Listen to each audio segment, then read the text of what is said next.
Thank you for showing up early once again tonight. We're starting the meetings early and ending just as late, so appreciate your appreciate your attendance. Can you stand and join me in the Pledge of Allegiance, please? I pledge allegiance to the flag of the United States of America and to the republic for which it stands, one nation, under God, indivisible, with liberty and justice for all. Thank you very much. Spanish translation is available. Dr. Sarvis? We have Alma Flores with us tonight. Alma, would you please come up and introduce yourself and tell people how to get headsets? Buenas noches, mi nombre es Alma Flores y yo voy a estar traduciendo para la junta de hoy. Hay headsets disponibles aquí en la esquina conmigo. Si alguien gusta tomar uno, es nada más prenderlo.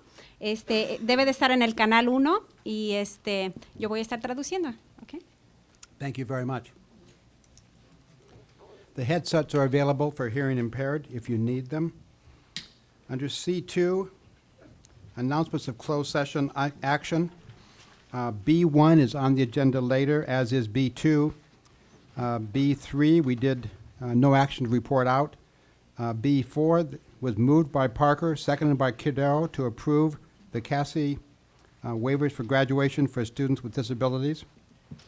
B5, nothing to report out. Going to the consent calendar. There's two items, minutes and probationary teachers, D1 and D2. No, I guess we want public comment, sorry. I think we have one or two public comments. Thank you, Mrs. Parker. Okay, public comment, Kate Smith, followed by Chiara Perez del Campo.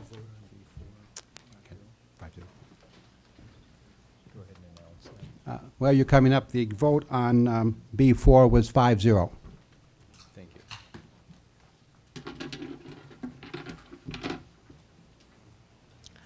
President Herron, members of the Santa Barbara Board of Education, this is a special meeting of the Board of Education, so it's especially important that the board and its administration recognize the importance of maintaining transparency and operating within the bounds of propriety and Robert's Rules of Order. Yet, propriety was never your strong suit. I'll submit the violations of parliamentary procedure and the Brown Act in writing because I'm short on time. You and your administration have been caught operating an education politico-industrial complex. Your spending of millions of educational funds on lawyers to retaliate, threaten, and litigate against parents and whistleblowers is out of control.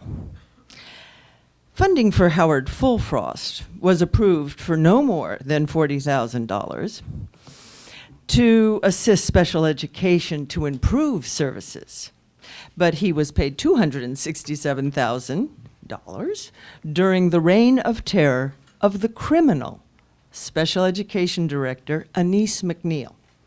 The district is mired in more legal battles than all the previous years combined.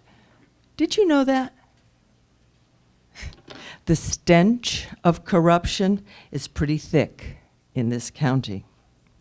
Legal counsel Craig Price and his wife pull in a cool $750,000 in educational funds. Craig Price has committed a fraud upon the court in my small claims court proceedings and has been directed by Brian Sarvis to set up yet another attack on me. Bring it on. Craig Price, who is also Santa Barbara County Board of Education, Santa Barbara County Superintendent, Legal Counsel, SARB, SELPA, Superintendent's Council, Coordinators Council, sorry, don't have time to continue, has been caught committing malpractice. And if you continue to contract. 30 seconds. If you continue to contract with him, you are guilty of complicity in the cover-up of criminal activity. You are derelict in your duties. I have proved there is deep-seated and widespread school and government corruption. There is a betrayal of our children and the public trust. We, the people, are rising. Thank you, Ms. Smith. Our next speaker Nice is talking Chiara at Perez del Campo.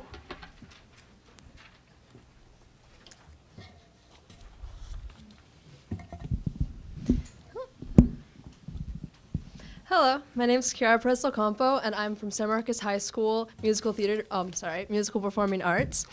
I'm here to talk about the Broadway Musical Marathon and extend an invitation to all of you.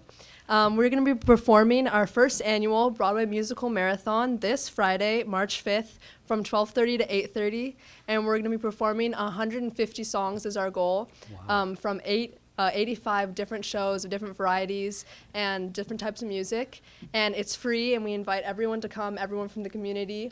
And yeah, I have Jake Elliott and Connor King to talk more about it. Hi, my name is Jake Elliott, and I'm the president of the San Marcos Madrigal Singers. And the Broadway Musical Marathon on Friday is a fundraiser. We're trying to raise money so we can go to festivals in the spring. Our goals are to go to festivals in Seattle, Cal Poly, San Luis Obispo, and one in Thousand Oaks. And Connor's gonna tell you a little bit how you can help us with that.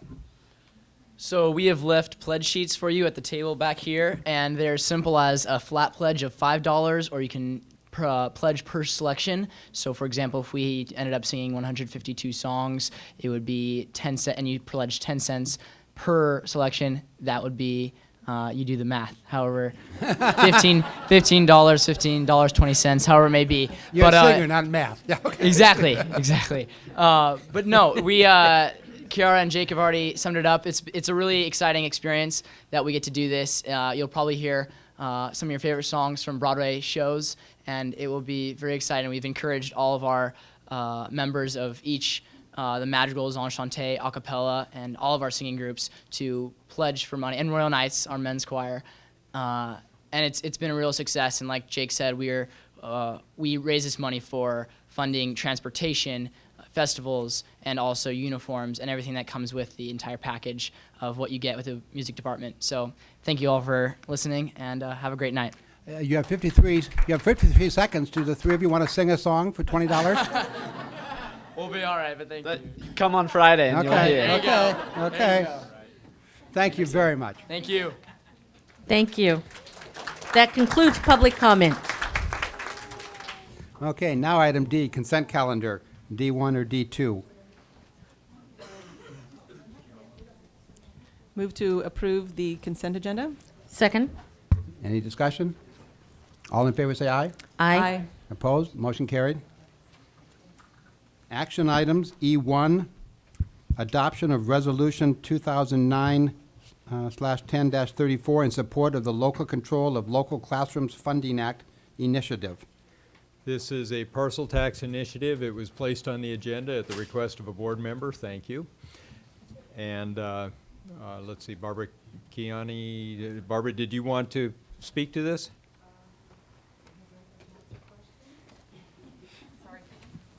Barbara Kiani is our coordinator for administrative services and communications. Let's see, the board has information regarding this initiative, and in many ways, we're already doing a lot of the things that are in the actual language. There is no set time for, if the board adopts to lend their support to this, just so you know that it could be a parcel tax, for example, of 3 or 6 years. There's no time specified on that. The one thing that is a little different than the past is the amount. This would limit a maximum of $250 per year parcel tax, and we're at $23 and $27, so we're way under that. They would allow, again, senior exemptions, no administrative salaries to go to the parcel tax or to be added onto the parcel tax. So again, it follows the same model we're already using. Thank you. Questions? you have a motion? I'll make a motion to approve Resolution 2009/10-34, but I am really pleased that it's come before the board because they don't have a lot of money to advertise for this, and they will have, the Howard Jarvis type taxpayer groups fighting it, but I think it's really important for there to be local control over parcel taxes, and it can be just a simple supermajority rather than a 2/3 majority. One of the things that I know that they're doing right now, they're in the signature gathering phase, and I think it's really critical for all of us in the community to sign or to help get signatures for it, because I really hope that this ends up on the ballot in the fall. And just so you know that they have until May 28th to collect 659,000 signatures, and you can vote online, or, add your support online at Was there a second to that motion? improveschoolfunding.com. I'll second it. Okay. Discussion? I would just like to say I hope Sacramento takes a page out of this book in terms of passing revenue increases. So the supermajority idea, I think, is really a great one. Thank you. Okay. Any further discussion? All in favor, say aye. Aye. Opposed? Motion carried unanimously. E2, approval of reduction in particular kinds of services and adoption of resolution number 09/10-35. As a result of budget cuts and declining enrollment, there are a number of services that we have listed. We have Ann Peak, who's our personnel analyst for certificated employees, with us tonight to answer questions if I can't answer them. Are there any questions? Any? Yeah. Dr. Noel? Yes, this is the first time I've seen it with discipline names that are being cut, and I would like to have, and I guess I just don't even understand the last paragraph. The last paragraph. Because of the foregoing reasons, it is necessary to decrease the number of certified employees of the district. You are further notified that no permanent or probationary certificated employee with less seniority is retained who is rendering a service which the certificated employees who will receive notices, what's that mean? It means people with least seniority will go first. Okay, people with least seniority will go first. And on the other side, I thought there was an assurance that it will be, that be it further resolved that it will be necessary to retain the services of certified employees regardless of seniority who possess qualifications needed for the following programs. Okay, and then it lists those programs. And I guess I had two questions. So it says here we're going to be dropping 10 FTE in math. That means very junior people? Low seniority people? Yes. Okay. Same question for like 6 science FTE, full-time equivalents? This is all probationary people? No, these are not all probationary people. Okay. No, but they're all junior. So in terms of seniority, they're junior. Lower seniority, Okay. yes. So we've got 10 math teachers, 7 social sciences, 6 sciences, 2 art, 2 Spanish, 1 health, and English theater, note, 11 FTE are being dropped. What's left? Hundreds and hundreds of teachers and. No, I mean in theater. And Would you like me to address that? Sure. Well, but let me say first, if you have declining enrollment and you need to make reductions, then we would need to cut across the disciplines. So I wanted to make that clear. We have a lot more English courses and then a lot more math courses than other courses. But you'll notice PE is on this list. You'll notice that science is on this list. I mean, it really cuts across all of the disciplines. I think what Dr. Noel might be Yes. saying is where it says teacher or English/theater. And Is I'd be that- glad is to that two address categories? No, it's No? a single category, because the way that the Commission on Teacher Credentialing acknowledges credentials, if you have an English credential, that's what authorizes you to teach theater. And we have some English teachers that teach both English, and they also have theater classes, which is why we combined it. Okay, but it's just, that particular one, taking 11 FTE out of that category, my question as to, with the impact of, in the various fields, 11 FTE in English/theater We, It would seem like a lot for one program. and let me return to my original comment, which is that we have more English courses than any other discipline. You know, our students take 4 years of English. They actually take more electives, but those are across various disciplines. Yes. Okay, I understand. But I'll finish up quickly, Mrs. Cordero. Then on that one on the next page then singles out a number of programs which will be exempt. And my question was, because I see 5 programs are in special education, I guess I understand that.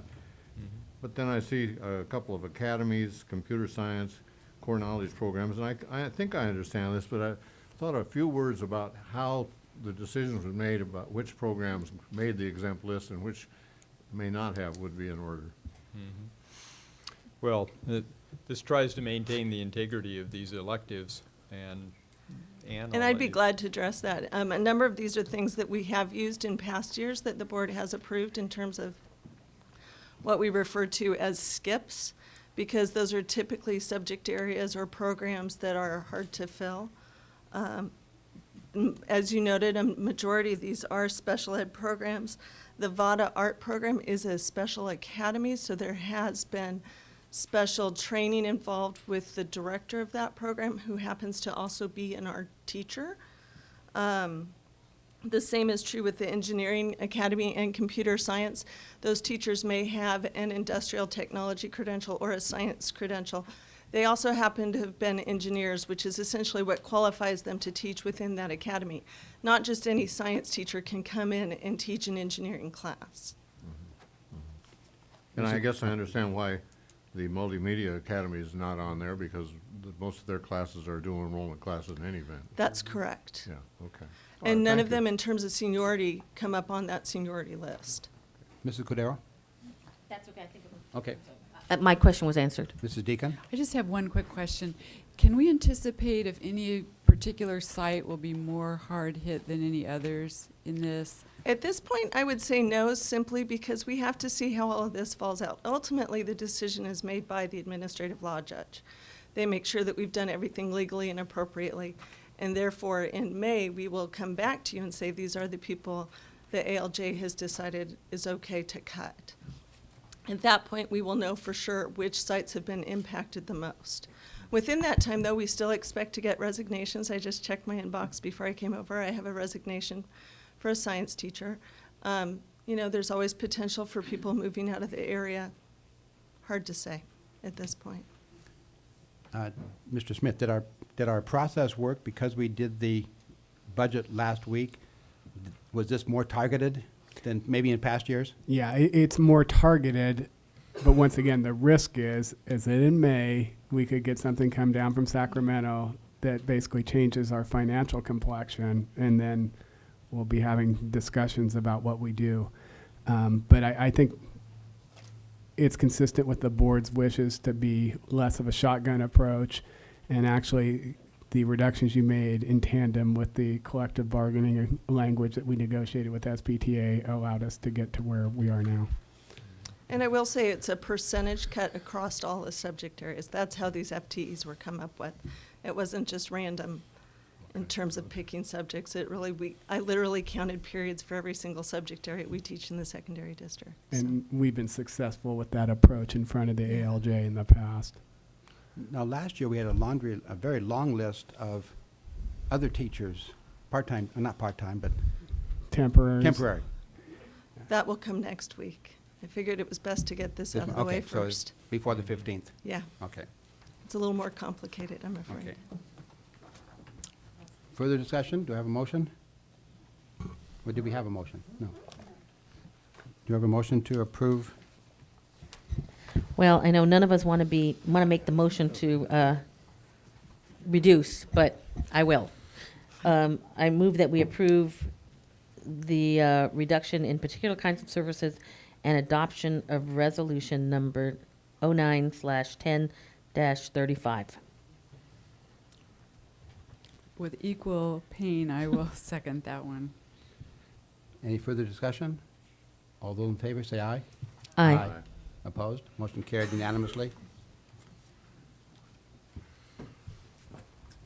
Item E3, approval of board action on student discipline case numbers 09/10-27. Mrs. Parker?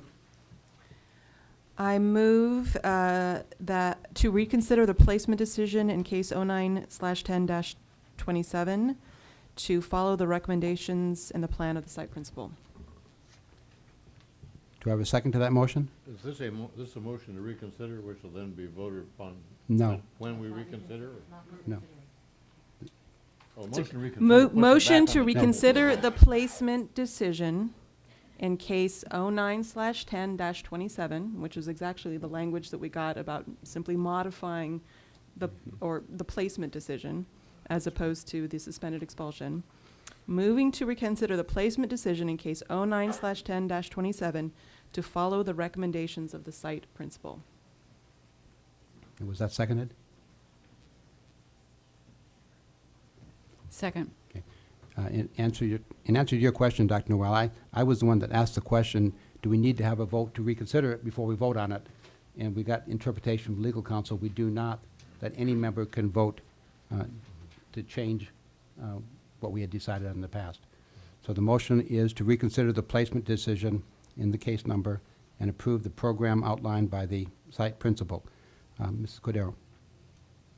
I'd like to add an amendment to that to allow the student to participate in the graduation ceremony at the home school. Any second? The amendment dies for lack of a second. Any more consideration or discussion on the main motion? If not, all those in favor say aye. Aye. Aye. Opposed? No. Motion carried, 4-1. Dr. Noel dissenting. We go on now to the conference agenda, item F, and Mrs. Deacon has a request. I would like to ask the board if they'd be willing to take F4 out of order and allow the student presentation to come first. Without objection, I will ask F4, request to speak to Board of Education regarding smoking in youth-rated films, to come forward. I know they were here very, very late at the last meeting, and we appreciate it, but we want you to get home for your homework. We have Michael Yee with us and another student, and you'll have to identify yourself. And we're sorry that we couldn't get you in at our last meeting.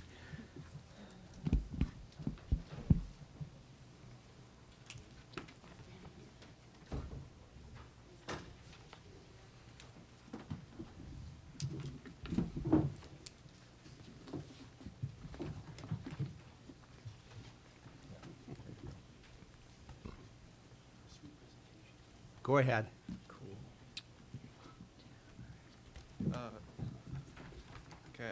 Hi, I'm Michael Yee, and I'm a sophomore at Dos Pueblos, and I'm a member of the Coalition of Youth Advocates, which is an anti-tobacco coalition, which... Can you put the 10-minute up, Mr. Smith? Michael, is your microphone on? Go ahead and tap it. There we go. Yeah. So get close to it. Thanks. And it's an anti-tobacco coalition which works to improve the community's health. And my name is Yvette Gill. I am a freshman at Santa Barbara High School. I'm also a member of the Coalition of Youth Advocates. And we are here today to make a presentation to you on smoke-free movies.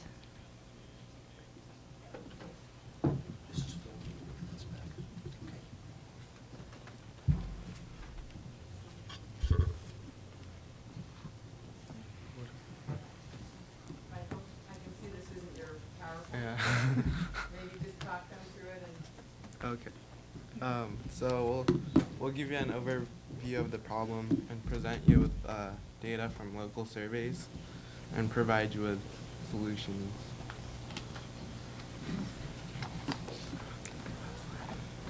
Okay, so as you know, smoking in movies has been seen as a big deal back then because back then many adults were smoking. However, now there is a really less majority of adults that smoke in California.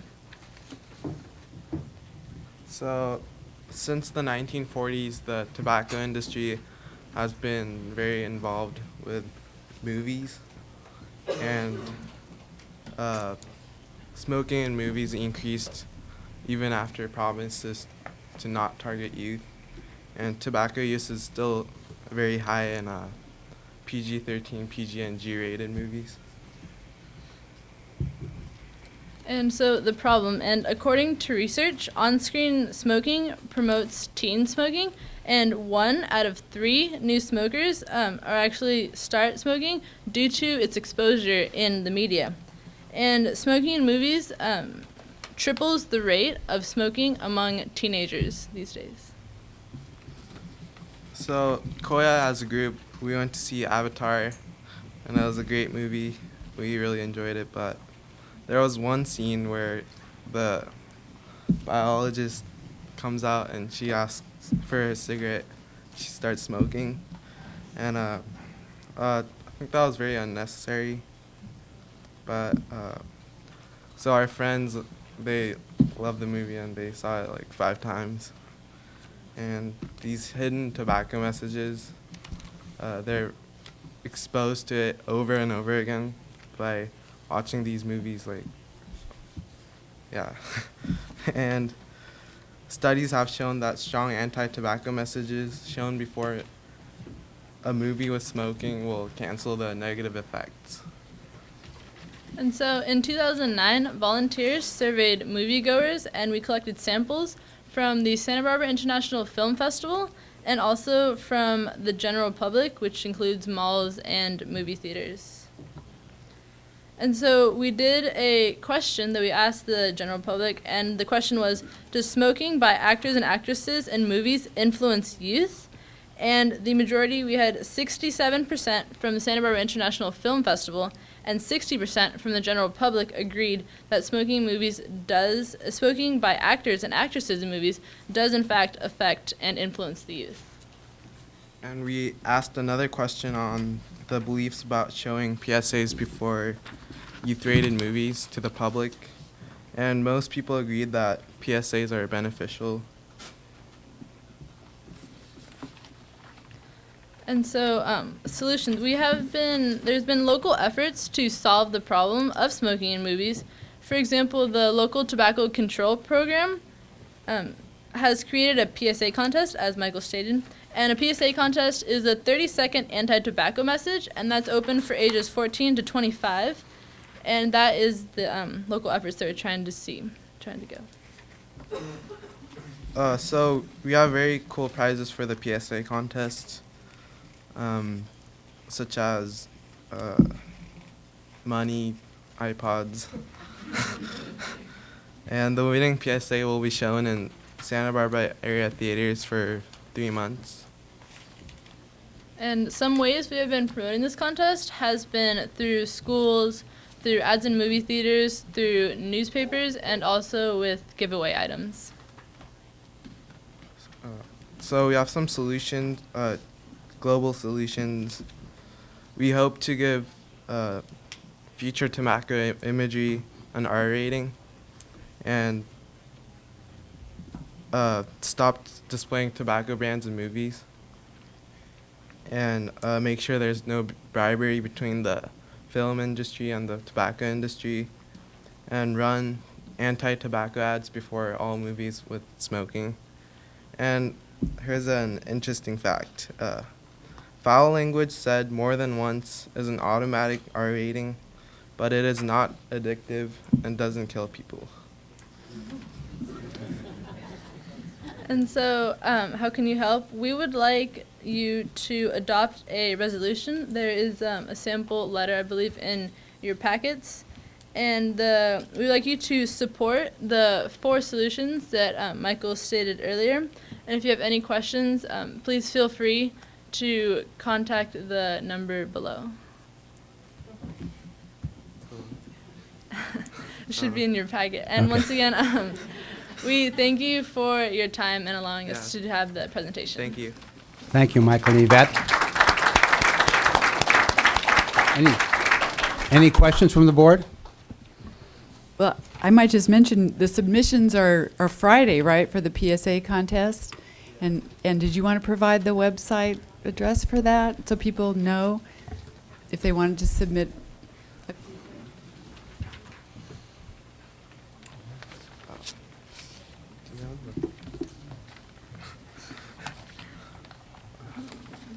Oh. Oh, Facebook.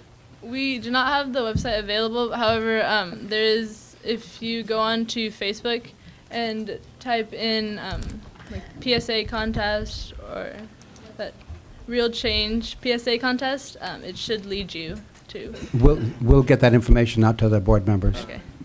Thank you. Thank you, and that concludes comments on that. There are no public comments on that item. Okay. We will now go to F1. If you have a request to speak, can you please turn it in now, because we'll be closing comments on F1 very quickly. We have 20 already. F1, report on draft proposal for honors coursework in the secondary district. Well, this came before the board 1 month ago, and Robin Swaski, our Associate Superintendent for Educational Services, will make this presentation. She is now an expert on this, as having consumed much of her professional life for the last month.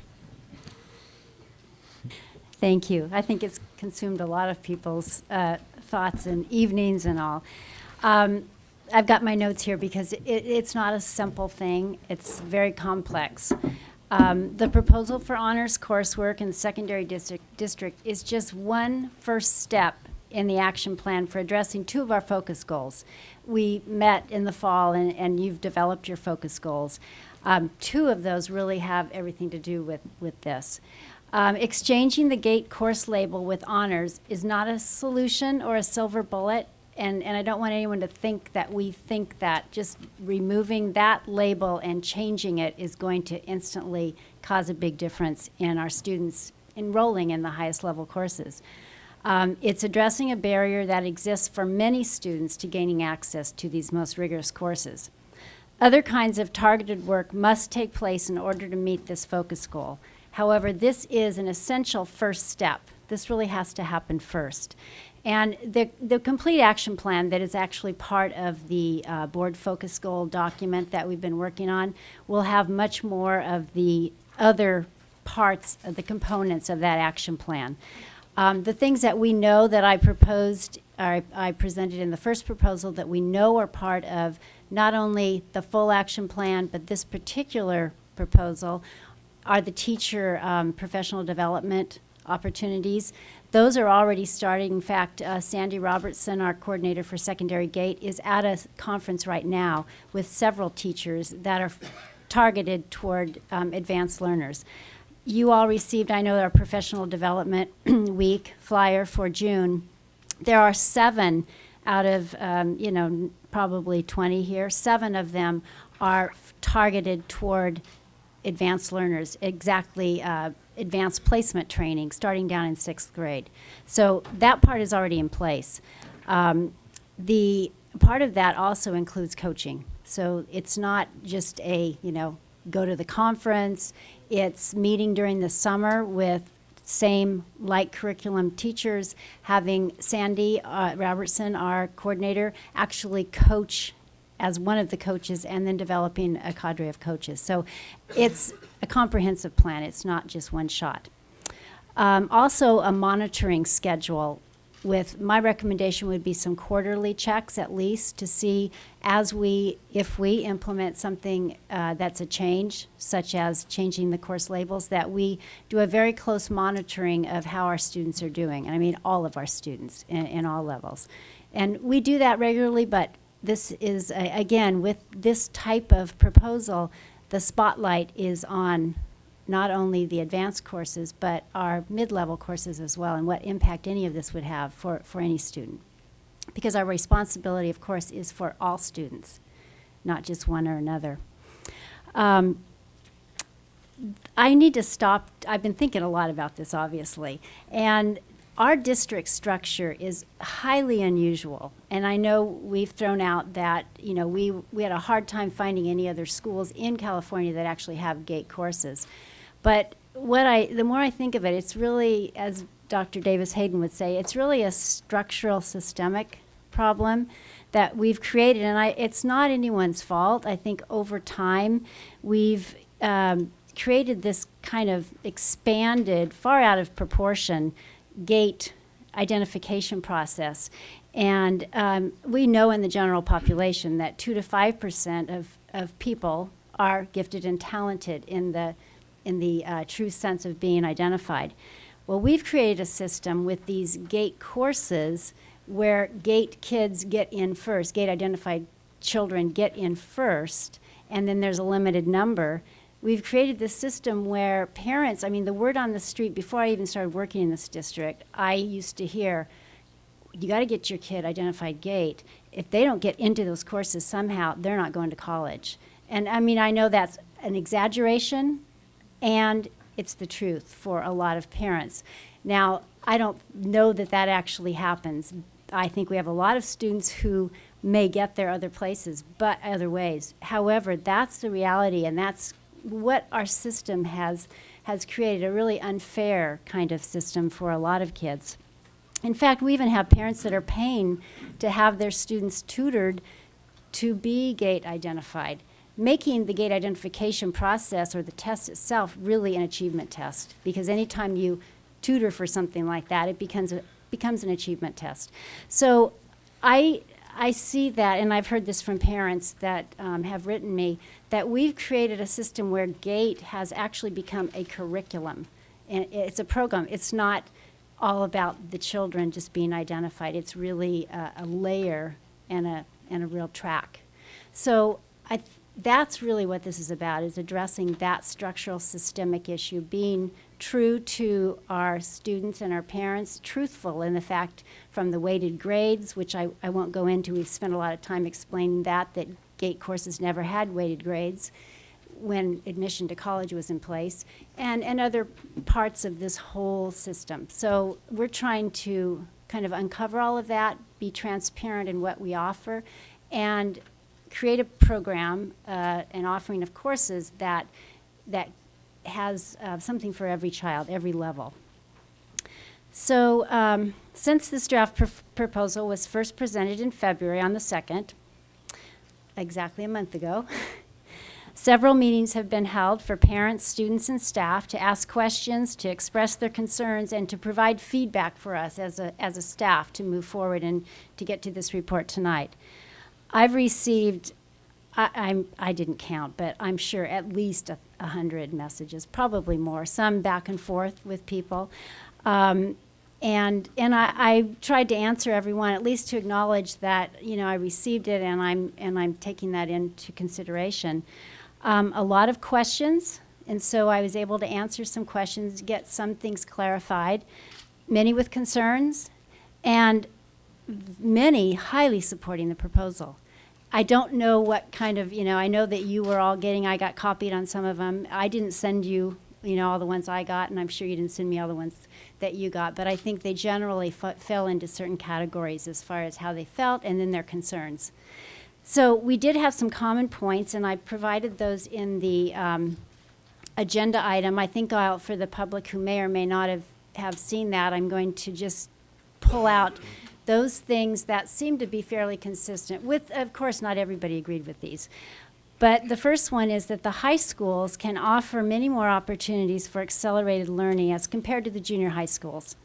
Therefore, changes to the GATE and honors courses, and I'm talking about the labeling and such, and the enrollment guidelines may need to be different for the two levels.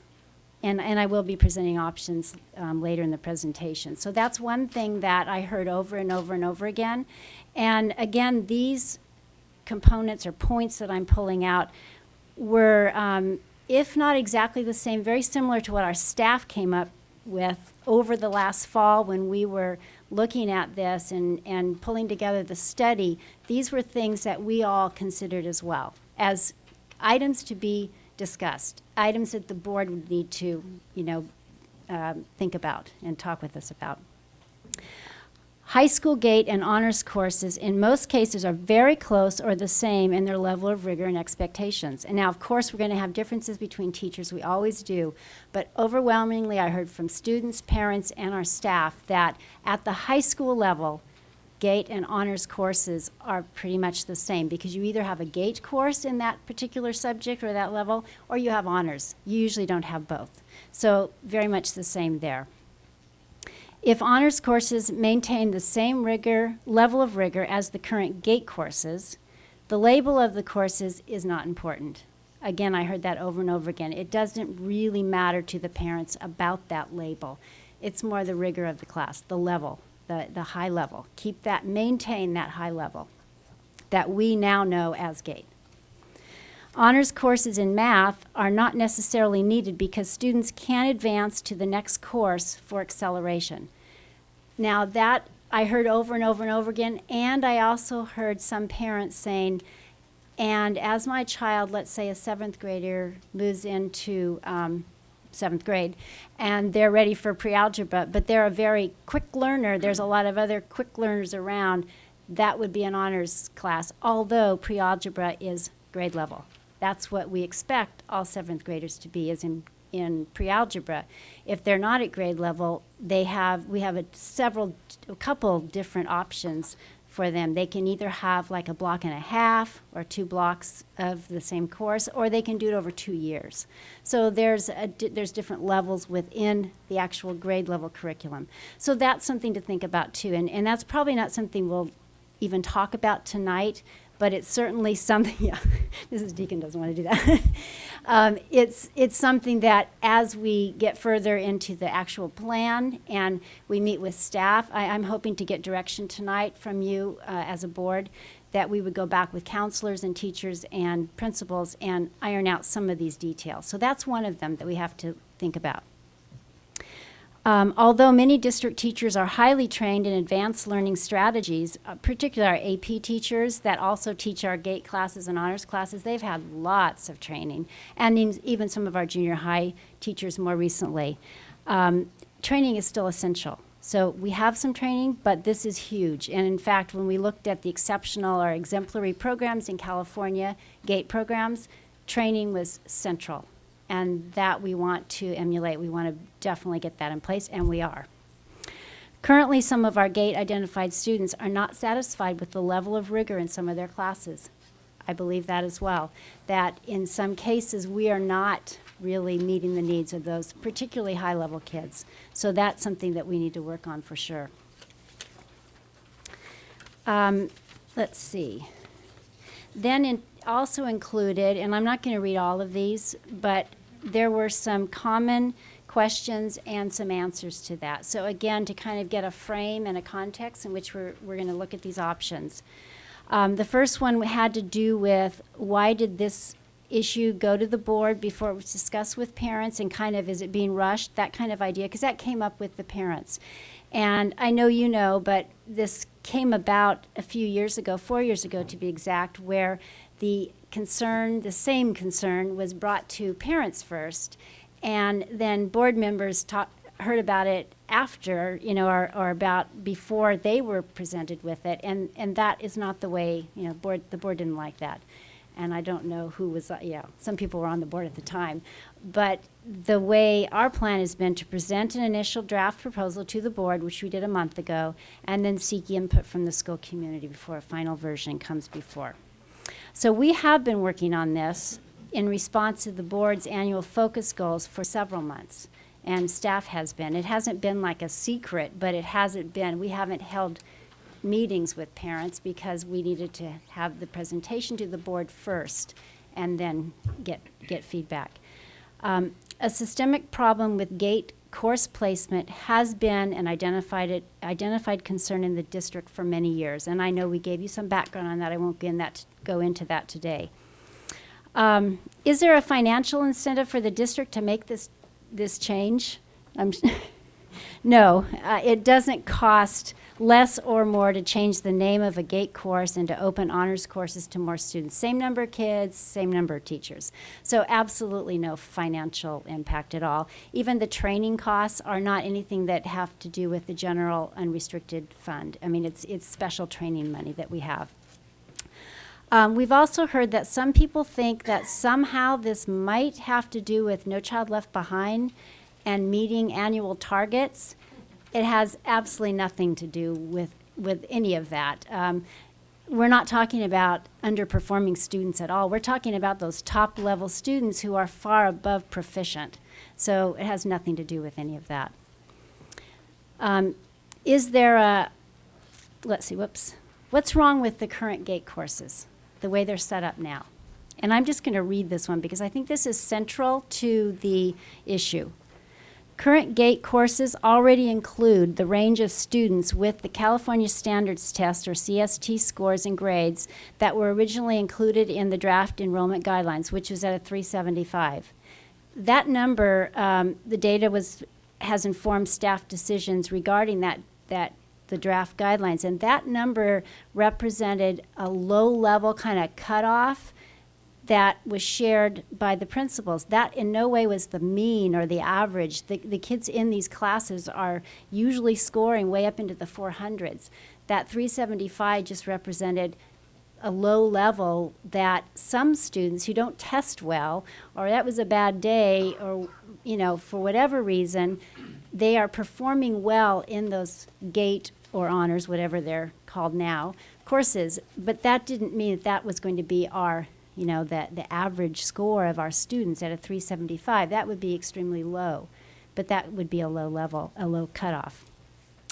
Unfortunately, placement in these courses is now done by GATE student identification first, which happens in different ways across our 5 feeder elementary districts, that identification. I know we've gone over that before. And by luck, also, as to whether and how many non-GATE seats are available in GATE courses. So there are tremendous inequities in this system, and that ranges across our district, very different from school to school. Our GATE-labeled courses essentially run the way honors courses do in many other districts, with a focus on accelerated and in-depth academics for high-performing students. However, unlike most other districts, we keep some non-GATE, high-performing students out of these courses in an arbitrary and unpredictable manner. This is an identified barrier to underrepresented students having access to the highest level courses in our secondary district. This system is actually a barrier to all non-GATE high-achieving students, no matter what their background is. And then we keep pointing to La Cumbre Junior High as some sort of pilot project for honors. That has been a pilot project. We also have had other examples of pilots at La Colina. Many of their AVID students are automatically put into the GATE class. So we've been looking at junior high for a while and really pushing that and doing pilots without formally calling them pilots. Well, the GATE courses at La Cumbre Junior High are made up of a majority of non-GATE identified students. The incoming CST range of all students in these classes is from about 375 to 600, which is the highest you can get. So the population looks very similar to that proposed range that we had in our draft proposal. And the test scores and grade point averages are high at La Cumbre for all of its students, and the GATE identified, as well as the other students, do very well. So those very few GATE identified students are in no way at all harmed by being in a classroom with very few GATE identified students. And I won't go into all the data that's on your handout here. And then there's the piece about differentiation. That comes up a lot. How can our teachers differentiate instruction for a wider range of students if the draft proposal is approved? Now that's given that the range will actually be wider in those classrooms. I mean, really, at this point, like I said in the very beginning, this is the first step, the first essential step in our plan to increase the number of underrepresented students in our advanced learner classes. This just changing the label is not going to make that happen overnight. And again, a lot of work has to be done. So the GATE teachers right now already provide instruction to this very mix of students in their existing classes that we just described up in, Lacumba's example. Most GATE teachers have expressed support for this change in the course label and enrollment guidelines, and they state that they are comfortable that they have the skills and knowledge to teach the honors courses as they are proposed. Some teachers have concerns, absolutely. It's not 100%, that this change would be difficult for them. All teachers, of course, are going to have the opportunity through this summer and the next school year to have extensive professional development that I've talked about. The other part of this is that principals, too, we've been talking a lot about maybe having kind of a checklist of training and experiences that teachers who are actually going to teach those honors courses, if we went ahead and changed the label, would have certain types of experience and training before they were able to teach those courses. We have a lot of teachers that would have that right now, but that again is something we want to look at and say, okay, what exactly would those prerequisite skills look like? And then if we put that in place, those are the teachers that would be teaching those courses. Now, we want all of our teachers to have all that training, and I know that, most teachers I know are begging for more training. They love to go. I mean, it's a hardship sometimes to go in the summer, and, they deserve their summer because they work very hard during the school year, and they also want that training. So we're looking at that as far as who actually has the credentials, if you will, and experience to do that. Differentiation in honors courses at a secondary level is very different than an elementary classroom. And we've heard some examples of elementary teachers saying, it's like, juggling all these things in the air. And I've been an elementary teacher, and I've also taught in the secondary level. And in elementary, you do have that wide range, and you do have the students who don't know how to read yet and those who are reading on a 6th grade level. And you do a tremendous amount of differentiation, and it's hard. And in our honors courses, that's not what we have in mind. That's not, and you're always going to have some differentiation, but we're looking at top-level students who are addressing the same curriculum. We're not intending to have different curriculum in an honors course. I heard an example of one student would be reading a novel and another one reading an article. That's absolutely not correct. They're all reading the same high-level novel, and their response to that piece of literature is the way you differentiate, the menu of ways that a student can respond. And so it's not harming anyone that's sitting next to someone else who may not respond in the same way as far as their product. That's what it looks like, the depth and complexity in a secondary classroom. What about our profoundly gifted students? How does the draft proposal serve them? We talked about the training, we talked about the enrichment plan that that's going to happen. I'm very excited about that, and a lot of parents are extremely excited. I think it's going to be something that the DAC group can take on along with Sandy Robertson in developing kind of a whole collection of ways that we can meet those really high-level students. That is not anything really about the curriculum or the rigor in the class. It's other kinds of connections. And in most cases, our profoundly gifted students create their own unique, successful pathways through our secondary schools. This is typically a handful of students at each site. It's not a lot. Remember, 2 to 5%. Even within that, the profoundly are much fewer. Are fewer. They often accelerate through the school or take a mix of college and high school courses. When these profoundly gifted students are in current GATE courses, they are learning right beside students of the same range of abilities that we're proposing. So they're in our courses now. And again, I mentioned, we're not meeting the needs of every student, whether it's these students or others, and that's something we're addressing. But our very highly gifted students are finding, their way, as they do in all the other districts. Being profoundly gifted is not just about the rigor in the classroom. And then the honors coursework comparisons in California junior highs and high schools. And we provided you with a lot of information on the different ones that we looked at. Almost all California high schools have advanced courses in the core academic subjects. They're typically called honors, but sometimes they have some district-specific kind of label like accelerated or advanced. California junior high schools often do not have advanced courses in 7th grade, and are more likely to have or to offer advanced courses in the 8th grade, sometimes just in one core subject. The vast majority of junior highs and high schools place their students in honors courses by requiring a B grade and/or teacher recommendation in a prerequisite course. Some schools have open access enrollment when the course expectations are specified and being very clear, and any student who wants to do that higher level work is allowed to enroll. Few schools do have entrance exams or they use test scores. Okay, from there, we spent a lot of time reviewing data. I'm not going to present that tonight. I don't think I'm going to review it again. We've had a lot of parents that have been helping us with that data too, and it's been a nice exchange. Dr. Davis Hayden is here. He has his computer with him in case you have any questions from that data set. He's got everything you ever wanted to know about our current students and the courses we offer. We have many of our secondary administrators in the room and some staff to answer questions if you have that. And to kind of, if you need to know how does it really work in their schools and what are their staff saying. I'm going to have 4 different options that I'll share with you, and they certainly can be interchanged or combined in any way you want to tweak it. In bringing forward the options, I'm asking for direction from the board in designing a final plan for your approval. That maybe next week we can also decide on that. In the case of options with specific test scores, I suggest that district staff, such as counselors, teachers, and principals, meet and make appropriate decisions for that enrollment criteria, although I've got a few specifics on there for you.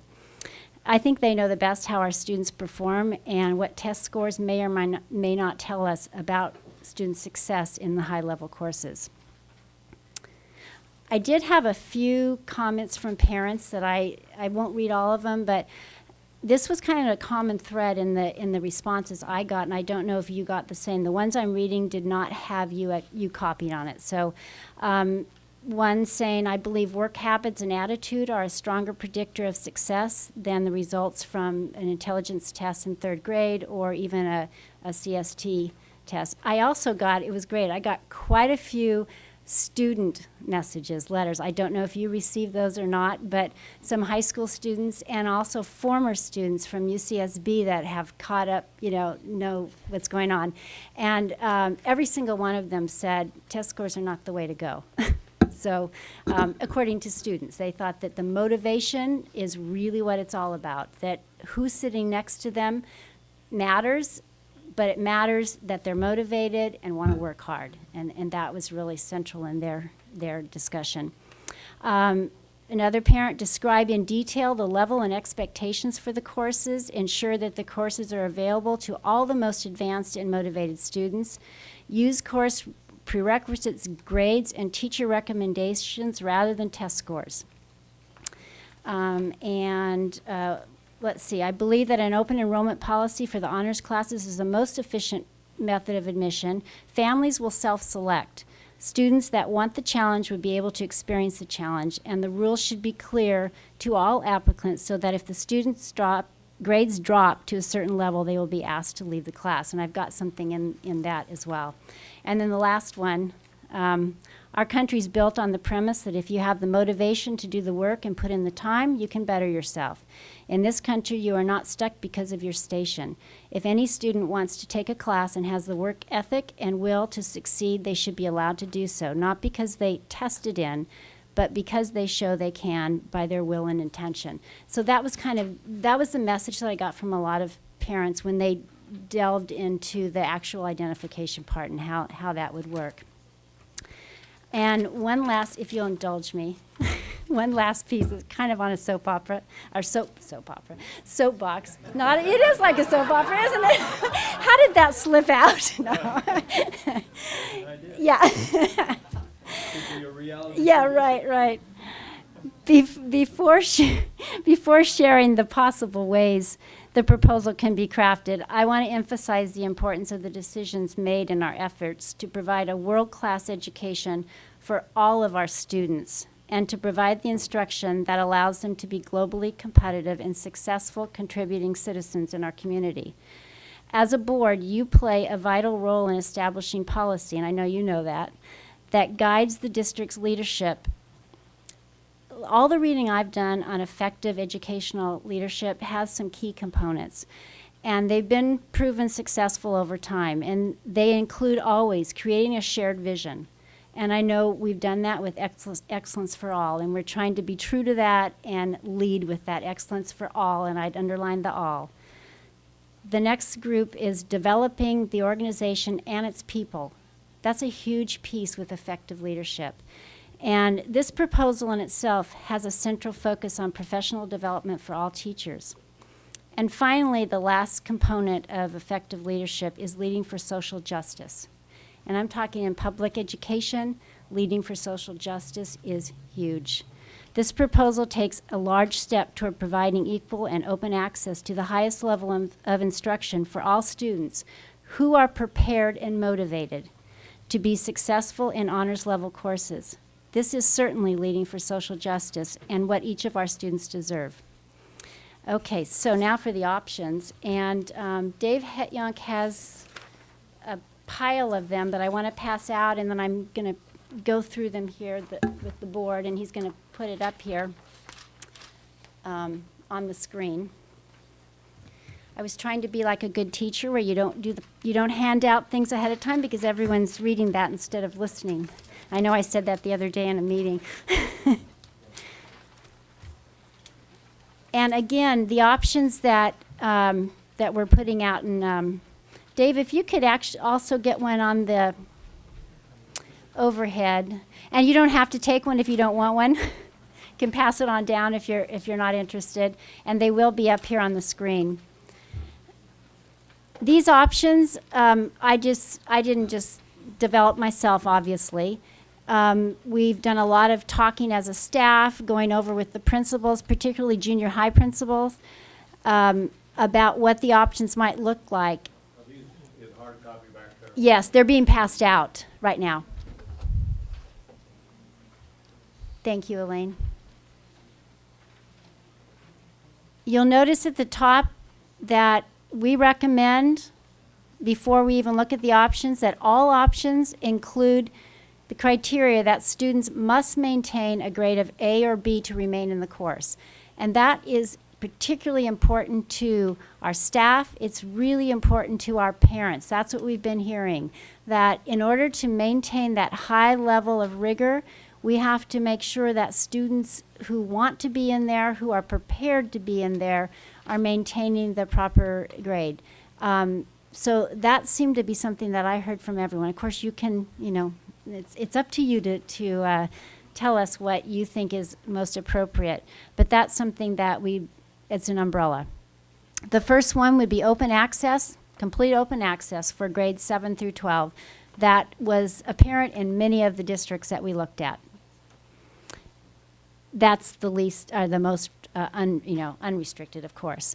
Then looking at what we found to be something that everyone was saying, that in grades 8 through 12, after we've had students for a year, and of course there would be some exception for new students coming in, but grades 8 through 12, really it's that performance in the class before. So an A in a prerequisite course, if one exists, or a grade of B with teacher recommendation that includes multiple measures such as our benchmark assessments. That's a real clear guidance for us about the standards and the level of work that the student is capable of working in. So that we looked at that as the best way to do it, and it's also in alignment with our other schools that we looked at. In this one, we're recognizing that 7th grade is really where there's some talk about, well, how do we know what 7th graders can do? Should we have it wide open because we don't know what they can do? That's the first time they've been in a junior high setting. How are some of these students that are coming from very different school settings going to perform? It's a big time. 7th grade's a huge time in children's lives. Should we have it restrictive, or should we have it fairly open and allow students to, move into high-level courses? So we thought, okay, teacher recommendation, we can use that. Also, the 7th grade staff principals are talking about there's a diagnostic placement assessment that they use the minute kids hit, they get in their classes, they give that diagnostic assessment. That's something that could be administered in 6th grade. And the junior highs would go ahead and score them. In most cases, it would be scanning it. So it's a very easy process. Then we would get a level of skill. We'd know what standards they had already covered and what work they were prepared to move into. So we could do that. And then, of course, option 3 is the most restrictive. It keeps the course grade, prerequisite course, and the same as the option 2. But in 7th grade, again, looking at that, what guidelines would we consider? We could look at gate identification. The CST score, unfortunately, would have to be all the way back to 5th grade because we don't get our 6th grade score until August, way too late to be putting kids in classes. And we're putting grade a level of 4 or 5, so that's up at the advanced level. And then, of course, again, that diagnostic placement test, teacher recommendation. In the first proposal, we said 2 of these 4, which did not include a diagnostic assessment. We had grades there, which we don't have for 7th grade. So it's just to be considered. They could all be considered. You can give us some direction on how you like that, if that's an option. So that's what I have to present tonight. Again, I'm sure we have lots of speakers, And board, this is again placed on the agenda for your discussion. We're not expecting action tonight, but Right. we would like direction from you.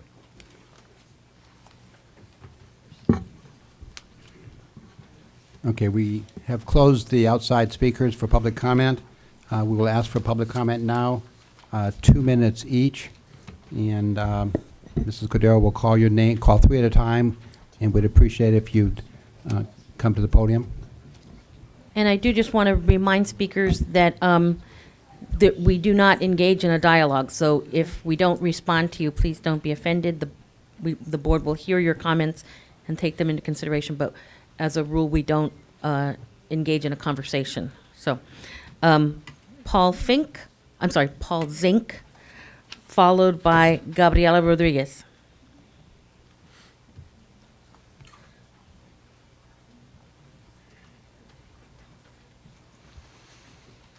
Hello and thank you. Good evening. My name is Paul Zink, and I have 2 kids that are involved in the GATE program, and I personally don't have a problem with changing the upper tier class from honors or from GATE to honors. Where I have a concern is I see our education system as a 3-tier education system.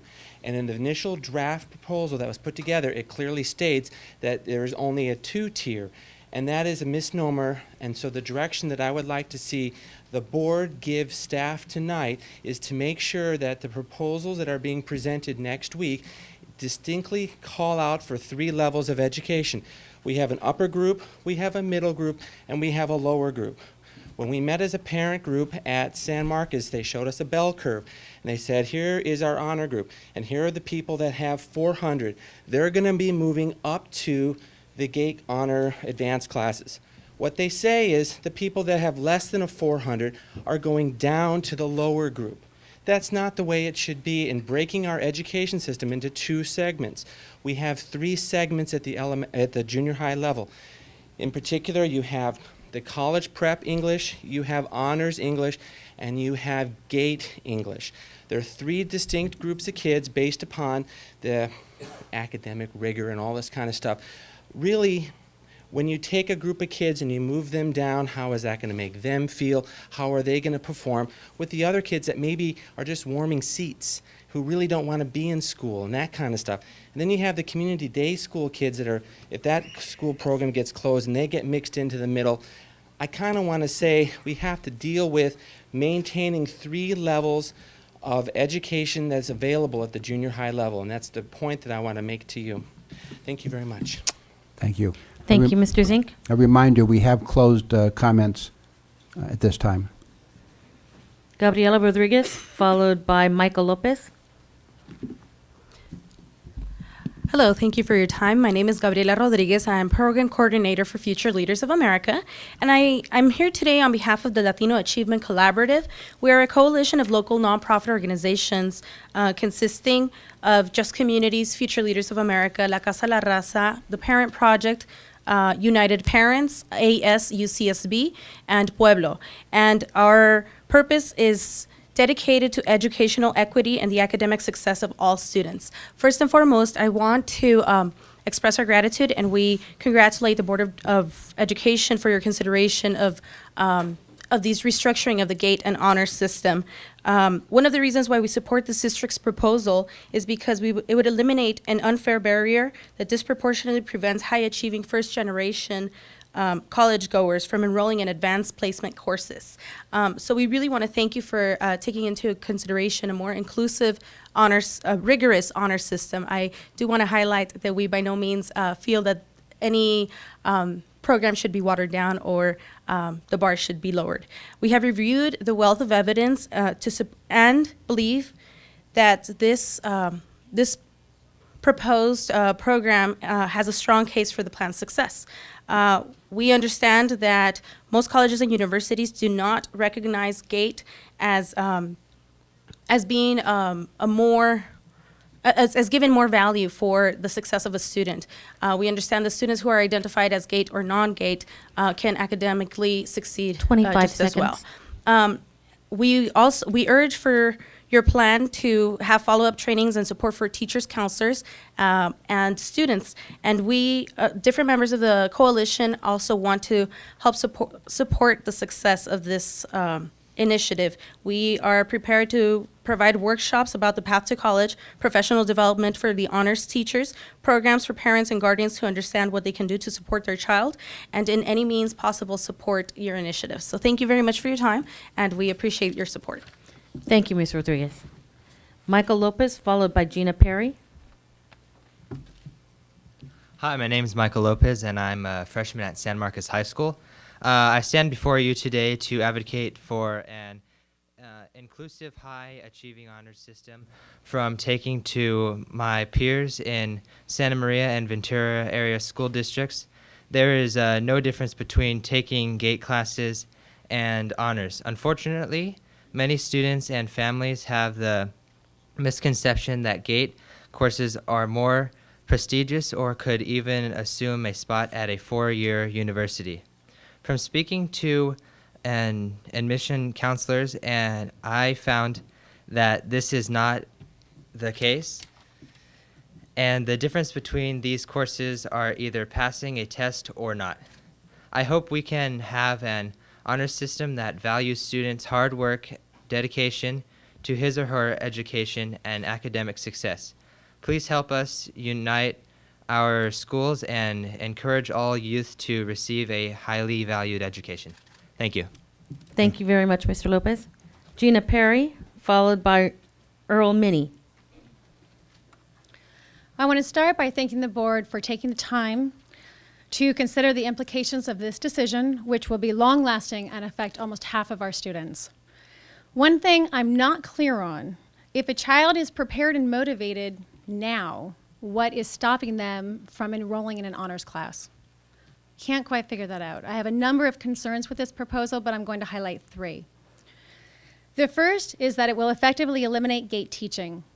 Teachers will simply be overwhelmed trying to bridge the very large intellectual span and pace of learning between a GATE child and a child who barely performs above proficient on a California state standards test. No matter how well trained a teacher is, faced with 35 to 40 students in a classroom, teachers will have no choice but to teach to the lowest level. Second, I believe the proposal is set up to fail GATE kids. I believe it's set up to fail all kids, but in particular GATE kids. As far as I can see, the only measurable goal contained in this proposal is how many more underrepresented kids get a seat in these classes. I would like to know how the district plans to ensure teachers maintain high rigor in these classes. I'd like to see a measurable definition of high rigor. Will teachers who fail to maintain the defined level of high rigor be replaced? What happens to the underrepresented kids placed in these classes who fail? Will teachers be allowed to fail these kids, or will they simply have to lower the standards of what an A or a B or a C 30 looks like? seconds. Last, GATE education was created in direct response to the fact that GATE kids do not perform well in regular classrooms. In fact, when placed in heterogeneous classrooms, they more often than not suffer emotionally, lose interest in learning, and exhibit deviant behavior. I ask that you consider a solution that would best serve all of our children. Establish 4 levels of learning.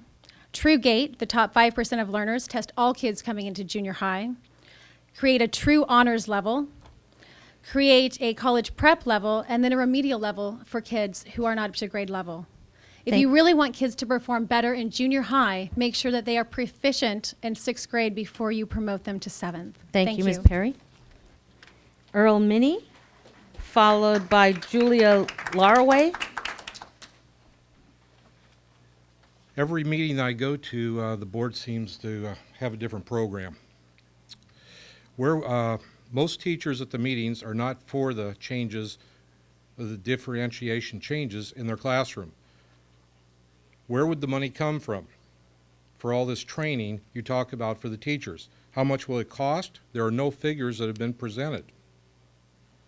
Your graphs that were presented have been manipulated for your purposes and presented by a person hired by and paid for by the board. You have now waited till the last minute when all private schools are closed. And to spring this on us at the last minute is just plain wrong. The vote needs to be put off for numerous months so that this can all be discussed and questions answered in an open environment. You can't get the teachers up to speed in just a few months like you're talking about. They don't want anything to do with this program from the ones I've spoke to. They are already overwhelmed and obviously, we all know, underpaid. You will be shooting yourself in the foot if you pass these type of changes because you will not be getting donations from the GATE parents that are currently have their kids enrolled in GATE, which has the potential to bankrupt the program, and you'll have nobody to blame but yourselves.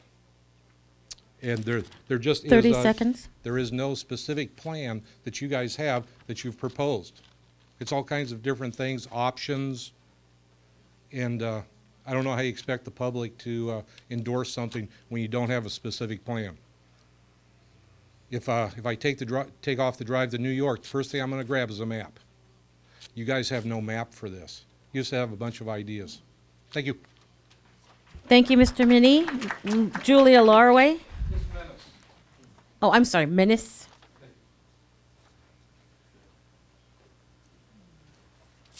Thank you for listening. Based on my experience of the meeting at San Marcos High School and the comments made by some of the people there, I am standing here to make clear that it is vitally important that high-level, rigorous curriculum be made accessible to all students based on their will to succeed, not an arbitrary test that they have taken. My 8th grader, who is presently in GATE classes at La Cumbre Junior High School, is worried that she will be unable to take classes in high school that challenge and interest her, since she has not been GATE identified, like my 6th grader has. With honors coursework open to any student that is motivated, all students who are willing to do the work will be challenged and taught at a level commensurate with their abilities and aspirations. Please consider the fact that Dr. Sarvis and Ms. Zawoski have put forth a proposal that will benefit all students, not just a tested few. If we put in place the best practices of the best schools in this state, all our students have a better chance at a solid and challenging education. To paraphrase Henry Matisse, genius is 99% hard work and 1% gateness. Thank you for your time. Thank you, Ms. Laraway. Chris Grant, followed by Laura Wallace.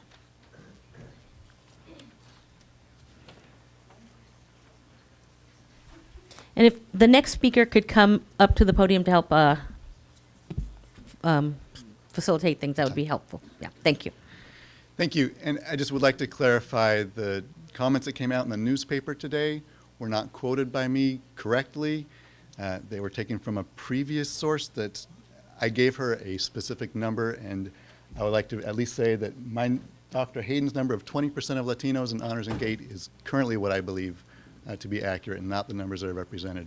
And please, what I ask of you is to ask Dr. Hayden to let you know what you think the proposed outlook will be like, given your plans on the grades or however you decide to do it. Ask him to tell you what the percentage of Latinos will be or underrepresented in the proposal plan. You can do it, ask for a sensitivity analysis to see what it would look like based on those numbers. Quickly also, I was told today by counselors at one of your schools that pre-calculus gate is actually weighted for UC and state schools, so please consider that. Also, I'm also very concerned that City College may be reducing their ability to do dual enrollment for our students. I'm just thinking budget cuts across the board, that's not their primary population to serve. We're going to be needing to offer those opportunities more for kids in schools and not having them go to City College. I came across a little bit of data today that I would also like you to ask Dr. Hayden to verify. It was saying that the percentage of Latino students in the honors and GATE programs right now actually is dropping, starting from 8th grade going down into high school, that number is dropping, which tells me that we're not able to keep those students in the GATE and honors program that we have now. So instead of trying to figure out how to funnel them into a system that isn't working for them, we need to figure out how to keep them there and be developing programs to support them. And that's where I think your artificial barriers and determining what their needs are, how to keep those supported so we don't lose those students. Oh, sorry. Is that 30 seconds? I'm sorry, I didn't give you the 30-second warning. Oh. But if you could just take a couple of seconds to wrap up. Okay. The GATE code says the GATE students have to be taught during regular school hours. Please don't force them to go to Saturdays and before and after school like you suggest. And give us the entire outline, even a bird's eye view. It's hard to take one step where you don't know where the other step is going. Thank you. Thank you, Mr. Grant. Laura Wallace, followed by Sal Guarenia. And Mr. Guarenia, if you could come up as well. Thank you. Hello, my name is Laura Wallace, and I am a mother of a current non-identified GATE student at La Colina. She's 8th grade, and she's gotten straight A's the entire time. What I'd like to state is that she's not GATE identified, getting straight A's, but also scored when she came in the low 4s, and now scores in the high 5s. So she was one of these students that everybody's saying they don't want their kid next to because it's going to lower them. But right now, she's got straight A's at La Colina, hasn't got a B, and she never was GATE identified. So those honor students, which is my daughter, is in the GATE class. Secondly, I agree that because she's in the GATE class, but she's an honor student, so it is a misnomer to call it a GATE class. So I agree 100%.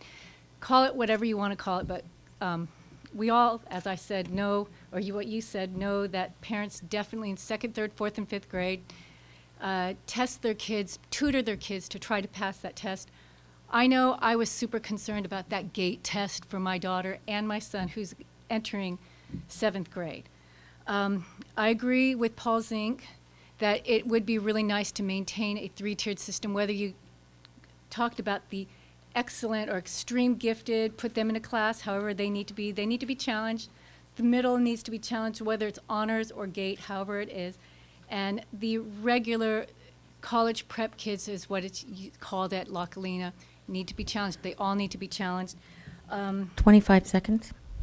Yeah, I think that you just need to challenge these kids, and an honors kid can do really well in a GATE class. She scores high 5s now, thanks to La Colina and the GATE program. That shouldn't be called a GATE program because she's an honor kid. Thank you, Ms. Wallace. Sal Guarenia, followed by Alma Flores.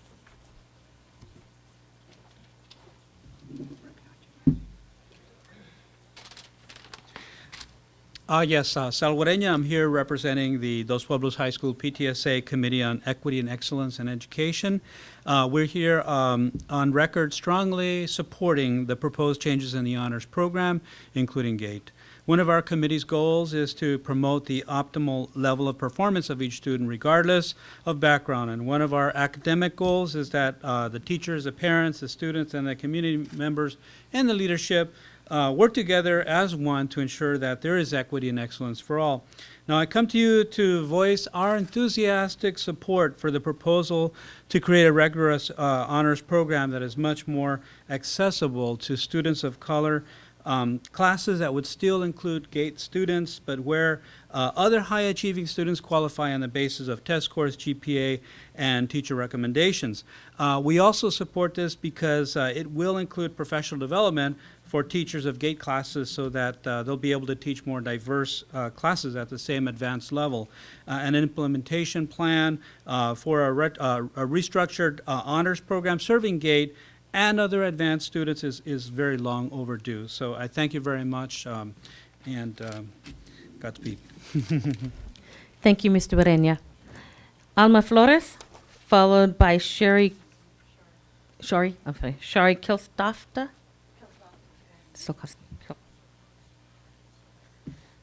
Hi. In addition to being a translator, I'm also a parent. My name is Alma, and I am here to ask that you have the courage to follow through with your mission statement and ensure the educational success of all students. This is your opportunity to demonstrate that your mission statement was not just something that you put together to sound politically correct. This is your chance to demonstrate that you are working towards your core beliefs and commitments of valuing student and staff diversity in the Santa Barbara School District schools and classrooms, that you will, in fact, work towards promoting equal access across all educational programs. I can only imagine the amount of pressure that you are currently feeling, but I ask you that you remind yourselves that you are responsible for all students, regardless of color, because although it's not being said, we all know that the issue has nothing to do with removing the GATE label. It's about race. I've sat at the parent GATE informations. I've read the, I'm sorry, I get very emotional. I've read the hurtful comments on Newshawk, and I ask that you please have the courage to follow through with your mission statement. The Santa Barbara School District Latino students need your courage and your commitment, and I can assure you, if given the same access to higher level classes, we will succeed. We will not dumb down these classes. 30 seconds. I have two girls that graduated from San Marcos with 4.5 GPAs. They were not GATE identified. They came to the United States as ELL students. One of them started the 3rd grade. And if it weren't for teachers like Ms. Palmer and Mr. Woodward, they wouldn't be where they are at now. They sit, I'm sorry, I lost. They were and are challenged daily, not only academically, but emotionally as well. They sit in APs, honors, and GATE classrooms with all white students. They are partnered up by their teachers when working in groups because all of the cliques in these types of classrooms. Ms. Flores, can we have you wrap I up? will, yes. We are not asking for anything more than what all parents want for their students. The best education possible and the same opportunities. Please have the courage and follow through. We need you. Thank you, Ms. Flores. Sherry Excuse me. Kilstofta? Ms. Hi. Cordero, we didn't get a Spanish translation of that. Could we allow her to say it in Spanish for our Spanish-speaking parents?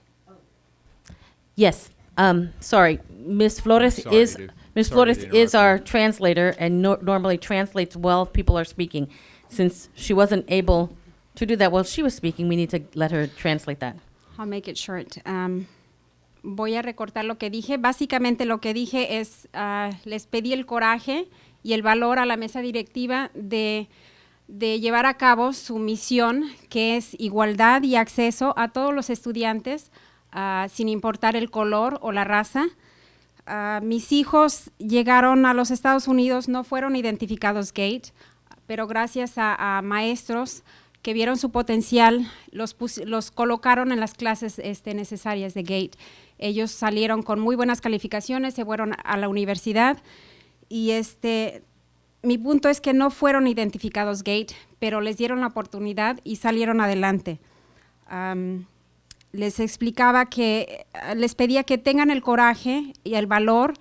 Nuestros estudiantes, los pocos que hay en este tipo de clases, se sientan en medio de estudiantes blancos que no tienen nada en común con ellos y sin embargo van todos los días, se levantan con coraje y salen adelante y les pedí que nuevamente tengan el valor y el coraje para salir adelante con su misión.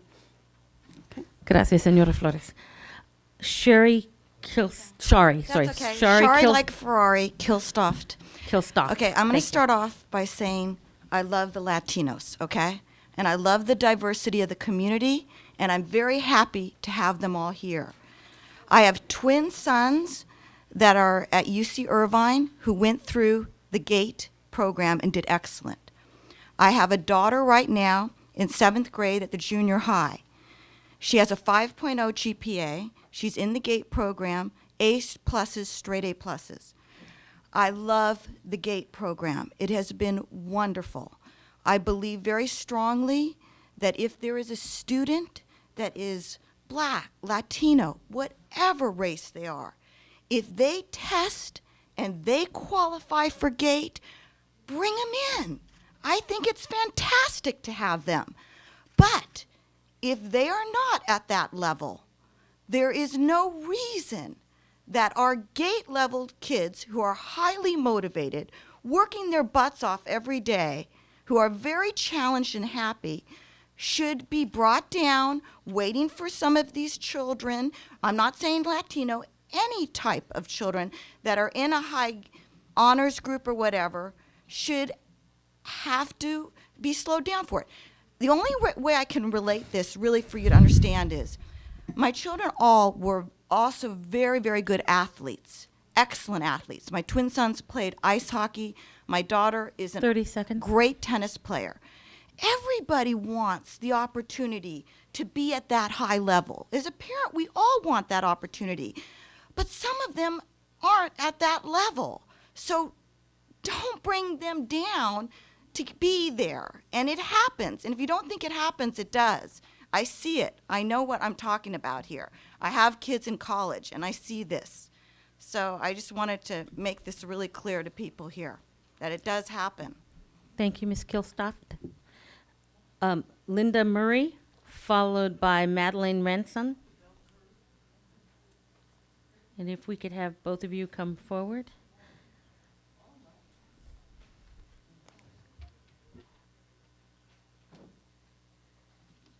Good evening. My name is Linda Murray, and I'm a parent of 4 daughters who went through the Santa Barbara School District. And I just wanted to share with you that I had the honor of serving on the GATE Site Council and when they were in junior high. And I have also 2 high school students now that are in GATE classes, and I have 2 students, or 2 daughters that finished in the UC system. And I'm also a retired counselor at UC Santa Barbara, academic social personal counselor.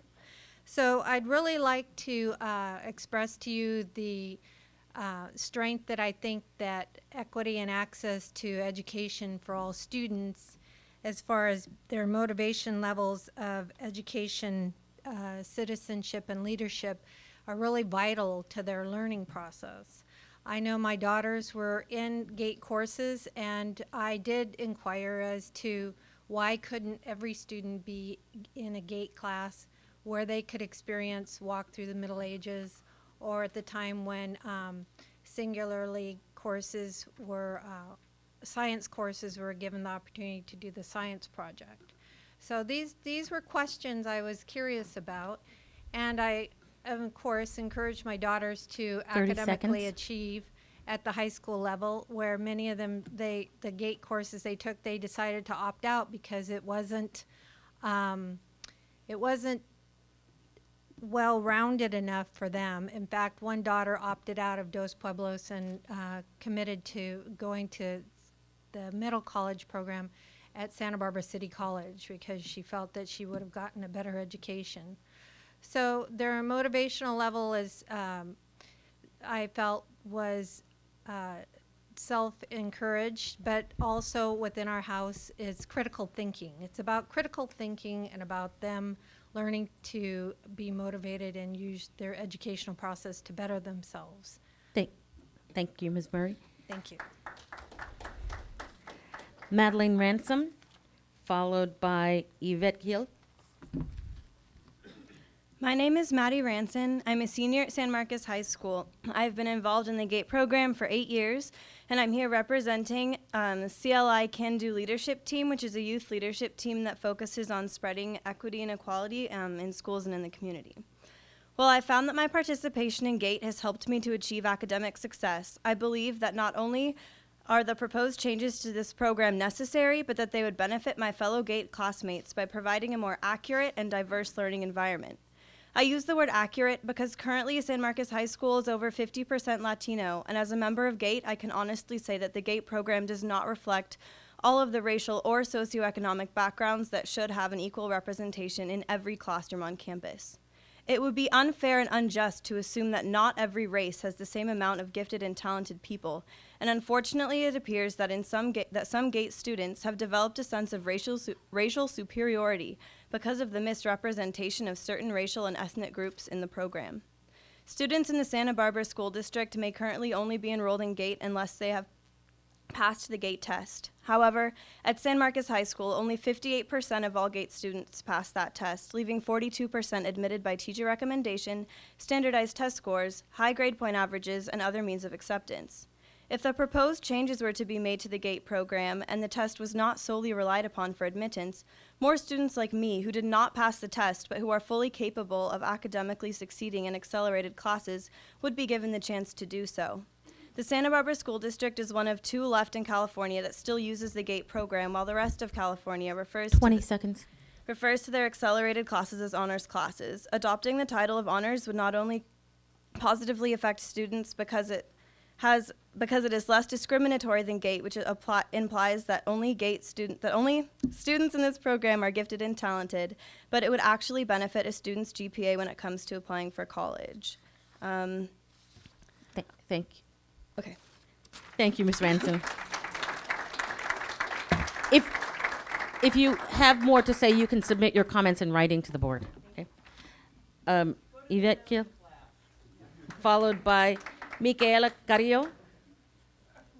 Good evening, board members again. As you know, I'm Yvette Gill, a freshman at Santa Barbara High School. I'm also a member of the Future Leaders of America and a first-generation student. I think the draft proposal plan should be passed in order to receive equal opportunities for all students. I personally went to a private school growing up which did not have a GATE program. If it wasn't for my brother being in junior high at the time that I became aware of the GATE program. I then took the test going into junior high. I did not pass the test, but due to academic achievement and parent involvement, I was later put into the GATE program. My experience in the GATE program has felt lonely and intimidating at times due to the lack of diversity within the program. With the draft proposal, it will still provide rigorous classes, however, it will bring more access for all achieving and motivated students. Therefore, I strongly believe the draft proposal plan should be passed, and I thank you for your time. Thank you, Ms. Gill. Micaela Carrillo, followed by Karen Slotnick Lastrico. Mi nombre es Micaela Carrillo, tengo una hija en la escuela Dos Pueblos. Mi hija asistió a la escuela Adams, ahí escuché por primera vez la palabra gay. Pregunté a qué se refería, pero no tenían información disponible ni personal para que explicara y me dijeran los pasos a seguir para que yo pudiera introducir a mi hija en ese programa. El año pasado supe que con solo haber presentado un examen, mi hija podía haber entrado en ese programa. Quizás si hubiera tenido esa información disponible, mi hija fuera hoy una estudiante en clases gay. Por lo tanto, les pido que consideren consideren ampliar más este programa y también hacerlo más accesible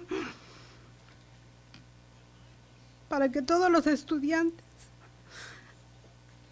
que sí tienen los grados necesarios para poderse integrar en esos programas tengan la gran oportunidad de hacerlo y también realmente lograr con esto cerrar la brecha educativa con más rapidez que hoy nos separa. Gracias.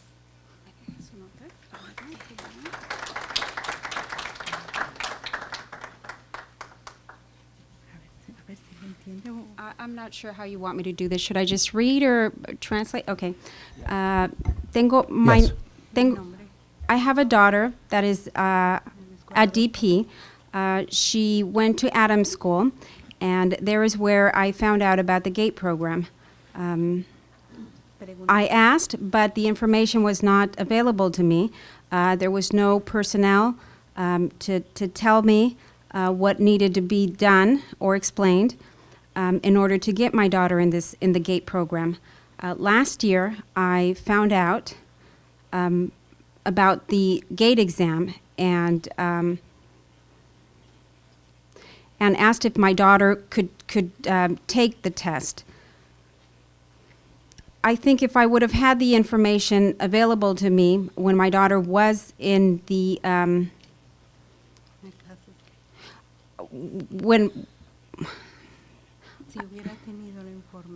I think if I would have had this information available to me, my daughter would be a GATE student. Therefore, I ask that you consider that you consider more access of this program, and also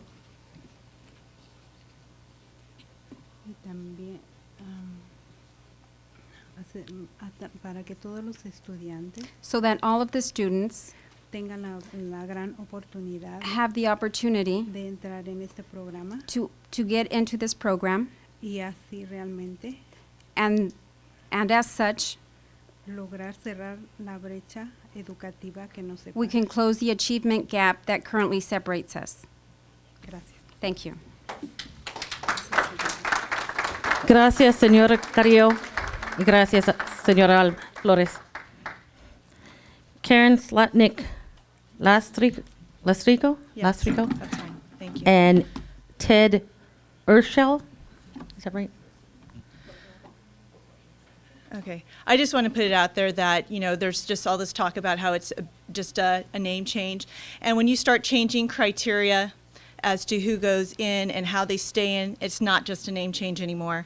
Truly gifted students have unique needs that supersede their ethnicity or socioeconomic status. These students think differently, learn differently, and often know this to a point that when their intellectual and social-emotional needs aren't met appropriately, they are at risk for self-destructive behaviors, underachievement, and depression. That is why identification and services are so important. Studies prove that GATE students do better with like-gifted peers in a class with a trained GATE teacher rather than in more heterogeneous classes where even high-achieving students need more time and support to achieve at a level that comes easily for a GATE student. If GATE enrichment no longer happens in the classroom and is instead pushed outside of the school day to before school, after school, and on Saturdays, it would probably hurt underrepresented students more. This would be especially true if some of the real and not artificial barriers actually stem from lack of transportation, peer pressure, and/or lack of support at home for reasons personal or socioeconomic, which prevent some underrepresented students from participating in enrichment activities outside of the school day. Board members, tell district administrators to address the real barriers as to why underrepresented students are not in GATE classes, rather than have them cite anecdotal evidence or data that proves to an artificial barrier in a name. Even the district says that they can't guarantee that their proposal will work, and so it would be foolhardy to simply rubber 30 stamp seconds. a blank check as they work out the details. Yes, we would all benefit from diversity, but is the goal only achieved by the way the district is proposing? Increasing the diversity in the GATE program is going to take real work starting when the students are still at the elementary level. Increased outreach, better PR with target populations, better identification and follow-through of testing of potentially gifted students, support services for students whose families are unable to help their GATE-identified child when they're not in school, community mentorship, maybe even putting in GATE cluster classes in one of the Eastside elementary schools to serve underrepresented GATE-identified students who would find going to Washington a hardship, etc. These are methods of support that would actually help increase numbers of underrepresented students in GATE classes and other advanced classes at the secondary level. It would be a disservice to all gifted students to eliminate GATE classes without employing the aforementioned methods to increase diversity. I urge you to vote no on the district's proposal. We need to give real, common sense solutions a chance. Thank you. Thank you, Ms. Nick Lastrico. Ted Urschel? Ted Urschel, yes. Urschel, followed by Olivia Uribe. I am the parent of a 7th grade student at Santa Barbara Junior High School and a 3rd grade student at Montecito Union School. I'm also the spouse of a board member at Montecito Union, so I'm sympathetic to what the board is going through on these issues. I've actually agreed with many of the points that I've heard tonight on both sides of the debate. It's a very difficult decision that you have in front of you. I would tend to agree that the gate label is a very divisive one and an exclusionary one, and probably it should probably be looked at very hard by the board and perhaps dropped. That said, I've written to the board, and I think it's very important for the board to maintain a rigorous curriculum, and in so doing, I think should not abandon its 3 tiers of education that it currently has with GATE, honors, and college prep. I think it would be a mistake to blend, to have just 2 groups. I think the board should take a look at moving up the higher performing honors students into GATE and the lower performing GATE students down into honors. I think that's only fair. Sort of all that said, from what I've heard, the board is not, or the school district is not ready to implement whatever changes the board approves. The training has not been done yet. The metrics to test the success of the program have not been put in place.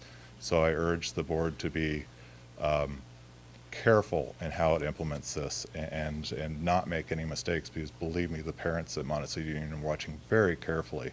And while we appreciate the Santa Barbara Junior High School and everything that it's done and the success of its GATE program, we're very concerned that this is going to 25 seconds. Thank you. This is going to cause a real problem in the educational system in the public schools. Thank you very much. Thank you, Mr. Urschel. Olivia Uribe, followed by Silvia Uribe. Good evening. My name is Olivia Uribe, and I am here, and I strongly urge the label change from GATE to honors because it'll have long-term and impact and important consequences. I am here to share a little bit of my experience. Having gone through the public education system, I moved here in the 3rd grade from Mexico City, and at that time, the teacher recommended that I be moved to a 4th grade GATE class. So I was moved to a 4th grade GATE class at Adams School, then had to transfer to Washington because there was no more GATE at Adams School. So I went to Washington School in GATE. That followed a natural transition into junior high GATE classes at Santa Barbara Junior High.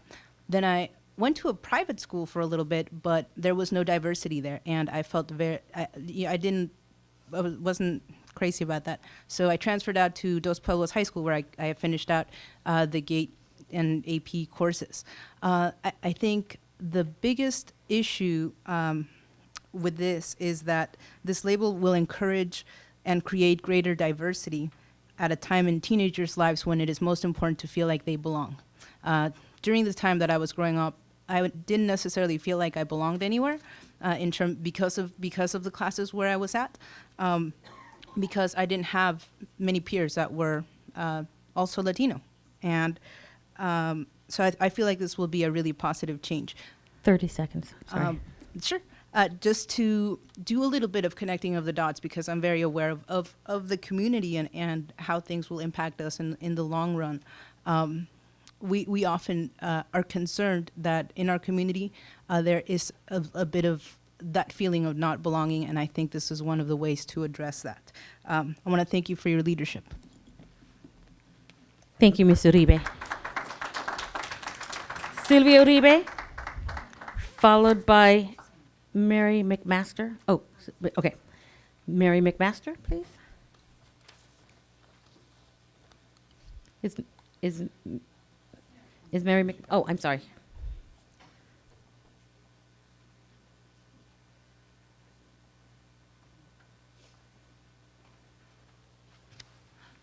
Hi, I also have some concerns with this, and I feel like we're presented with a little bit of a false choice, that it seems like it's saying if we don't like the GATE, no one seems to like the GATE label, and I think there's good reason for that, and that seems to have, some people seem to have a sense that's exclusionary, and I don't think that's an essential part of the program. But I think it's important to keep a 3-tiered program so that there is the highest level, so kids who can perform at that can get the extra challenge that they need. And I think if there's the other part of what I think is creating some confusion is the idea that it's gate testing may not be the best way. There certainly are kids who can perform at that highest level because of their motivation, because of inherent qualities in that kid that aren't showing up on a gate test. But just because you don't like the admission based on gate testing, you could still keep the fourth level, keep it open more on other criteria. And, you know, the handout tonight had some great ideas for the option too.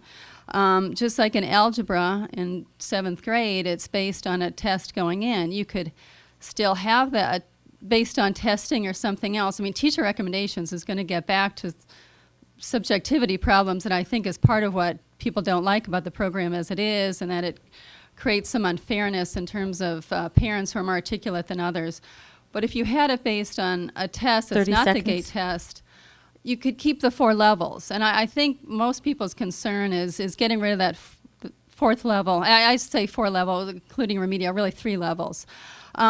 Also, a few years ago, when I was talking to the gate office, they presented me with a figure of 70% and said, you know, you really want the gate classes to be where about 70% of the students are gate qualified in order for them to really be challenged and have a sufficient level of complexity. And I think that was valid, and I just wonder why that was a position of the district then, but now it seems to be saying that doesn't matter anymore. Thank you. Thank you, Ms.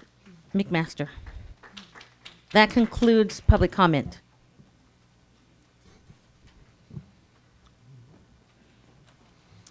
Thank you all for your comments. They're all very much appreciated. It looked like about a 50-50 by the applause, pretty evenly divided. How about taking a 10-minute break before we start deliberating? We've been here 2 hours. Let's take a 10-minute break. We'll come back at 10 minutes after 8.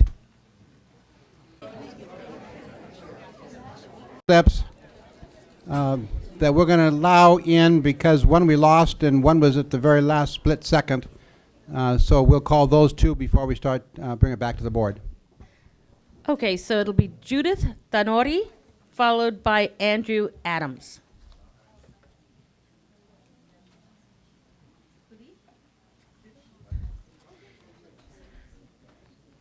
¿Necesitan intérprete? Me gustaría Okay. mejor. Ms. Flores, could we have you come forward to translate?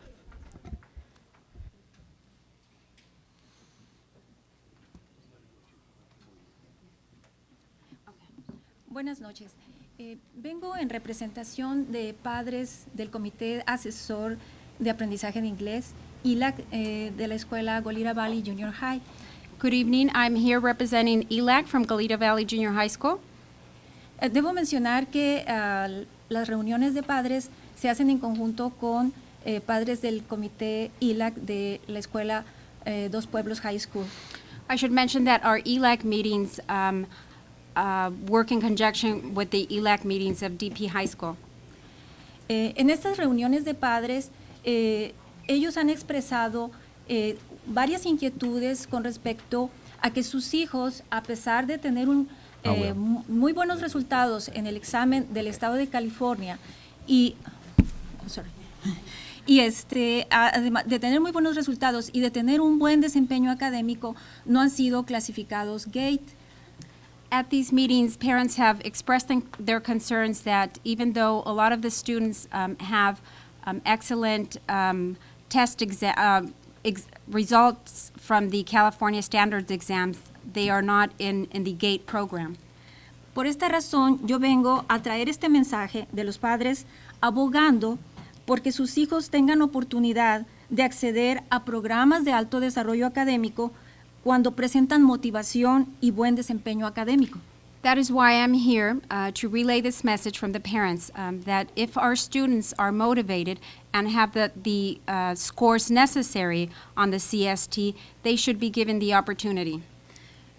Por esta razón, apoyamos la propuesta del distrito sobre la reestructuración de los cursos de GATE y honores, esperando que nuestros estudiantes tengan mejores oportunidades. For this reason, we are in support of the proposal to change the GATE label so that our students have better access to the academic advancement. Gracias por su atención. Thank you. Gracias, señora Danori. And thank you, Ms. Flores. Andrew Adams? Hello, hope you all can hear me. It's a little low, but my name is Andrew Adams from Santa Barbara High School and the GATE students, and I have a few points I would like to put out there before you make this decision, and also to put forth a few points that I believe could help reform the current system. So first off, I would like to say is that the first irony that you state is that all we're going to do is changing the name, but first off, I would like to what I believe you think is the truth is that we're actually changing the system to a two-tier system with honors and college prep. And first off, I would like to think about the repercussions this might take. First off, thinking about GATE students going to honor coursework, how this will affect us is GATE students maybe being lowered down, or the other way around, honors students, if we're going to keep up the same rigorous standards that should be met for GATE students, are going to be harmed and maybe GPAs going down and that affecting college. And also if we're keeping the same number of students in these courses, the honor students that might go down to college prep, if I'm getting you right here, and also being affected by that. Second off, I would just like to state that what I believe to be an ideal system of education is where education is individualized for each student. Unfortunately, that's not possible, but what we can do is that we can put students in groups in which they are able to perform with their peers, and what we're doing is limiting down these opportunities. I know there is a congressional act for students with disabilities that they have their educational requirements individualized, but obviously that would be impossible to do for each person, but for these advanced learners, the least we could do is put them in with classes of their peers that are learning at the same pace. Another point, the United States has declared a national emergency, and the fact that we don't have enough Americans that are smart enough for computer technology, and we're actually, cyber attacks. And so what the Santa Barbara School District is doing at eliminating these accelerated classes is almost, I could see it as un-American, where we're not producing these kids that can go out and take on these roles to protect our nation. But I just want to talk about a few points about reforming the program. First off, what we could do is we need to give equal access to information to all parents, whether the underrepresented students we're talking about to the high achievers, they all need the same information that there is a GATE test. And when we're talking about diversity, and that there's not enough underrepresented in these advanced classes, think about why this is. Were they not identified for GATE programs? Let's look at that, and if that's true, the board needs to take a better effort at teaching these students so they are able to perform in these advanced classes. So, in conclusion, I can say our state currently holds the title of one of the worst educational systems in the nation, and your job is to help the students of the taxpayers achieve the most they can achieve in the classroom and the best they can be, as stated by your mission statement about empowering them to reach their full potential, accelerated learners to those. And if you vote to eliminate GATE, you'll have a hand in diminishing the public education in this country and ultimately affecting the nation's pride and, more importantly, security. Thank you, Mr. Adams.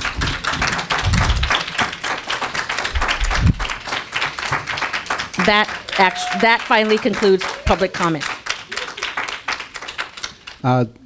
Board, we have many principals here, and do we have questions for them while they're here? Because they may be leaving soon. Mrs. Parker? I have a couple of questions that maybe junior high principal or principals could answer because they've come up. Thank you, Ms. Sawaski, for addressing the point about what differentiation in a secondary classroom looks like, because I was hearing a lot of confusion about that, thinking that it was going to be like separate coursework, things like that, which I know is not what happens with the range of students that are already in those classes and would not be intended to happen. My questions are, what sort of support is there currently in place for this range of students that are in GATE classes that would then be in honors classes, the same range of students? What support is there at the junior high level? And then how do they affect a change in placement? If with support a student is not successful, how does it look? What is the pathway for changing their class? So these are questions you'd like If the junior there's high a junior high principals, principal that because wants to come they're doing this right now. John Becchio is the principal of Santa Barbara Junior High. We have Good evening. Joanne Keynes, principal of LaCoumbre Junior High, and Veronica Rogers, principal of Goleta Valley Junior High. The first question was about how are we serving students that are struggling? Did I understand your question correctly? Regardless of what level they're at.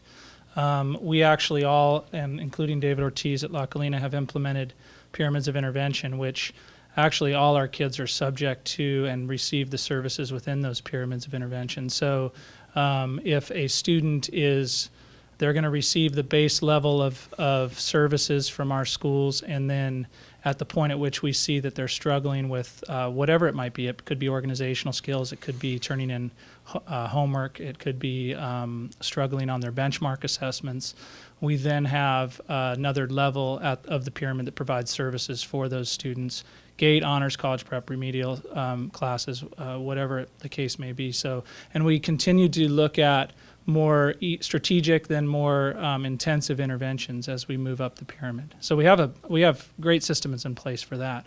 Your second question, you'll have to re-ask it for us. What if, even with support, a GATE student, I should say a student in a GATE class, is not successful? At what point do you have the conversation with the parent and the student that change in placement to a lower level class might be a good idea, and how does that process work? Well, we currently, are you asking currently? Because currently we don't do that with our GATE program, typically. I mean, if a student right now is GATE identified, they are in our GATE program and have access to that. And even if they're getting an F in the class, you would keep them in there? We have conversations with the parents, certainly, and typically the limitation is that the parent does not want to move that child out. Yeah, you can. I was just going to add that we also, across the board, have been working with our kids with AVID, and our GATE students, as well as our college prep students, as well as our special needs students, need organizational skills. They need Cornell note-taking, graphic organizers, binder checks. It's called junior high. And you do not remove a child from a program because they're having trouble with organizational skills. You give them that support. And as Mr. Becchio was just saying, that's that pyramid of intervention, and that goes across the board. The other is that quite often part of the GATE child is disorganization. So that's a huge piece to be working with those students. Every one of my teachers that teaches GATE also teaches a college prep class. Those skills are across the board. They are, and there is a difference. There are truly GATE kids. And I'd say the GATE and our honors identified kids are more aligned than some of the others. So we really, when we're differentiating, and I love the part where Ms. Sawatsky was talking about professional development, that is the key to effective teaching, and that's across the board. I just wanted to add an additional piece because I think the real key here is the curriculum. The curriculum, the highest level, whether you want to call it GATE, whether you want to call it pre-AP, whatever you want to call it, the most rigorous curriculum is not going to be compromised. And in answer to your question, I think along with my colleagues, we do a lot of work in communicating with parents, not just GATE parents, but all parents, about the progress or lack of progress of their students. We would not like to see any child in junior high be unsuccessful. That basically says you're a failure going into high school. That's not the message. Ultimately, it becomes a parent decision. And so one of the things that we do a lot of is communicate progress and lack of progress with parents, and not just when the progress reports come out, but on a regular basis, because we want parents to know so that they can make an informed decision.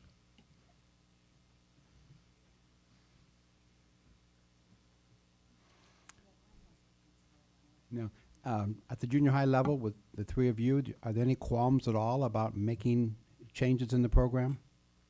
Anything that you should tell us that might be detrimental?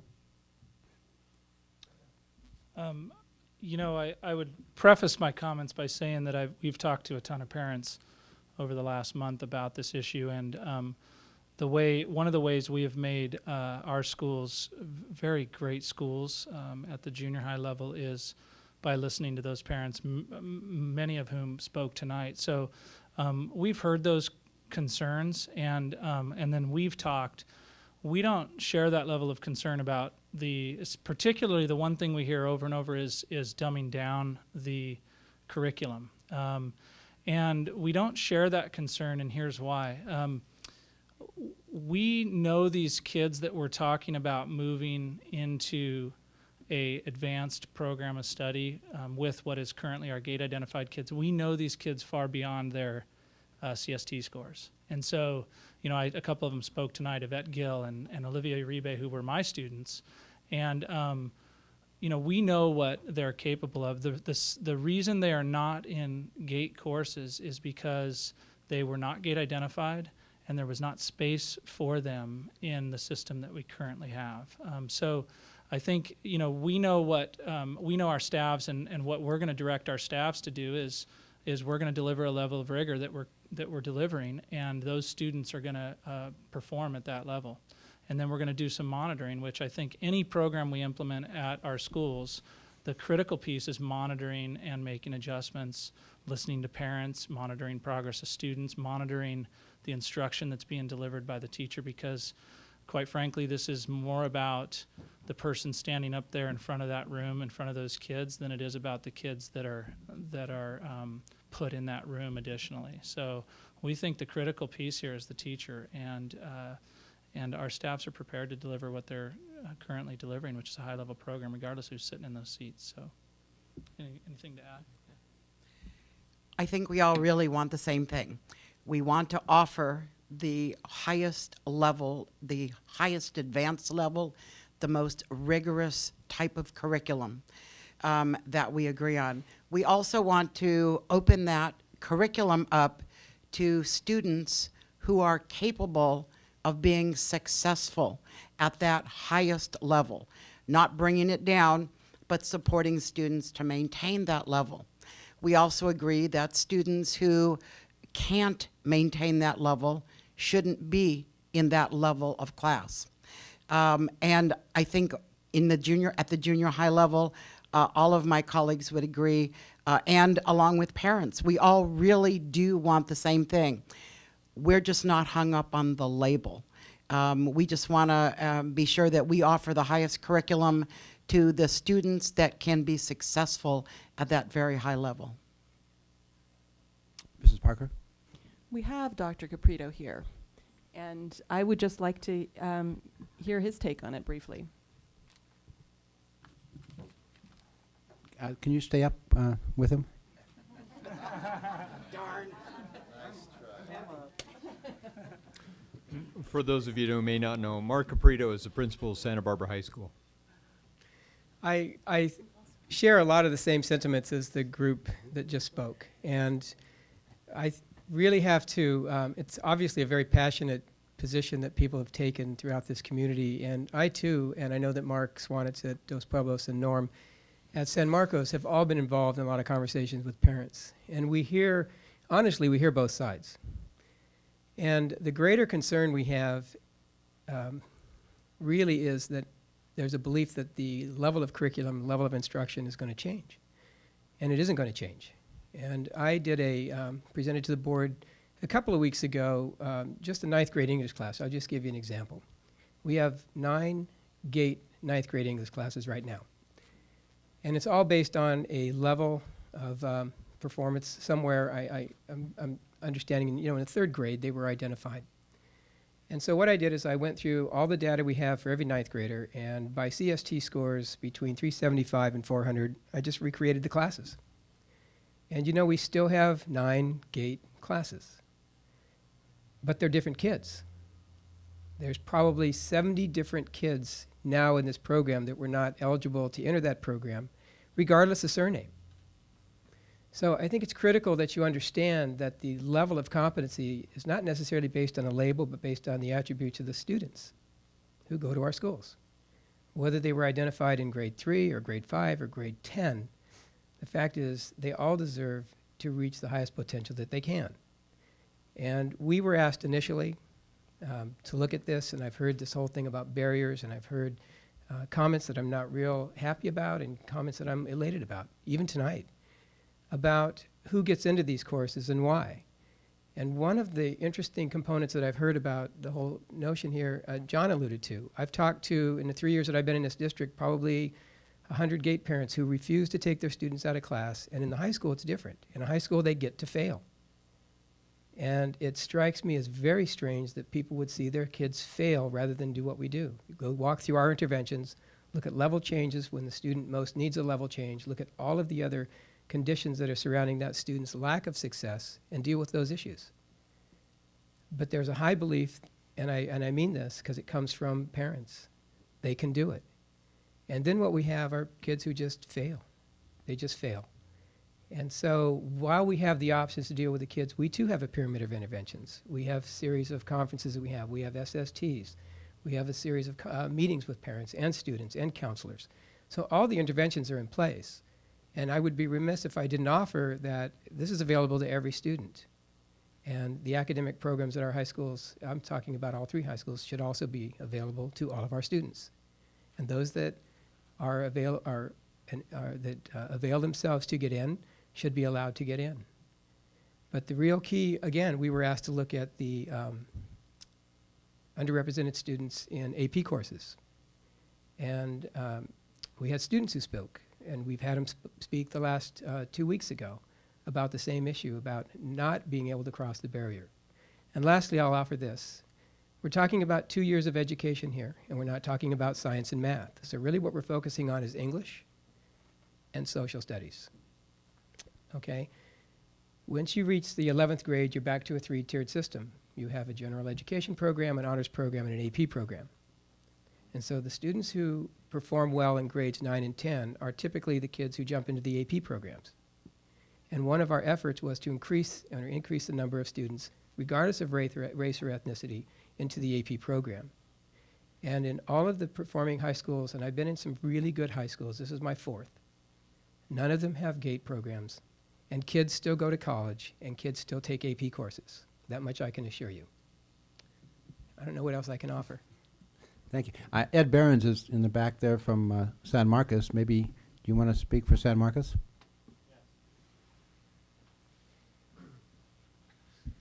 I think Mark made a good point regarding math and science. In the area of science, we don't have any GATE classes.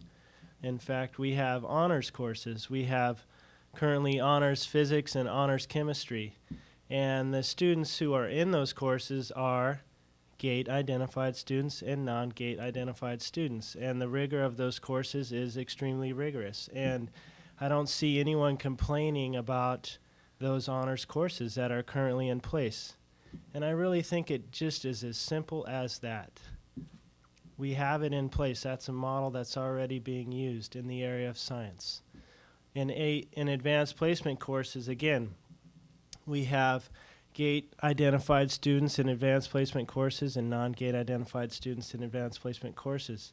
It's, for me, the issue is just as simple as offering it for any student that wants that rigor of coursework. Do the GATE students in those courses have priority in the class? Do they get No. first choice? It's open for any student that wants that rigor. And you'll have as many classes as you necessary to meet the demand? Correct. Any other questions? Dr. Noel? I have comments as distinct from questions. Oh, These anything are for, questions. anything for this line up here that you want to? Yes, oh, absolutely. okay. Yeah. Do you want to go with them? No.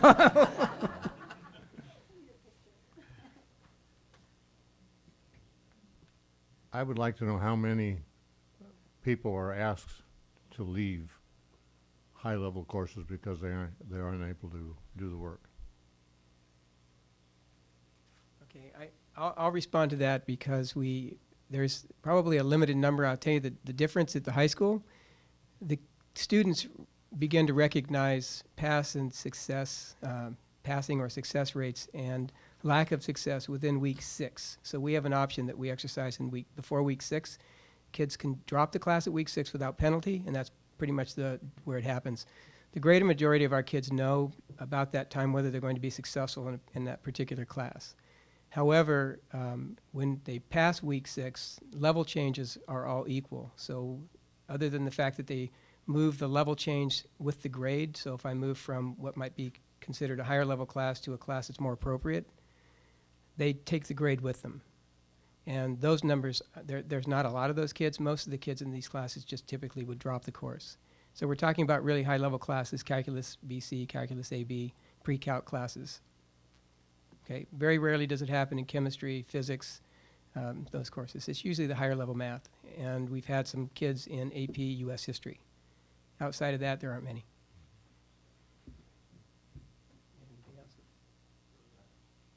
Dr. Newell, is that the only question? For now. Oh. No. Does anybody else want to answer Dr. Newell's question? I guess I should have asked that. Yeah, I was sort of waiting to hear from. Well, I think for you know, I can't speak for the other junior highs, although I would assume that it's similar. You know, at any given grade period, I mean, we work through our interventions like we talked about. One of the conversations we have in either a family teacher conference or an SST would be about placement and appropriate placement. Generally, we're taking into consideration academic performance, common assessment performance, which does measure the achievement of standards, and it is not a high number in really any of our programs, but there are changes from time to time from levels. I might add that they're both changes up or changes down. The one issue that we've run into over the years, though, is in particular with our GATE program. You know, that is the service that we currently provide our gifted and talented students, is basically a class. And because of that, when we have that conversation, we can make recommendations about a change in placement for gifted students.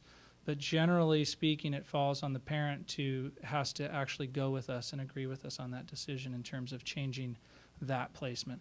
One of the things that's attractive about this particular model is that we would hold all the students, GATE identified or not, to a standard of achievement in those higher level courses, which is something that we've spoke about as principals being a good thing, so that gifted kids too need to perform academically. Do you guys want to add to that? Thank you. I was just going to share that when I heard tonight about the 3-tier and 2-tier and the misconceptions that I think that are really involved with that. Over the last several years, I know at Goleta Valley, we have really looked at the rigorous program and the feeder schools that are coming in. And we have 7 different schools and about 16 different privates that come into Goleta Valley with a wide range of abilities. So looking in our GATE classes, we're really looking for kids who can accept that level of rigor, not lowering the standards at all, but raising that bar. And we have found, and our data is showing that the kids that are placed in there, and our counselors are a great umbrella in the teacher recommendations, particularly from 7th to 8th, our kids are being successful. Very few students are not able to make it, whether they've taken the GATE test or not. It's much higher looking at the standards. Plus, we have a standards-based program. So most of our kids are successful. The kids, once again, I think we have a responsibility for our GATE students. There are special needs in GATE for GATE students that we need to address, as well as with all kids. But we like to keep some area open. It's mainly the GATE honors that I'm hearing as being a difference in the tier. And it would be nice not to have that 2-level tier going on right at that point. Mrs. Deacon? Mrs. Rogers addressed this in your last comments, but I guess the question I had for the junior high principals was, you do have all these feeder elementary districts and private schools. Will this plan facilitate entry of those students, and will it accommodate some of the problems that you face now with differing levels of identification for GATE? I think one of the most difficult placements is from the elementary into junior high. we've heard a lot of talk about teacher recommendation. Believe me, every teacher's level of recommendation is very, very subjective. And there are elementary 6th grade teachers who believe that every student is a GATE student. There are teachers of 6th graders who believe that none of the students could do GATE level work, and everything in between. So one of the things that junior highs are charged with is looking at, you know, the potential of students, not based on a single measure, but based on multiple measures. We want to make sure that students are placed as high as possible, but preparation levels do differ. And like Goleta Valley, both Santa Barbara Junior High, La Colina, and La Cumbre feed from a variety of public and private schools. So in the first 6 weeks, there are some adjustments both up and down to make sure that, you know, we may have thought that a student was one particular level when in fact it became clear in the first couple of weeks that student was capable of much higher work, needed more rigor or less. So that movement into 7th grade is just huge, and I think junior highs just do an amazing job of trying to figure out what each elementary school is really trying to tell us and get the student in the highest possible rigorous curriculum level that they can handle successfully.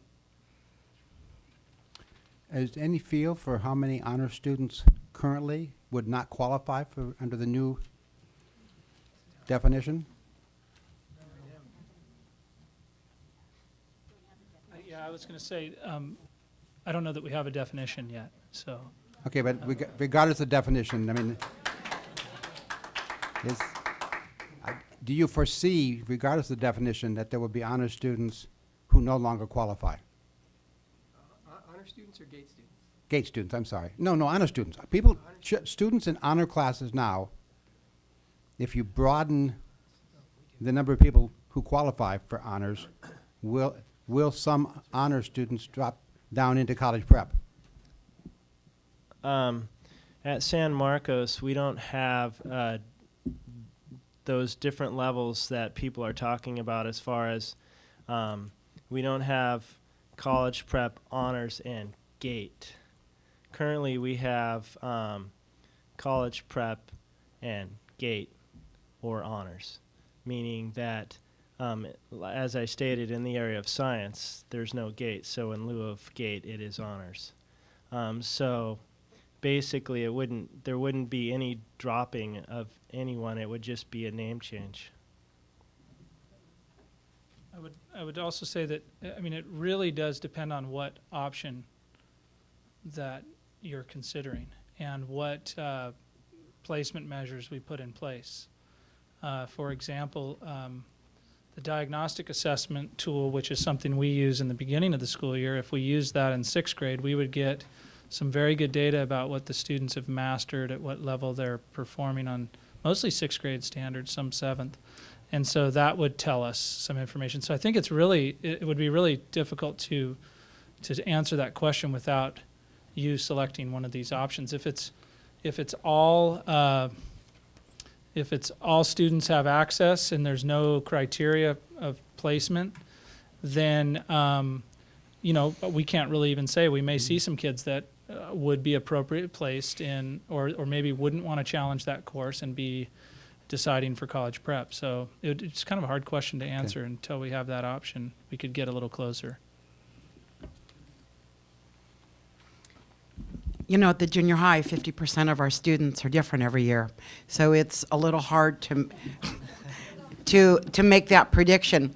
What I can say, since La Cumbre is a junior high that feeds from only Santa Barbara elementary schools, is the good news is that we're hoping that more students will qualify in those higher level classes, because there is movement up at the elementary level and the scores are moving up and the preparation is getting better. So we're actually hoping that more students would qualify for that higher rigor. Mrs. Cordero? I don't have a question, but I do have a comment, and it's not directed to our principals, so I don't know if other people want to direct their Let's see if we any questions yeah. to the principal before they. Yeah. Let's see if we have any more for the principals, and then we want to thank you very much for all your information and your great attitudes. Thank you. And the smiles. Because you know you can leave now, huh? Okay, Mrs. Cordero? Well, my comment is more directed at really, I guess, kind of a request or a plea even for the rhetoric that we use when we discuss this issue. This is a difficult statement for me to make, and I'd actually prefer not to make it because I'm afraid I might even get emotional about it. But I feel like as a person of color, and especially as a Latina, and the only Latina sitting up here, and on behalf of the Latino community, I feel like I do need to say that I'm really offended by the question of a decline in the rigor of courses if the proposal goes through. For years, as we've heard from all of our principals, non-GATE identified students have been enrolled in these GATE identified courses. That's not a new thing. The fact is that most of those non-GATE identified students have not been students of color. And there has been no overwhelming outcry of concern for the rigor of these courses. We have not had parents coming to the board saying, we are really concerned that the classes are going to be lowered. But now that we raise the issue of wanting to include more students who look like me, all of a sudden, I start hearing the term dumbing down used. And I find that offensive personally, as a person of color, as a Latina who was in honors courses, as a Latino who was the only Latina or Latino in my honors courses when I was there, as a person with a master's degree in education, as a college instructor, professor, and I find it insulting on behalf of the Latino community. We have young Latino and Latina students out there who you may be surprised to know listen to this. They listen to the things you say, and they take it to heart. Last year, I had a group of my students, I asked them, why do you think that the classes are so different? That the upper level classes are mostly white, and the lower level classes are mostly non-white. And I was heartbroken, literally moved to tears, that it was my students of color who said, because the white students are smarter. And the white students said, it's because the Latino students don't work as hard. Neither one of those things are true. And the message we give to our Latino students is they're either stupid or lazy. And neither one of those things are true. And I would like to stop hearing it.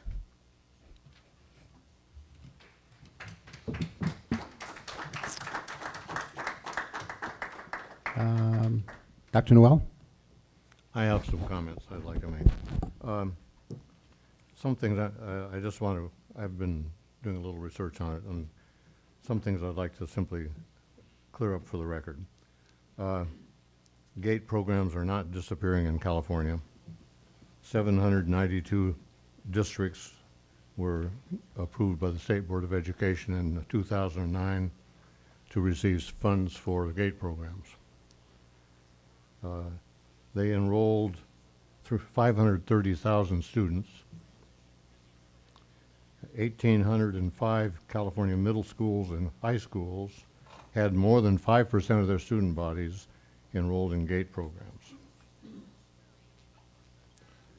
Now, California districts have very wide discretion under the law, under public policy, as to how they implement GATE programs. And the more you look around at different school districts, you find that the relationship between the GATE students, or the GATE program, I'm not sure which to call it, and the other high-level programs, whether they be AP, International Baccalaureate, honors, or many other names. The relationships are all over the place. Sometimes GATE is the overarching term, and the others are part of the GATE program.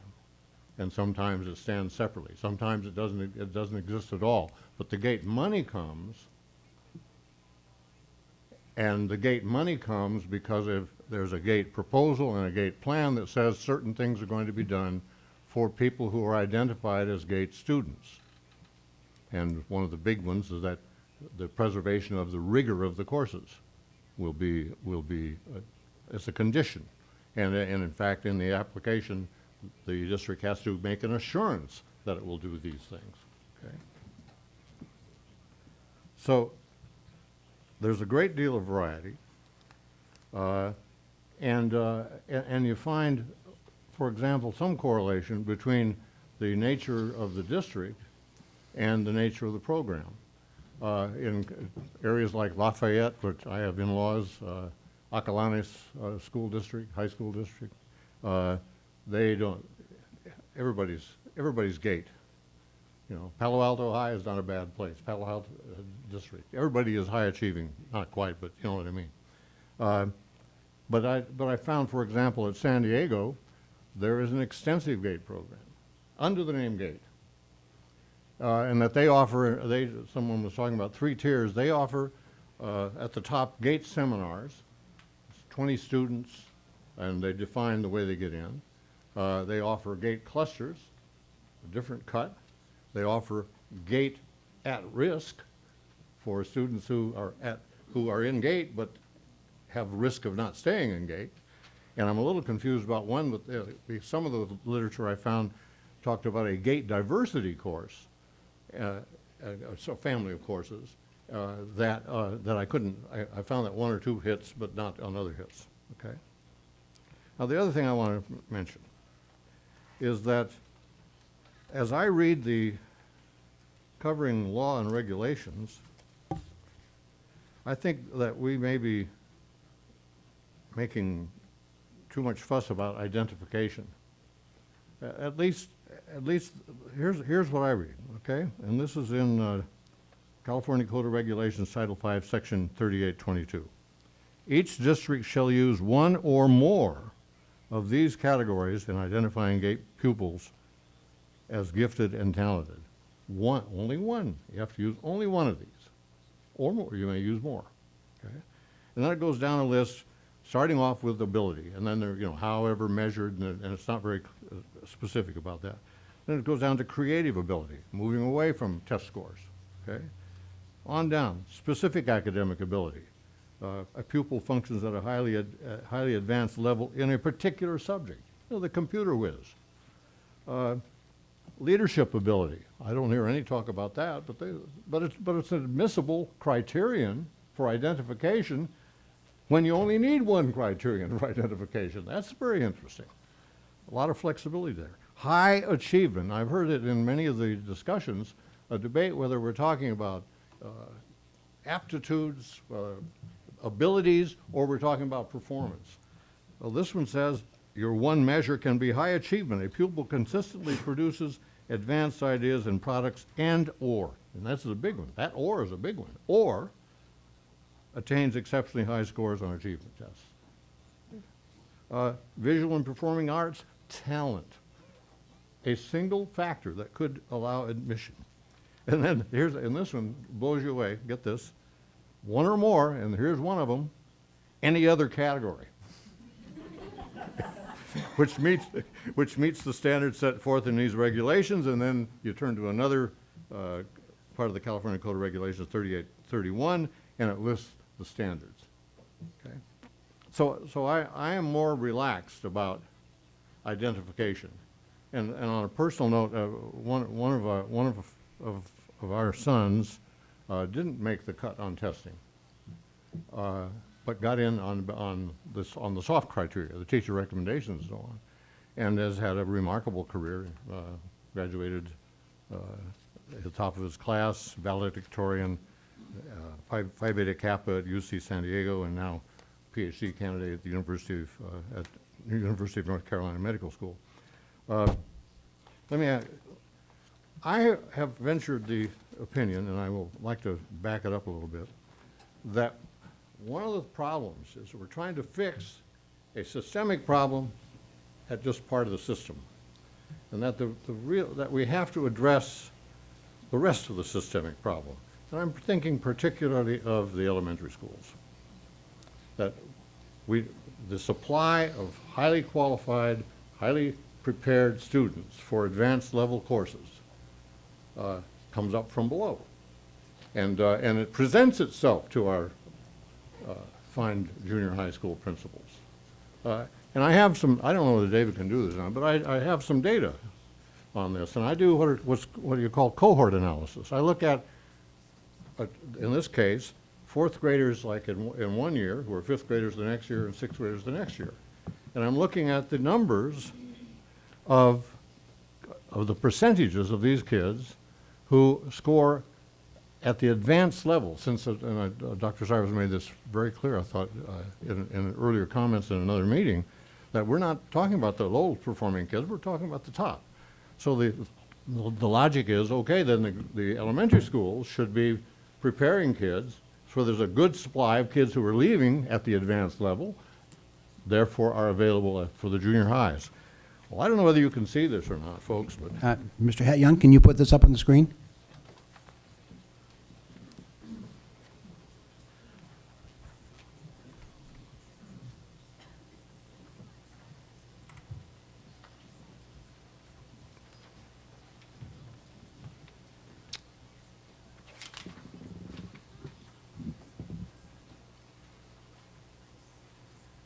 top one, Dr. Noel? Top one is English Language Arts, and each line represents a cohort.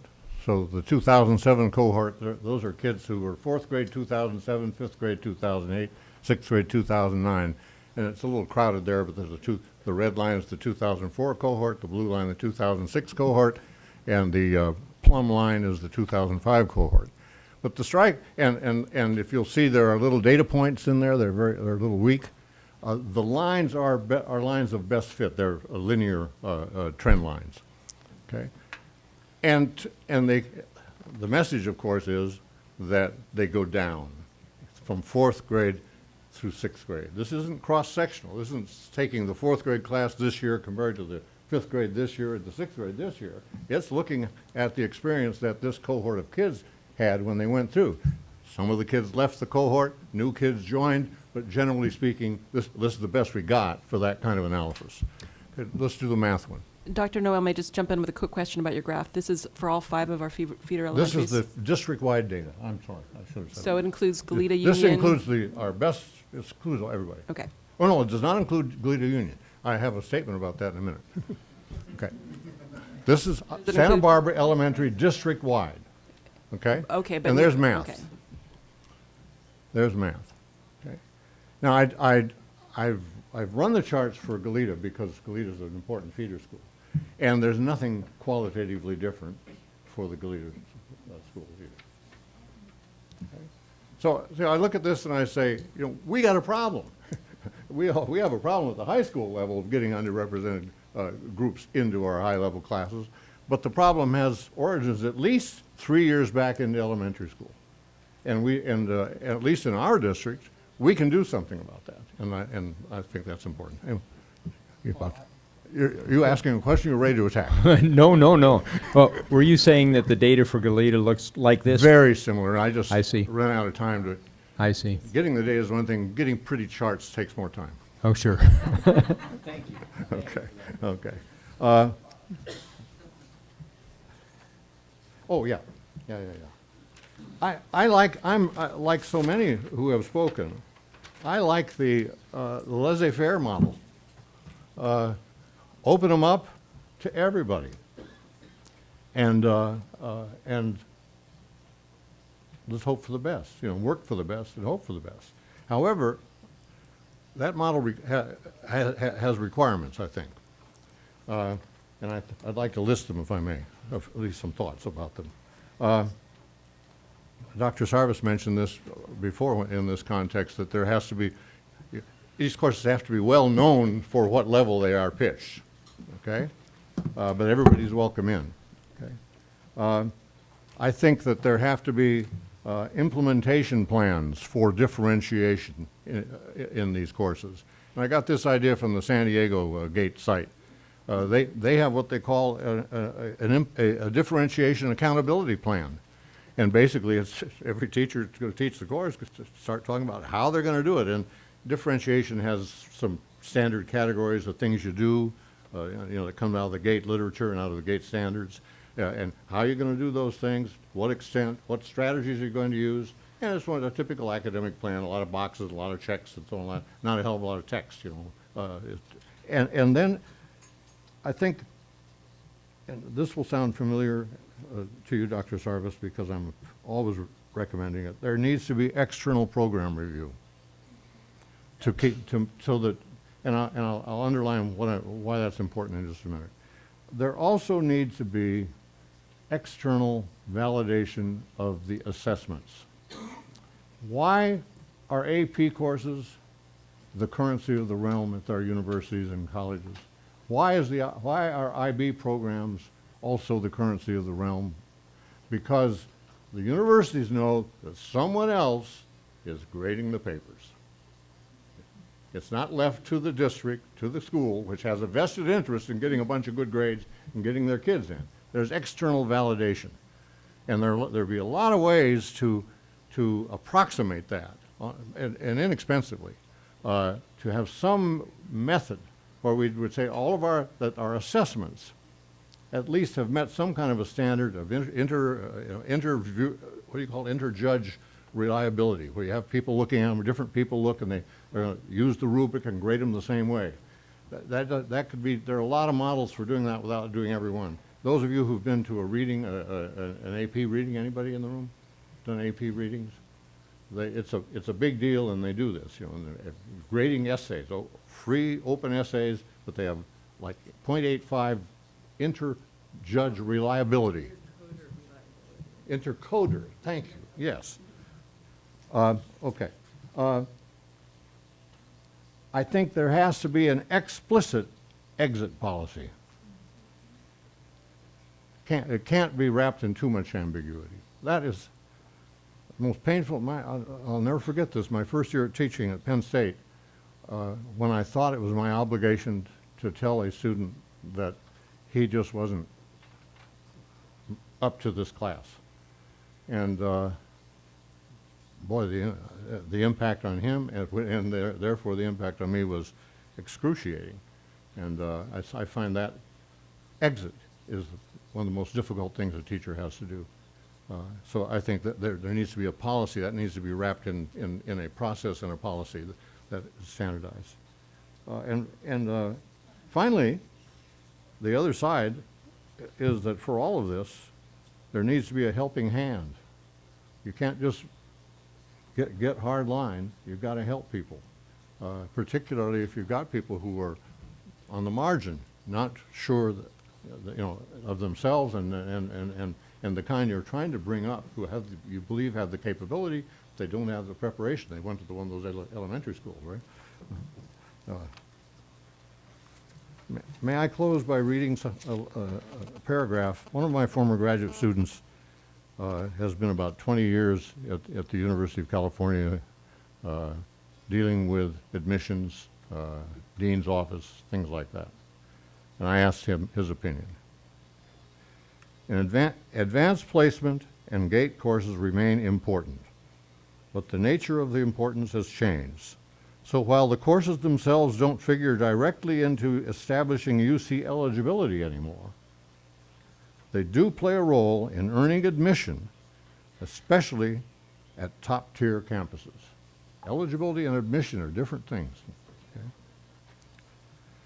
This works in three ways. First, students who successfully complete AP and GATE courses tend to score higher on standardized tests. He means on the SATs or the ATCs. And have higher GPAs.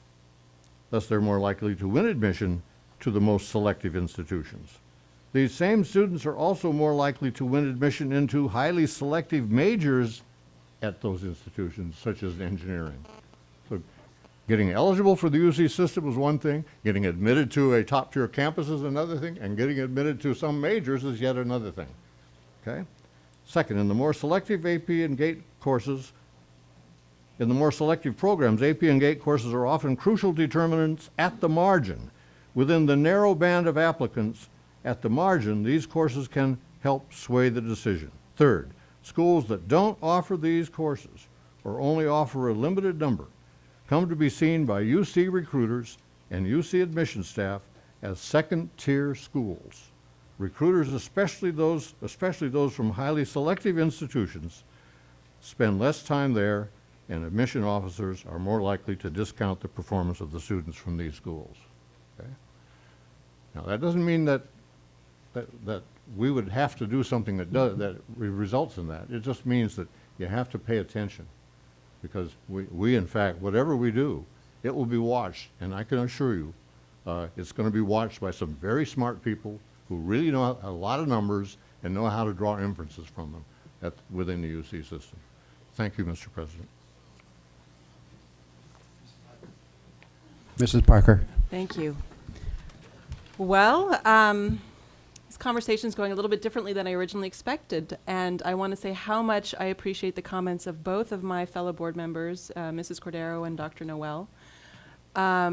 Especially Mrs. Cordero, for sharing your personal experience. It's very powerful and very true, unfortunately, in our district and in our community. And I think that this is an important reason to make the change. But one of the really striking things that I've seen is how, as it's put in the attachment, how unpredictable a placement is as it stands. That a student with the same profile in 2008 is in a GATE class, but in 2009, her little sister's coming up with this exact same profile, and there's no space in the class, and so they're not participating in the highest level academic course. And in our district, I've really felt like over the years, I'm sure that this is not the way it originally started. I'm sure it started with a very small percentage of students, and there's just been this Lake Wobegon creep locally. And as that has happened, I really feel like these GATE courses have morphed into essentially high-level honors courses. And they aren't really offering a very targeted GATE curriculum that's around socioeconomic, it's not socioeconomic, it's going completely the wrong direction, social, emotional, and those needs. And so I feel like it's really changed over the years. One of the things that that I really like to hear from Dr. Noel is the idea of open access. I agree with all the points that he raised about open access. My one other thing is when I was looking at districts that had open access, is they're so clear on the course description, but how much more work is involved so that students really know what they're getting into. And some of them have contracts that you sign. That you understand, that you've read through, that you understand, and that you understand also that you will be moved out if you are not performing at, typically it's, above a C level. Although some, interestingly, do have them make it really clear, you're going to, once you're in and it's past the 6-week drop, you're going to stay in and get an F. So really think about signing that contract. But the one area where I see the possibility of maybe meeting more guidelines is 7th grade, where again, I think it can be really hard for elementary parents to judge and for 6th grade teachers to know exactly what the expectations might be. So my suggestion that personally would be that for 7th grade, there would be some enrollment guidelines, not necessarily cutoffs, but guidelines. The list that you have here, I don't know anything about the diagnostic placement assessment, and I'm a secondary parent at this point, so I've been through that. So I think that's a little bit scary because parents won't know what that means. And for the CSTs, my only other point would be that instead of just looking at 5th grade, because it could be that there was weak instruction that year, that it be something like California Standards Test cumulative scores of level 4 and 5 over multiple years. But those are the things that I would chime in on with that. The other thing is that if we move to this, I would really like to see the district insist on consistency across all of our junior highs and high schools. Right now we see that, you know, this high school offers honors in this, and that high school offers GATE in that, and it's actually true in the junior highs as well. I would really like us to have a district-wide system in place so that wherever our students, because we have quite a bit of mobility in our secondary district, that wherever our students go, they know that they're going to get a similar high-level course offered, whichever junior high or high school that they attend. I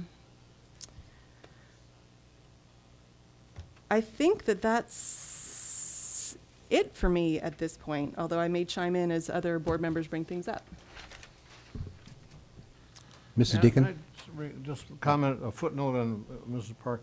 I thought your statement about the standards, it reminded me of a school we both visited, Sagerstrom. Yeah. And the whole issue, you know, you said, well, no wonder it's doing well, it's a school of choice. And this is about very low performance. This is about low socioeconomic status kids performing very well.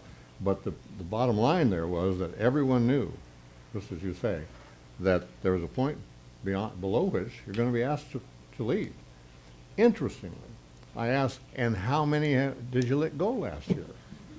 0.19%. No, 1.9%. Once the expectations get established, the courses get known, and it is well known that when you say standards, you mean standards.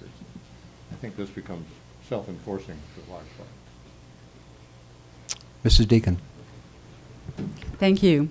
Well, because my other board members have made so many good points, I think I can, in some ways, cut back on some of the things I was going to say. I would like to thank the principals for what they had to say, because that was really helpful. And maybe I'll just start with Mrs. Parker's comments and work my way backward. And I'm also very intrigued with Dr. Noel's position on open access, because I think ultimately that's probably where we want to end up. And I do think, given the situation we have right now, it might be difficult to go there immediately, especially with the junior highs, because I do think that multiple markers for success would be helpful as students transition from elementary to junior high. So I actually like the multiple options you gave us on 3 for grade 7.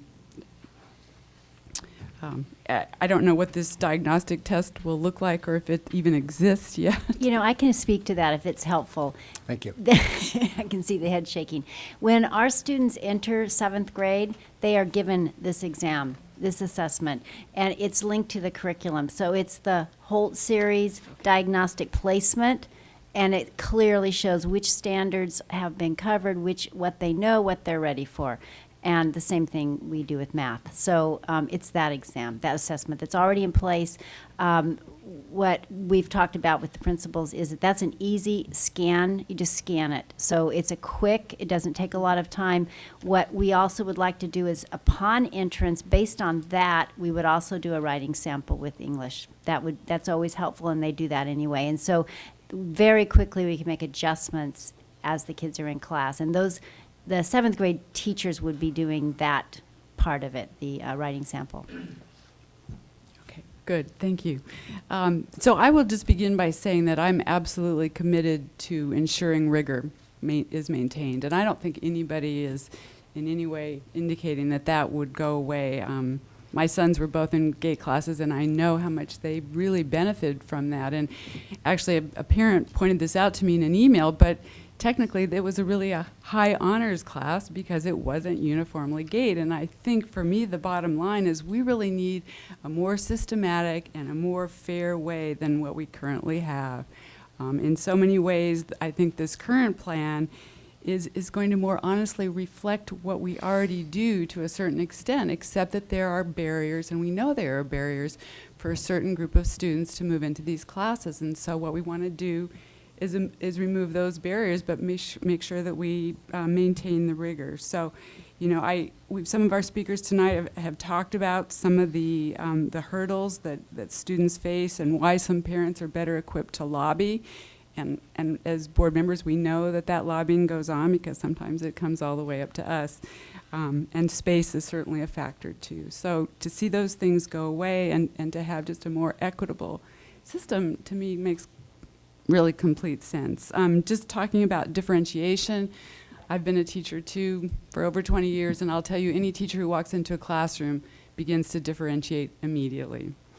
And because our GATE classes are currently not exclusively GATE students, that differentiation is already going on, and there are many, many strategies for that. And I think that takes us to this training piece, and really there's so many interlocking pieces here, and I've heard my fellow board members mention them already. I'll just recap. We need to do a better job of early identification, and that's really falls back to the district. You know, we need to be, in special ed they call it child find for kids with special needs. Well, we need to do that active seeking out of kids who will benefit from these classes, and I think if we put this program in place, we're going to get this kind of stakeholder buy-in at all levels, and I really am hopeful that that'll help. We need to do a better job of more rigor at the elementary schools. There's no question about that.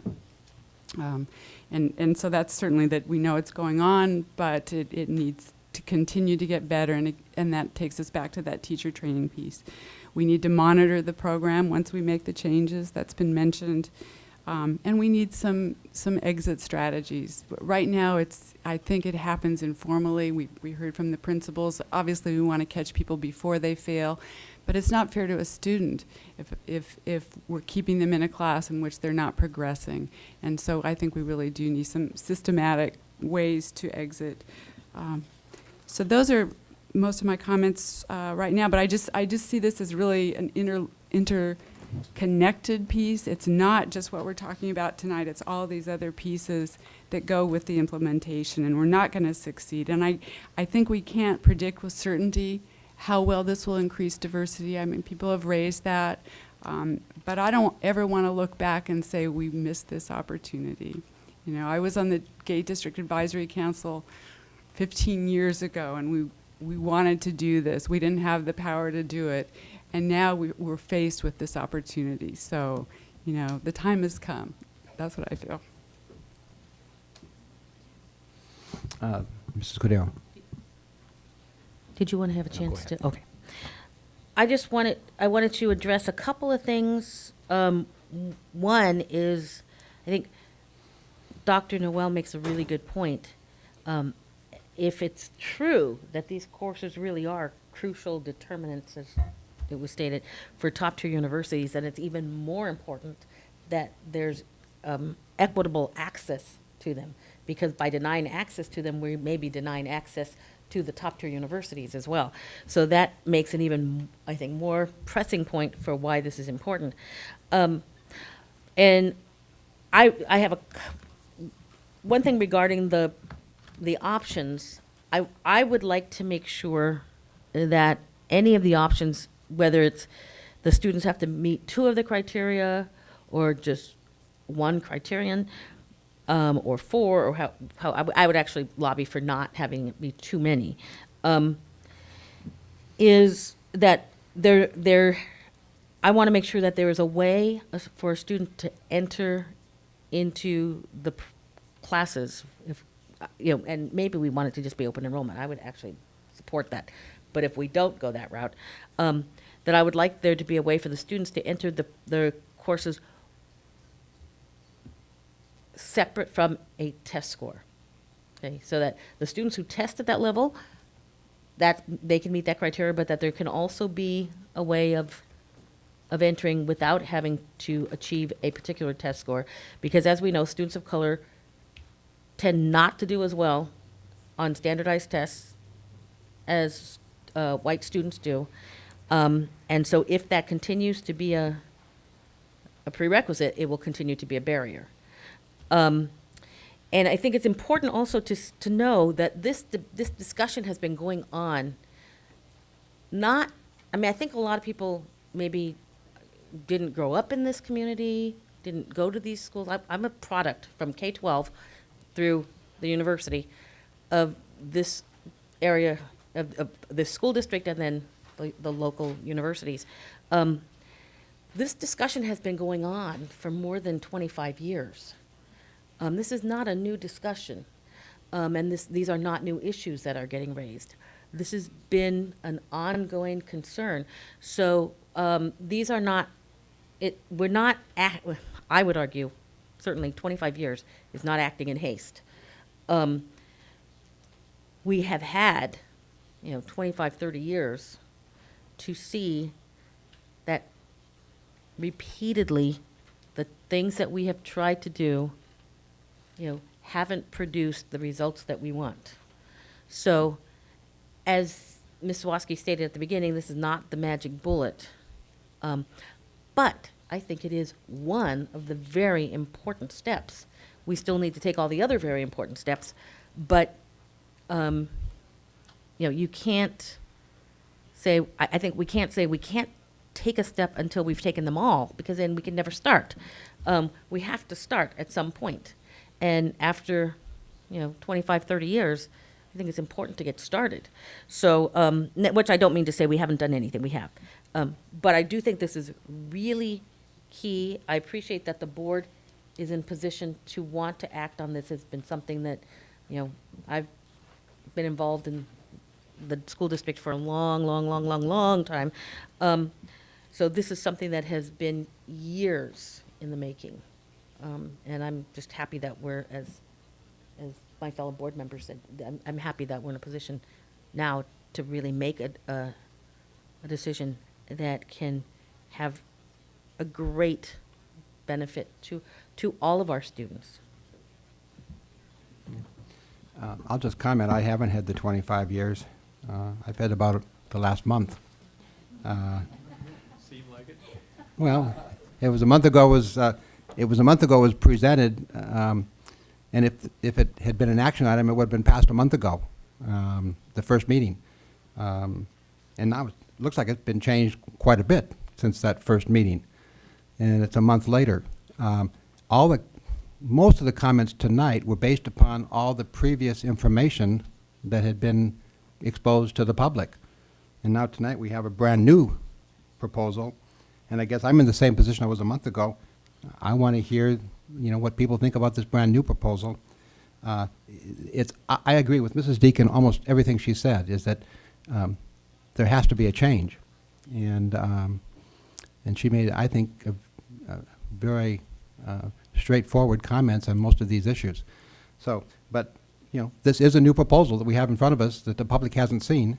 And so, I don't know when our next meeting is on this topic, but I'd like to have the public respond to this program.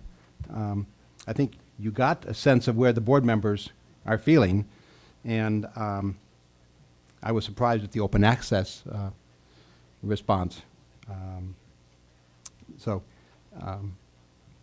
Mrs. Deacon? Can I just comment on one thing, since we just did see this one option? At the very top, it says, all options include criteria that students must maintain a grade of A or B to remain in the course. Would this apply to AP classes as well? Because I got to tell you, No, these getting are a just, C in calculus right. sometimes That's is a real very different. accomplishment. So And this is up for debate as well. I Okay. mean, this All this right. is Yeah. This was put forward based on all the comments that we have heard over the last month, all of the research we've done on what other districts that are really highly performing do, which that's where the open access came that we didn't have in place before. So, yes, it's not with AP. Because we don't want grade inflation, and I worry a little bit about forcing that to happen. Mrs. Cordero? Yeah, I actually don't, not only do I not want to see this in AP, I don't actually want to see this in the honors courses either. A C, supposedly at least, is average, and at the very least, it's passing. I think for students who are passing an accelerated course or a higher level course, if they're not failing the course, I think they should have the right to remain in that course and be exposed to that rigor and that higher level instruction if they so choose. They may, if they're getting a C and they are concerned about their GPA, they may choose to drop to a lower level course. But I think as long as they're not failing, or D, that they should have the option of remaining in a course where they can get exposure to a more rigorous curriculum. I'm actually wondering how other board members feel about that, because that is based on a lot of it's based on the fear that the level of rigor will go down. And so that's why that's put in there. If you look at the other high school and junior high criteria, there's some C's in there, level C as a prerequisite. So I really want to hear, because I need direction to bring back the plan. Dr. Noel? Well, I think that the fear that the level of instruction will go down is a real fear, not unrealistic. And I base it on, particularly in the junior highs, base it on those data from the elementary schools. So I think that everything you can do to assure that level is terribly important.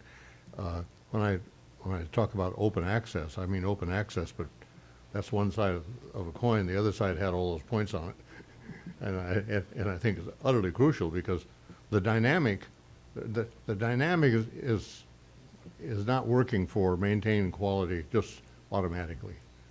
It has to be a very conscious effort as you open it up to maintain quality. And when we correct the problem at the elementary schools and get a larger supply of kids coming through who are proficient in advance from upper elementary, then I think it'll be less of a problem then. By then, of course, you'll have all the expectations established. Mrs. Cordero? I just think that having the option of a C actually would be more likely to maintain rigor. I would be very concerned about students having to achieve an A or a B in order to remain in the course, that it would be very, very tempting to give a student a B who maybe is at a C+, because if they don't get a B, they're going to be out of the course. I think we'd be more likely to maintain rigor. It also doesn't make sense to me that we would say a student who is doing an average student, or a student who is doing average in an honors course can't be in the honors course. What does average mean then? Somebody has to be the average. And if you are the average, then you can't be in the class anymore. So that just doesn't make sense to me at all. And I think the teachers would feel really pressured in a scenario where they can't give a student a C, if that means that suddenly they're pushed out of, an honors class. And just getting back to this college admissions piece, I actually talked, and I mentioned this last time, to some college admissions officers who said, what we care most about is students taking the most rigorous courses. It's not necessarily the grades they get in those classes. We want to see they've challenged themselves. And this is absolutely a reason to get our underrepresented students in these courses, because one of our board focus goals is to get more students into college. And so I think we need to have a lot more options available for all of our students. And so I just think, and I think we need to continue all these AP classes and make sure we have lots and lots of options, because some students may do better in one set like IB as opposed to, AP. So anyway, I am concerned about the A and B only there. Mrs. Parker? I guess I had a question about that as well, because I wasn't sure what it meant to remain in the course, because obviously we have a lot of students that'll slack off and then get that C at their mid-quarter progress report or at the semester and go, oh no, and then they'll really turn themselves around. So what did that mean, remain in the course? It meant that if you were not maintaining that you would not be able to, there's changes at the quarter and semester. Yeah, no, I would so not be in favor of that okay. at all. I mean, I could That's good see to that know. if a student is getting less than a C, that's a discussion. And certainly a discussion for the counselor when it comes to the open access choice the following year, about whether that is in fact an appropriate placement. But mid-year especially when students, have good weeks and bad weeks and good quarters and bad quarters. I would be loath to suddenly say you have to leave in the middle of the year. So, Dr. Noel. oh. Yeah, I taught for a long time at the university level and saw the process of grade inflation, which took place big time over a long period of time, to the point where there was something called the courtesy B, a B, okay, the courtesy B, where the proportion of kids. I mean, if you're talking bell curve, I can tell you about one assistant professor who got called in for lopping off the two standard deviations below the bell curve and giving them Fs. Called in and told by the department chair that you're giving too many Fs. There are a lot of pressures in academic life. Popularity, nobody's taking my classes, I'm too hard. There are a lot of things. So that's why I was listening to our discussion and making those notes of the things that you have to put in place if you're really going to maintain quality. Now, but at the same time, I mean, it's just a dilemma every teacher is going to have to deal with. If the grade I give this kid is going to be the death in the program, what do I do? Well, you get some supports if you have some kind of validation of your grading process, of your assessment and grading process.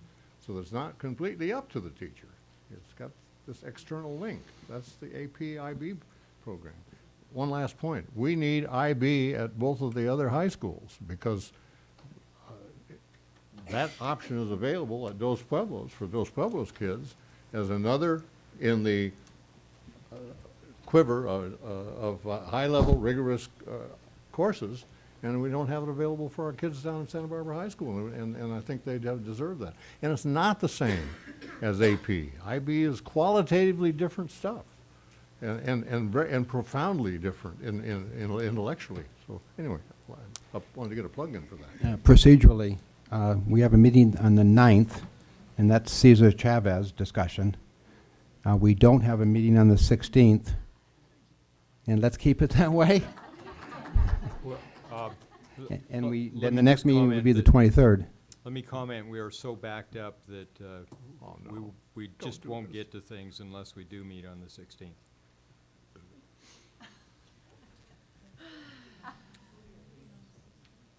I think I'm sick that night.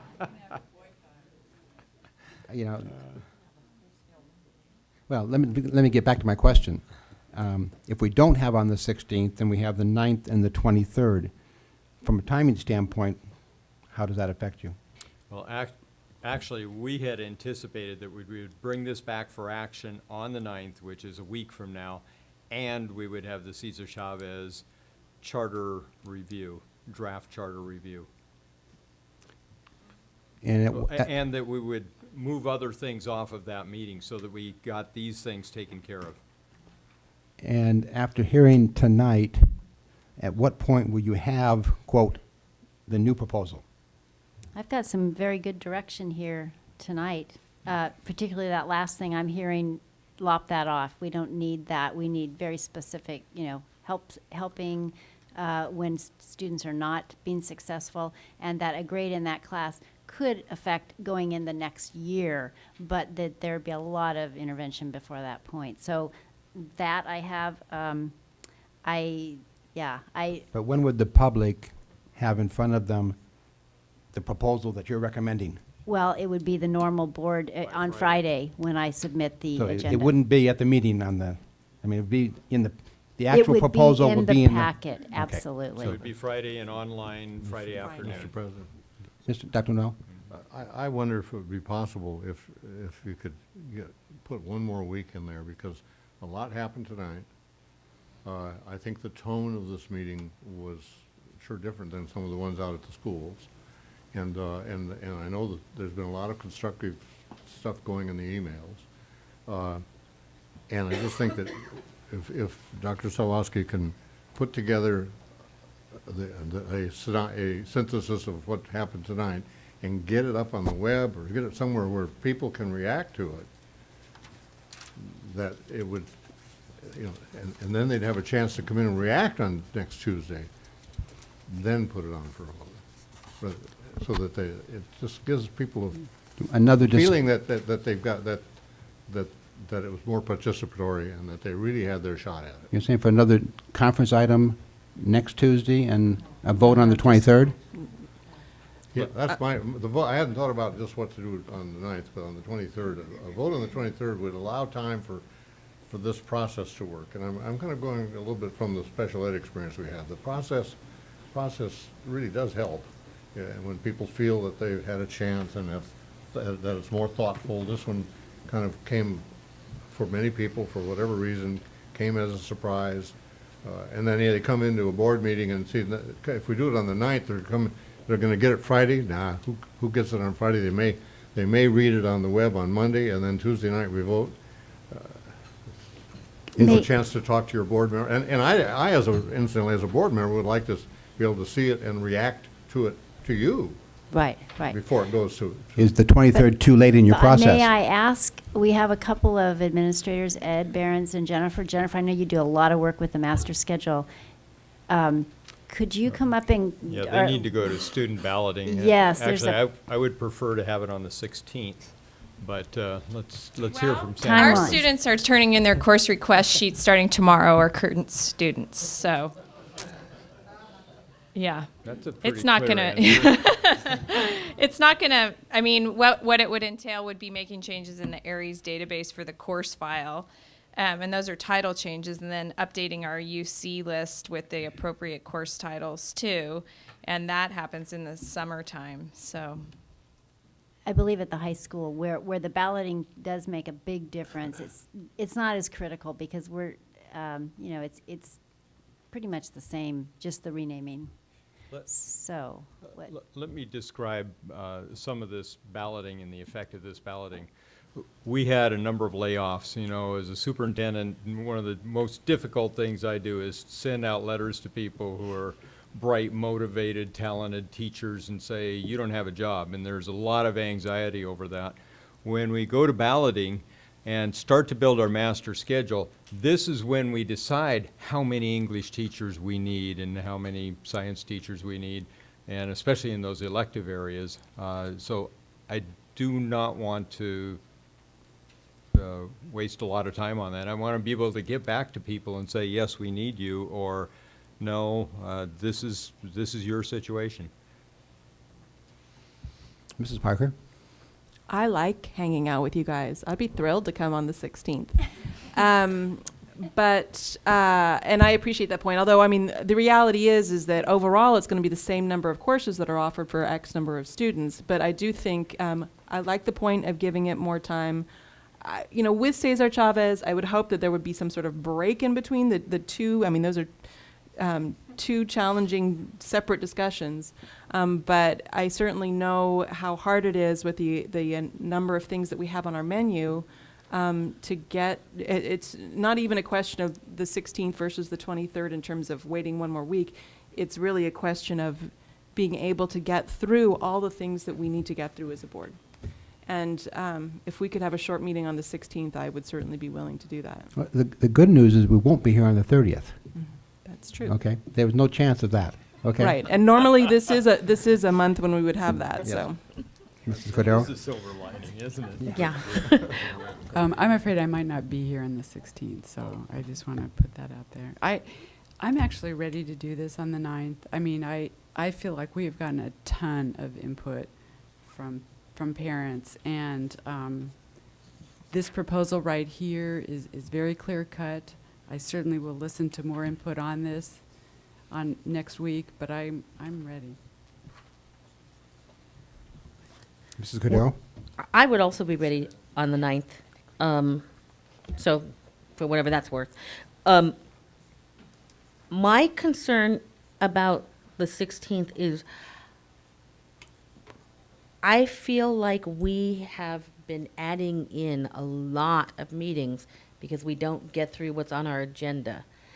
And I feel like just adding in a lot more meetings has allowed us to be very inefficient in the meetings that we have. I feel like if we knew that if we didn't get it done in this meeting, that we weren't going to have another opportunity until the 23rd, it might entice us to be more efficient in the way that we conduct our meetings. And we always say, we'll have a short meeting on the 16th, and then on the 9th, we'll be told we have a full agenda on that night. And so we'll be here until, as it is, we're more than an hour, we're about an hour and a half behind schedule. And To be fair, Dr. Sarvis just said it will be a full agenda. No, I'm responding to what Ms. Parker said about a short meeting. So we're already an hour and a half behind schedule. I don't know, we're probably going to be here until after 11 tonight. We'll probably be here that late, or I don't know what we're going to do on the 9th, because we have another big agenda. I have a list in the other room. Yeah, on the 23rd, it'll be another big agenda. And so if we throw in the 16th, we're just going to have another night that we're here until midnight, or 11. And I feel like instead of doing that, we really need to be making our meetings more efficient. Dr. Noel. I guess I have a mind that efficiency and public debate over basic issues don't necessarily go together. I think that a controversial issue like this needs a full public airing, and I don't know how to. You can truncate the comments, and you can truncate our comments, but at some point, at the risk of leaving the impression that you're steamrolling, and I think for a policy change of this magnitude, we don't want that kind of lasting impression. However it comes out, it needs to be one that the public feels we really did the job of working it through and coming to the consensus that we come to in the final vote. Well, I'm not talking about necessarily truncating major discussions, but I'm talking about the time we spend on other items that often are not as significant. We often do not have a full board by the end of the meeting. And so we, we have to figure out what to do. We need to give the time to the items that need it, but I don't know about the rest of them. Let's wrap this one up. That might help. And I'm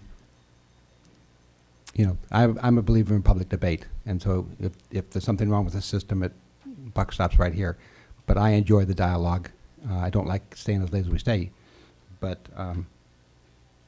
sometimes we knew this would be more than 90 minutes, and by Dr. Cyrus and I putting 90 minutes on it, we probably did a disservice. When do you want this back before us, Mrs. Parker? Well, I would suggest then, clearly, it's not going to matter to the high schools and junior highs, but particularly the high schools, because ballots are already coming in right now. So I don't know that it is going to make that much difference between the 16th and the 23rd or the 9th, really, even. So why not give it more time and just come it back? We've taken so much public comment this time around that I would be surprised if we have as much, and you can restrict it. I'll Mr. restrict it to Herron. 1 minute, depending upon how many. Yeah, so that we can keep it closer to the 20-minute maximum that we have in our board policy. I think that would be important. But this gives parents plenty of time to read about it, get the proposal up on the web, and get comments in, and we'll just deal with it on the 23rd. That's my vote. Here, here. Okay. Okay. Thank you all very much. A very, very important topic. Bridge program, F2. It says Well, speaking of topics that we've waited some time for. It says 30 minutes, but I'm sure we can work on that. Yeah, we have two high schools here ready to present. Dave Hodges is here from Santa Barbara High School, and Jennifer Foster is here from San Marcos High School presenting on their bridge program. And board, you'll remember that we initiated a bridge program at Dos Pueblos as well, and we made it official at our last meeting in the budget cuts and the change in alternative education. So, Dave? Good evening. I'm here to present on Santa Barbara High's Bridge program. The background is that traditionally 8th grade students who were struggling with behavioral academic issues were automatically moved on to the comprehensive high school. They were placed but not necessarily prepared. And so some students were coming from Community Day School, El Puente, Los Prietos, or the Juvenile Hall, and yet they were placed into the comprehensive high school immediately thereafter. And to be fair, there weren't many choices. No program existed apart from El Puente for those students. So the incoming ninth grader who was not socially or academically ready for the demands of high school didn't really have many choices. We had what I call an alternative education donut hole. And so this is taken from the pharmaceutical plan of the community day ends at 8th grade, and La Cuesta serves 10th through 12th. Alta Vista Independent Study Program is good for independent learners, but it's not necessarily effective for the 9th grade student who struggles academically. So we have had an alternative education donut hole for some time. Each year, a small percentage of 9th grade students has shown by behavior and performance that they need something more. So with the consolidation of La Cuesta into one district, into the district office site, accepting Dos Pueblos, which is on the slate for next year. So the two continuation schools became available for restructuring and redesigning, and they are now the bridge programs at San Marcos and Santa Barbara High School. The mission of the bridge program is to create schools that support students who are struggling with behavioral, academic, and attendance issues, particularly 9th graders, that we have a 9th and 10th grade program so they can get credit and the skills necessary to successfully complete high school, and we hope go on to college. We aspire to create a bridge between junior high and high school that's so strong and supportive that students can't fall off. The Santa Barbara High School Bridge program grew from last year's Opportunity Academy, which was part of the regular high school. I had a teacher with some extra sections, and I saw an opportunity, and so I created the program.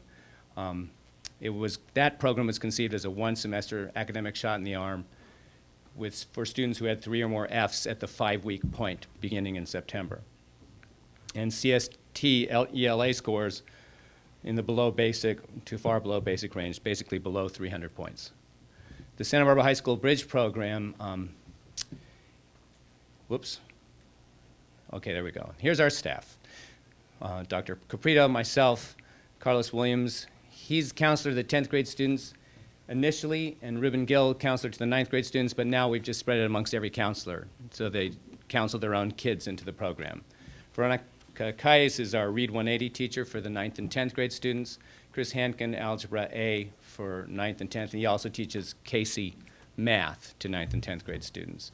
Andrea Wagner is teaching supplementary English for 9th grade students this semester. Last semester she taught career choices. And Becky Penrose for the sophomores is teaching world history. The Bridge program student is a student with below a 2.0 GPA. Usually that translates as they've failed 3 or more classes. A CST ELA score below 300. And now I have them take the Scholastic Reading Inventory. I misspelled it, inventory. And if they score in about the 700 range, Cynthia White just presented on it. The goal of Read 180 is to get students about to a 900 Lexile. I actually like a higher Lexile myself, but that's the goal. And so we have them take that before they join in, because I want to know that Read 180, which is the program we have, is going to be appropriate for the student. And then sign parent permission to join the program. I want parents to buy in, want their student to participate. Often, but not necessarily, there's a history of discipline or behavior referrals. We also do not, at Santa Barbara High School, have special education students who are helped in other capacities. In that program, they're all regular ed students, and they do not have a 504 or IEP. So first, I identify a list of candidates with test scores and grades and counselor recommendation. Some students I've had volunteer and want to be in the program because the classes are small. And then I meet with the student and parent, conduct the SRI, and then we place them in the program, which is poses problems for the registrar because you have a program that's a school separate from our school, and so it's not easy to get them in and out readily. So that's been, you can talk to Dora Gonzalez, our registrar, about that problem. The bridge curriculum is Read 180 for 90 minutes, Algebra A, Casey Math for 90, Supplementary English for 55 for the 9th graders, and World History for the 10th. We have, they then take 2 concurrent enrollment classes, 5th and 6th periods in the regular high school. For 9th graders, 1 class would be PE because it's a state requirement. And 1 hour a week for each group this semester, 9th and 10th grade, of AHA with Isis Castaneda and other. This has been, first semester, the 9th graders had the AHA program, and the teachers noticed such a remarkable improvement in the students' attitude and behavior that I added it for the 10th graders. And incidentally, this week, I guess the week before, Isis Castaneda had said she was meeting with Helene Schneider. She was meeting with a mayor. And the students asked, what's a mayor? And then they asked, well, you should invite her to our class. So when Isis went and had her meeting, she invited Helene Schneider to come, and she's coming March 22nd to meet with the students, which is pretty great. And then I have 1 hour of African drumming and dance by Booty Harlow, who also works with our continuation school. The demographics, 9th grade we have 13 boys. In the first semester we had 13 boys and 6 girls. In the 10th grade, 10 boys and 6 girls. The EL participation was 100%. I think it's below that now. Socioeconomically disadvantaged, 75%. Passing all classes at the semester was, 9th was 50%, 10th was only 30. The passing 25 to 75% of their classes was 30% of the 9th graders, which makes 80% passed at least some. And then 10th grade was 30%. Passing none in the program itself was 19% of the 9th graders and 30% of the 10th graders. And the second semester, the gender is 18 boys and 13 girls total. According to the teachers, about 1/3 of the students are doing well, about 1/3 have balance between, and 1/3 don't participate or have attendance issues. 2 students graduated back into the regular high school at the quarter, and then another group of students graduated at the semester. Some students continue to have attendance problems, others have ability but are not working, and then there's those who don't have ability. And we have a series of diagnostic tests, and the Read 180 helps with that, and Let's Go Learn helps in the math area to get a diagnostic. I mean, we need to know where the students' deficits are in order to be able to assist them. The number of discipline referrals and suspensions has actually dropped tremendously for this group of students. And though some of them have been recommended for expulsion and some have gone on to El Puente, but I always consider any success a huge gain. 3 students from last year's Opportunity Academy program asked to join back in because they liked the small size and individual attention. The majority of last year's Opportunity students are in the regular high school and are doing much better. But the truth is that they need ongoing support. They're emotionally and academically fragile, and it's quite a contrast with our previous discussion, I should say. So last year's Opportunity Academy students, 6 students are in the current bridge program, 2 graduated at the quarter, 5 are in the regular program, are passing majority of their classes, 4 are passing all, 2 are enrolled in La Cuesta, 1 was recommended for expulsion, and 1 was in home and hospital. He's back. So we need a program like this, and I've learned a lot in the process over this 2 years. I've learned a tremendous amount, and I'm sure I have more ahead of me. The current curriculum appears to be appropriate. Cynthia White just presented on the tremendous gains made by Read 180 that surprised even the scholastic researchers, that in 6 months' time we could make such Lexile growth, which is also true. 2 of the students who were in the top 20 of the gains were from Ms. Kay's Read 180 class, 9th graders. Excuse me, Dave. Board will get you that information. It's brand new. It's very good news. Yeah, it's very good news. And Our current staff, I have 2 outstanding teachers, well, actually 3 outstanding, 4 in the program. And I appreciate the board creating the opportunity for us to have this program. This is from last year's students. The Opportunity Academy changed my mind about school. We can make it to college and have a good life. I learned more stuff than I would have in my regular classes. I know that I can do it if I try.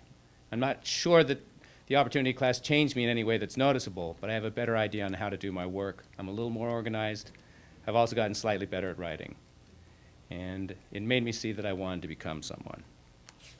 Thank you. Thank you.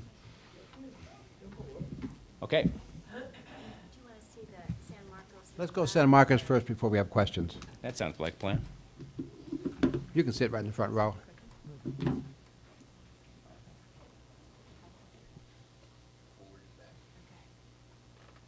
Good evening.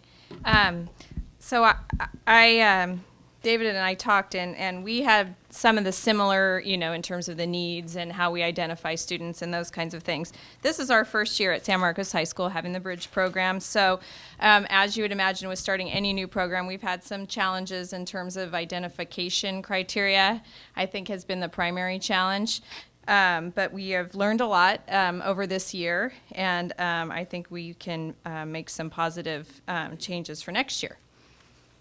So our staff, similarly, Norm Clevenger oversees the program along with Roxana Stern. We do have a dedicated counselor this year, Eric Nielsen, Jim Ashlock teaching the algebra classes, and then 2 teachers, Sean Ritchie and Dova Zanias, teaching the English classes.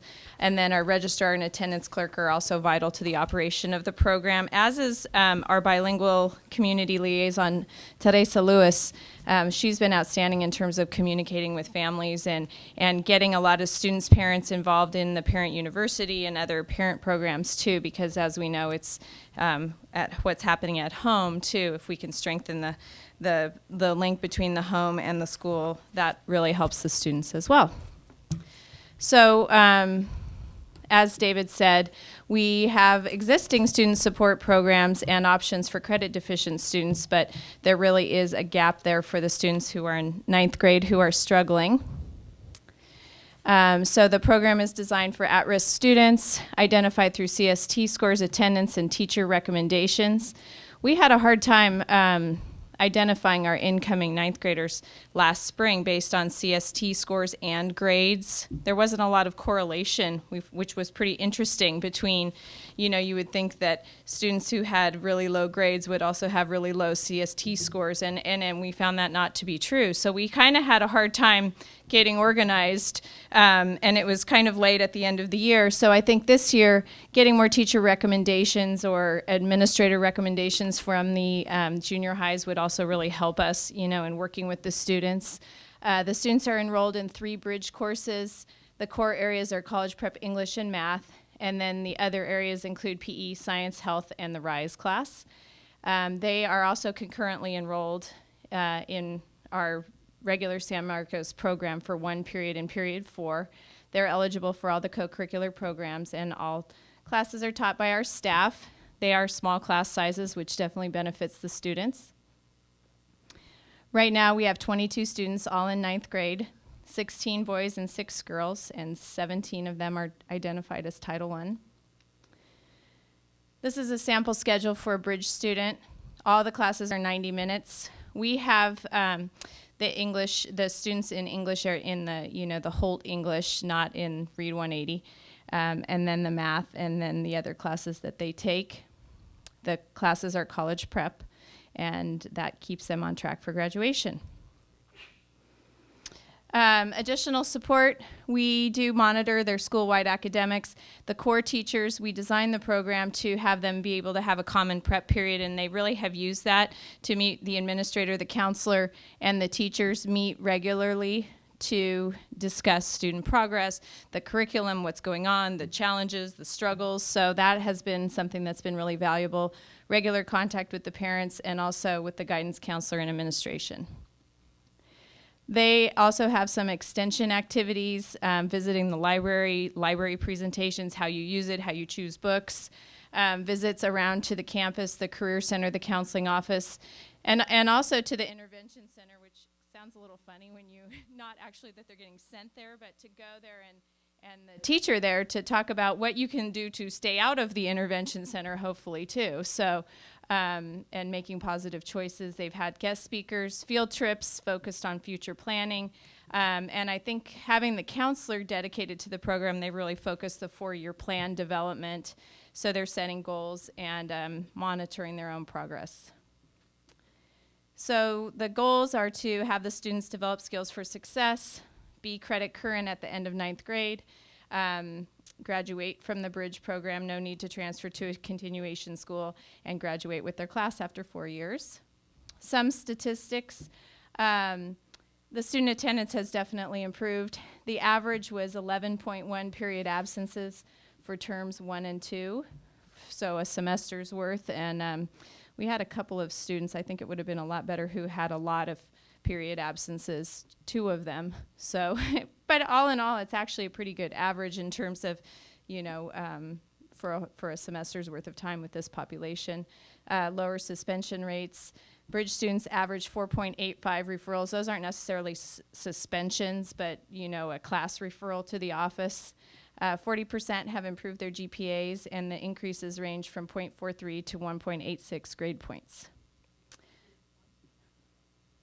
Yeah, GPA, yeah. So GPA, you know, like they went from a 2.0 to a 2.5 or something like that. 19 students exited Bridge during terms 1 and 2. 1 student was expelled, 2 students were referred to El Puente, 3 students transferred to other schools outside of the district. 13 students were promoted based on the teacher recommendation.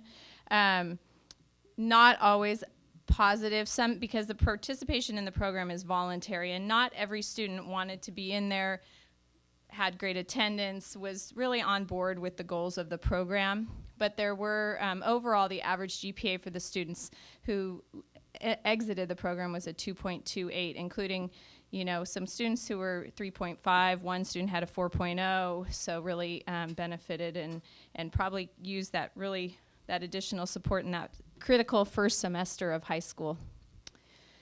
These are just a couple of quotes about the Bridge program. The students in the Bridge program are comfortable enough to come up to an adult, take responsibility for a mistake, and fix it. So our principal, Norm Clevenger, has met with a lot of the students and, you know, knows them, and has, you know, we kind of know the familiar faces on campus. And then Jim Ashlock, who's the math teacher, he was a chaperone for a field trip to Homeboy Industries and said that one of the students was so fired up after the field trip last week that he was asking me in the bus on his way home about working on his 4-year plan. So that's definitely something that means something is sinking in. Future plans. Monitor student progress and success after their transfer out of the Bridge program, to expand the program to help students at risk in 10th through 12th grade. We think, you know, we need to provide more professional development for our staff and working with at-risk students. And then pre-enrollment efforts, again, kind of like I mentioned already, to better identify and recruit the students who would really benefit from the program. So, you know, our program is a little bit different than Santa Barbara High's in that it's our first year. And we want to continue to work with everyone and help these students be successful. So thank you. Thank you very much. Board, I neglected to tell you that Norm had some surgery last week, and Ed Behrens is filling in as principal, interim principal for the next 3 weeks. Between Ed and Jennifer Foster, they have so much experience, they know how to run a school. So while we have a number of other temporary people there, things are in fine shape. Questions? Dr. Noel. I have one question a couple of questions for Santa Barbara High School. Yes. This is an at-risk program? Yes. Question mark, okay. Those students are all at-risk students? Yes. And you identify them as at-risk students? Well, I identify them according to the criteria that I outlined. I ask this contentiously because I was told when I was talking to the principal one time about the California Partnership Academies and asked why do they not have at-risk kids in them, The answer was they could not identify the at-risk kids. Clearly, you've solved that problem, and one would like to think that you'd have at-risk kids in those partnership academies which are designed by the state Well, if you spoke to Dan as homes for at-risk kids. Yeah. Okay? We do have at-risk students in our partnership academies, actually. You say that, I want to see some numbers. I'd be happy to provide individual Yeah, cases. Okay. One of the things that I'm interested in both these programs is that, I mean, to me, these are intervention programs. Yes. Okay. I haven't seen, perhaps you've done this, but I ran onto some very interesting literature about intervention programs and individual intervention plans. Mhm. Okay, and indeed, there's a software package that manages intervention plans, whether they be interventions in one field or another. And the part that intrigues me most is the possibility of getting these kids into a monitoring situation, particularly as they go back and forth between the bridge programs and back into the regular program. One of you said something about the need for support. Ongoing support, yeah. Someone's making some progress, they go back where they came from, and they're there alone with nothing. Well, I would not expect that to stick as effectively as it might if there was continuous support, and it would go both ways. So I would think that once the kids are identified at risk and have agreed to be in an intervention program like these, that we would develop a means for following that and monitoring that. Another question, this is my quarrel with the budgeteers. We apparently get about $130,000 for each of these schools. Okay, and I always ask the question, are you getting $130,000 for your schools? Yeah, we need to clarify that. Yeah, I'm asking all my favorite questions tonight. Actually, the origin of, prior to the advent of the AB 825 categorical block grant, continuation high schools that were created prior to 1978 had a revenue limit add-on. Depending on when the continuation high school was created and the number of FTEs and the ADA in there, they had a differentiated add-on to the revenue limit, somewhere between 110 to 125,000. After AB 825, those continuation high schools were rolled into a categorical block grant that was subsequently deficited over several years. And now I believe that's actually in the pupil retention block grant. And so it's tier 3. So it's not only technically unrestricted again, but it's also subject to about a 20% deficit. So we're nowhere near the $100,000 mark anymore. And I think one of the other things, I'm going to try and anticipate your next question, Dr. Noel, is in communication with the California Department of Ed, it's our understanding, even before the Tier 3 categorical flexibility was in place, that we have to operate the CDS codes. If you stop operating one of them, then your amount of revenue will be proportionally reduced. If you stop operating all 4 of them, your revenue for all 4 will go away. Well, that wasn't my next question. No, I'm aware of that, and I understand that this is a way to grab some money for at-risk kids. My point is simply that pupil retention grant, Tier 3 flexibility notwithstanding, even if they say, please, use your flexibility and spend the money on something else, I think as a matter of policy, all of it should be spent on these at-risk kids. May I just address that? You saw that some of the money does go to staffing when we have some increased staffing and some increased meeting time. These people are spending their time on it as well.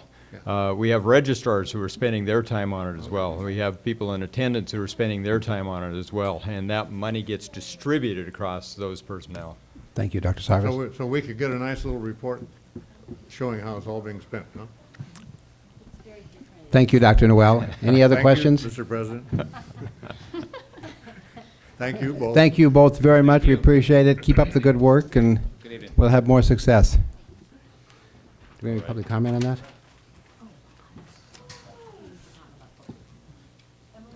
Yes, we do. Public comment? Kate Smith? Kate Smith?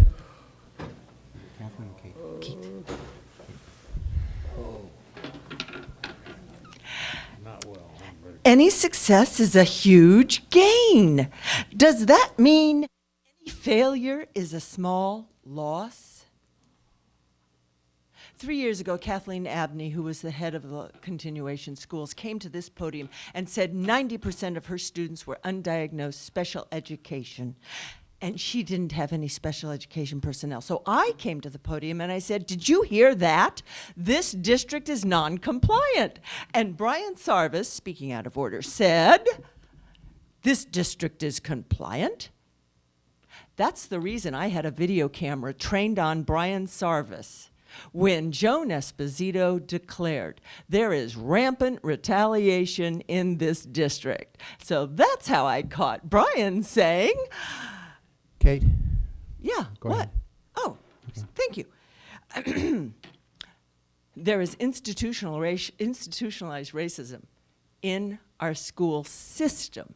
100% of these students at risk are Hispanic. And about 95% of the students at GATE are not.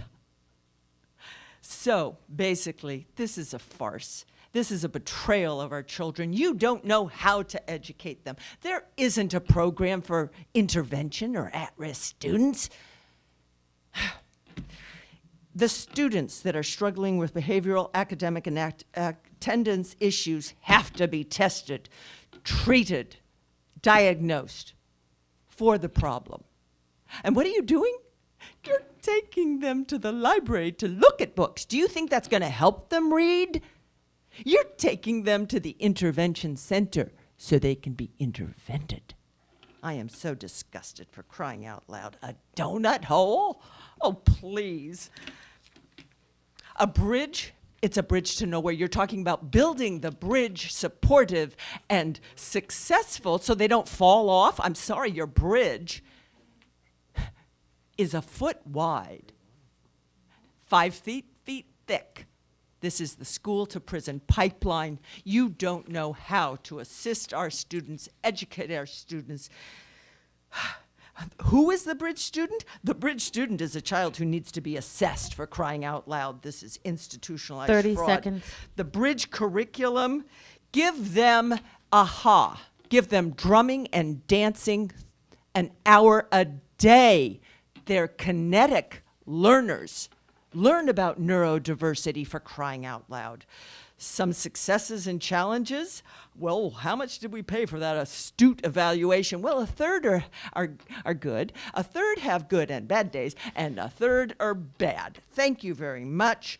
The future. Thank you, Ms. Thank you, Mrs. Smith. That concludes public comment. Okay, any further action on that? Okay, let's go to F3.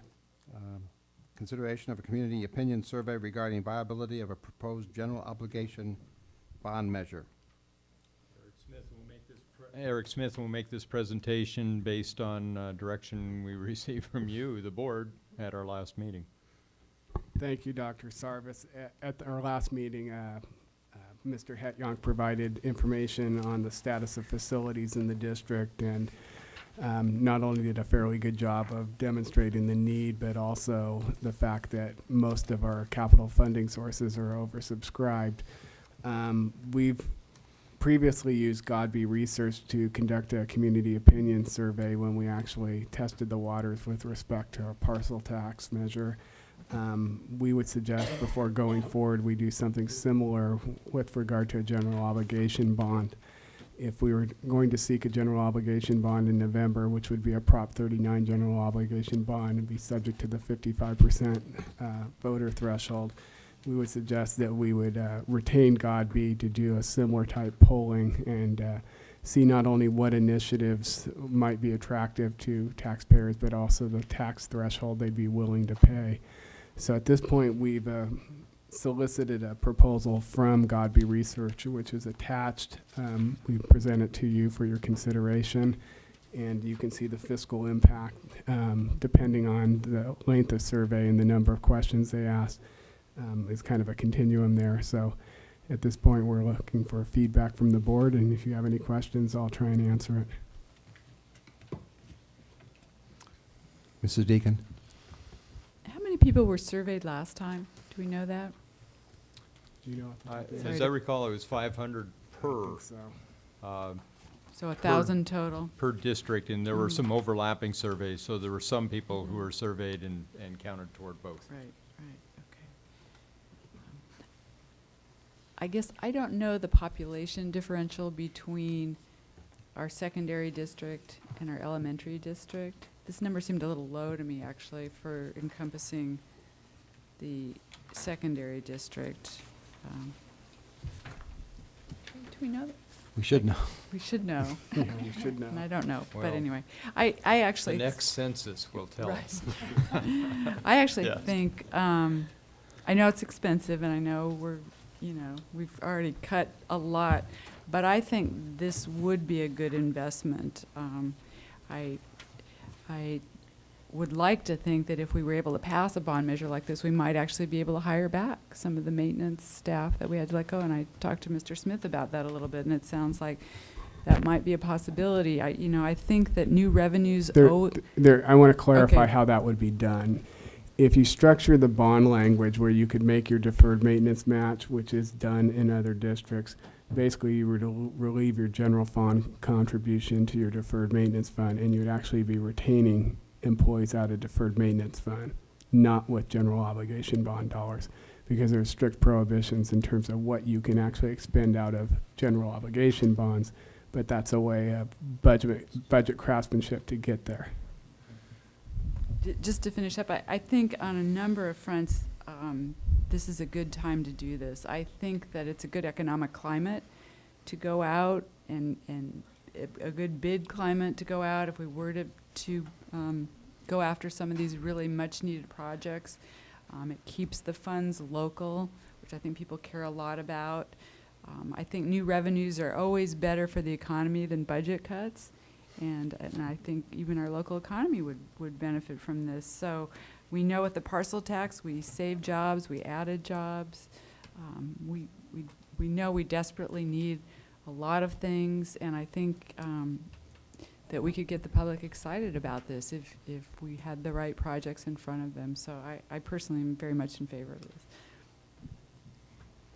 Dr. Noel? I may have missed this because I was one of those who left early at a recent meeting.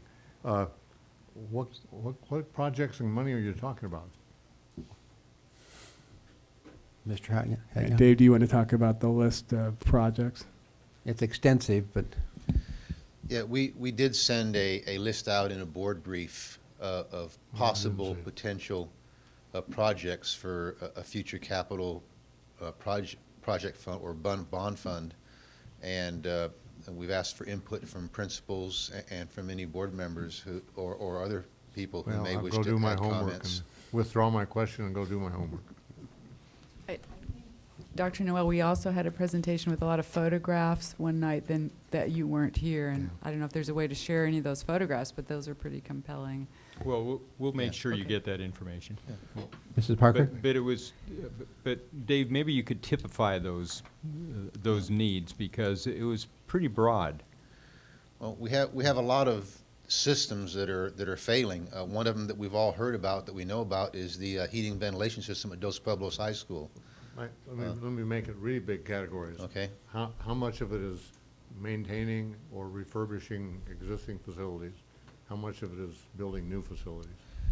I don't think there was anything on that list to build a new facility. Any libraries? Unless the libraries. board wished to contribute towards, with bond funds, towards those fundraising activities that are going towards a new building, such as the academy, Engineering Academy of Dos Pueblos.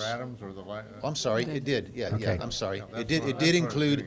Yeah, it did include the unfunded projects from I-98, which would have been the library at Adams and the library at Washington, and in including replacing some portables at Adams, that was the unfunded one. Sorry, temporary brain block. And I ask because classroom wing at one of the. Oh, and the new classroom wing at San Marcos that was, that has design approval. that kind of stuff is a lot sexier for a bond issue than the other stuff, and that's why I asked the question. Okay.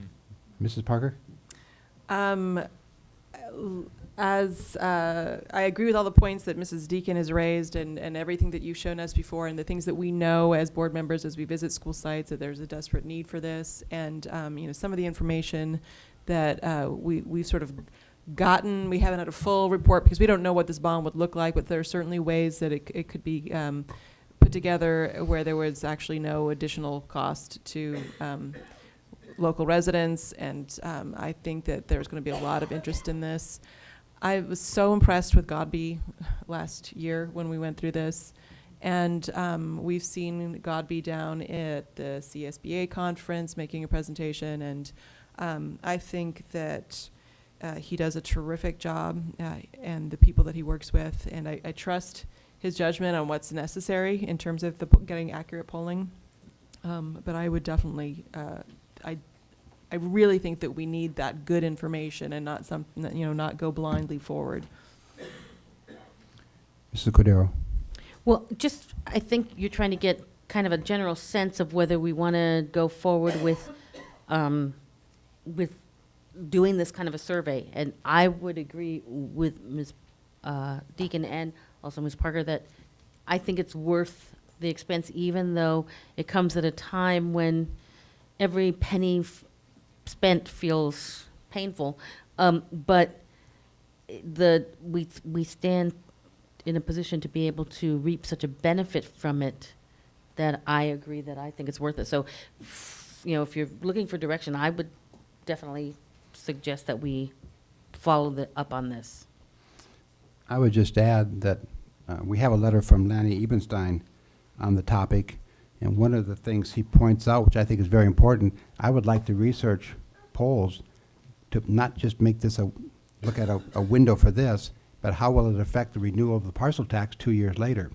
I think there's got to be some questions of the public, hey, if you go for a bond measure this year, how are we going to look when we go back for parcel tax renewal if that's what we're going to do 2 years later? Go ahead. Go right ahead. Well, without getting to a whole lot of detail, I mean, probably what we would do is we would look at structuring a tax rate that would basically mimic the existing tax rate. So when I think Board Member Parker alluded to no new cost, or the cost is actually amortized over more years, but to the taxpayer, basically you're not going to see an increase in your tax rate. Yeah. And so if you juxtaposition that next to the renewal of the parcel tax, it should be no different than if you were, from a taxpayer's perspective, going out today. So, well, I'd like the question asked. And that stuff would all have to be. As a taxpayer, if this year I'm asked to do a bond measure and 2 years later a parcel tax, I don't know the public knows the difference. Absolutely. So also one after another. So I think that needs to be part of the equation when you're making your opinion.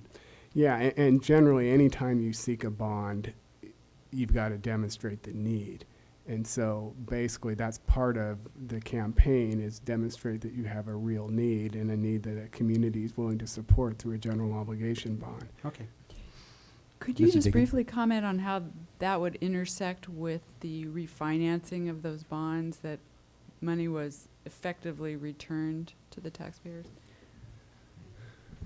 Well, actually, that's a nice segue, because we might be able to refinance the outstanding bonds that are out there. So I actually could answer that in two parts. So as you know, we did a cash out refunding, but we did not end up using the proceeds. So basically we yield restricted that. So there's basically what would happen, or what did happen, is there's an imperceptible decrease in the tax rate.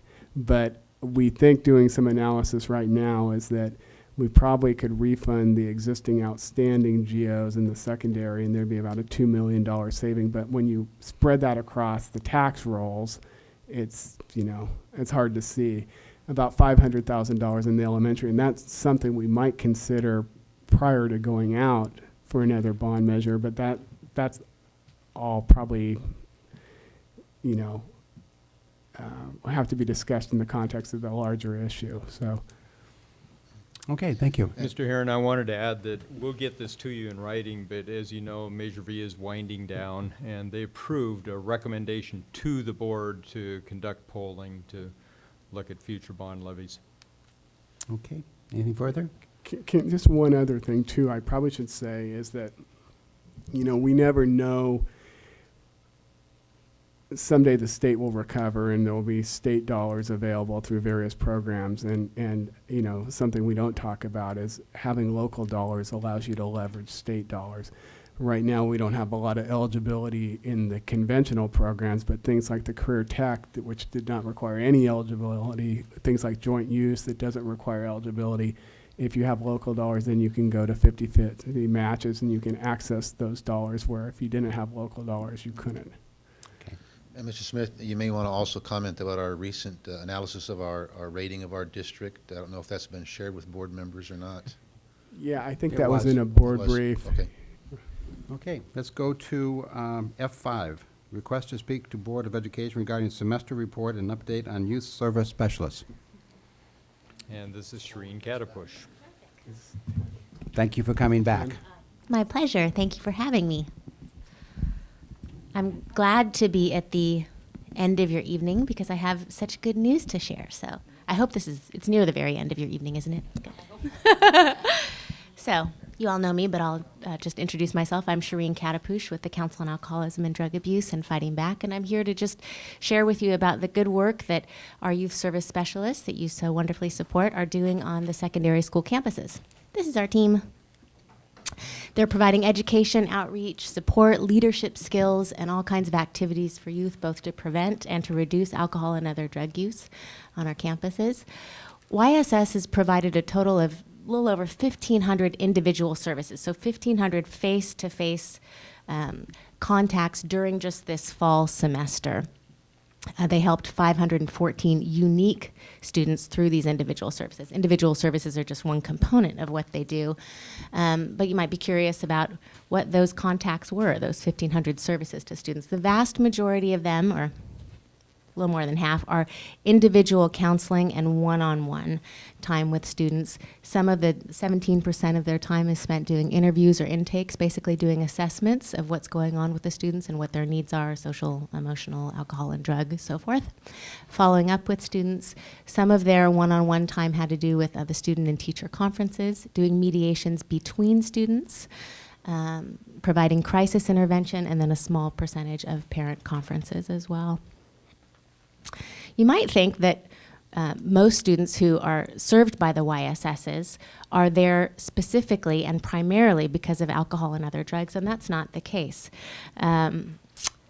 The largest reason why students seek out the support or are helped by a YSS is for issues around families and relationships. That could be relationships with a boyfriend or girlfriend, troubling relationships at school. 14% of the individual services have to do with an emotional issue. Another 14% because of grades, 13% because of behavior issues, conflict, anger, and violence, 13%. Alcohol or drugs is the primary reason for their visit, is 12%, and classes, issues with their teachers or their schedule is 9%. Now, usually there's not just one issue, and we ask our YSS to code the primary reason that students are seeking their services. So there are multiple reasons generally, and alcohol and other drugs often underlie these issues, but the primary one is family and relationships. So how do they get there? How does a student end up in a YSS office? By and large, for the most part, they are seeking support and services. 39% of the time they refer themselves. They go to the YSS office. 33% of the time, YSSs are calling them back in. So after that initial contact, YSSs are then inviting them to come back, and they're checking in on them or providing additional counseling and support. School counselors make about 10% of the initial referrals. Assistant principals, 5%. Another student or teacher, 5% and 3% respectively. So who are they serving? Just in this last semester, a little more than half were male. In the past, we've typically seen that we've served more females. Females tend to be more help-seeking, so this is a little bit of a change for us. I can't tell you why yet. We'll see if it remains true this semester as well, and talk with our YSSs about that. 65% of the students at the YSSs serve are Latino, 29% Anglo, 3% Black, 2% Asian or Pacific Islander, and 1% other. So now I'm going to tell you a little bit about the group services that they provide. Over 300 students have joined the Friday Night Live and Club Live clubs on each campus. Those students are either part of the leadership or the general club membership. Thousands of students have been reached by the campus-wide alcohol and other drug educational campaigns like Red Ribbon, which I'll talk about in a few minutes, or Free for the Weekend that we'll be doing in April. 75 students participated in our Reconnecting Youth classes, and those really focus on school achievement, alcohol and other drugs, and mood management. So those 75 students were in a class every day, all semester long. And then we have 40 additional students who participate in our mentoring program that pairs high school students with junior high school students, and they meet every week after school on campus for a structured group mentoring program. Super. You know about our substance use prevention education resource that students and families go to. I love this program because it's the only time that we serve kids and their parents together. So often we have like our parent support programs or our student intervention programs, but this is the one time when we bring them together. We had 68 families served by the Super program last semester. There were 11 groups offered. Super meets for 4 weeks, so there were 11 series of Super. And the goals of that program are to prevent and reduce teen drug use, to improve family communication, reduce family conflict, increase teen self-esteem, and really just increase parental and student knowledge of the effects of alcohol and drug use. I wanted to show you some pictures of the Friday Night Live and Club Live activities on campus and off campus also last semester. This is our fall leadership training. This was a weekend event where students came from all the different campuses to learn leadership skills and make new friends. Our Red Ribbon Week campaign happens in October. I think you're all familiar with that. The theme this year was Look at Me, I'm Drug Free. And Red Ribbon Week started years ago as a result of the death of a DEA agent, a Drug Enforcement Administration agent, and his family and friends started wearing red ribbons to commemorate his death. So really what Red Ribbon does is it helps create awareness on each of the campuses and educate about being drug-free. On all of our campuses, students were pledging to be alcohol and other drug-free. There were education, different kinds of educational activities and announcements, bulletin announcements, posters, but basically providing facts about the harms from alcohol and other drug use, posters, banners, and balloons. Here you see students pledging to be alcohol and drug-free. We got some donations from McDonald's, so they had a reward if they did make that choice. We had lunchtime games and activities, face painting. Lots of classrooms participated in really creative door decorating contests. These are really fun, these t-shirts at Goleta Valley. It says, "What's missing?" and it's supposed to spell out drug-free. So on the back it says, "You are," the U is missing from drug and the R from drug-free. This is our after-school mentoring program that I mentioned to you. Then we have the Reconnecting Youth class, which, as I said, served about 75 students last semester who met every day. The YSSs also, with their students, RY students, students that they're serving individually, or the students in the Friday Night Live and Club Live clubs, do various kinds of community service. Here you see that they were doing some hiking and helping to raise awareness and funds for the summit for the Daniel Bryant Youth and Family Treatment Center. These are students participating in the Day of Caring with their YSS. These are Dos Pueblos students who went to the Heritage House right around Christmas and played bingo and caroled. This is Goleta Valley students who went to the Unity shop and did a tremendous amount of donating, and then went and took a trip to Color Me Mine.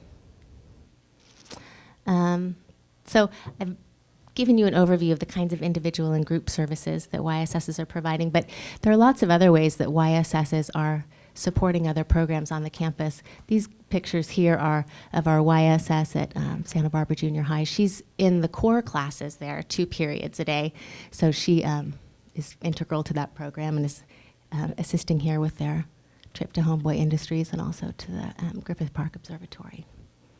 Anyway, we're so grateful to work with you and the schools and to be providing so much support to students and their families.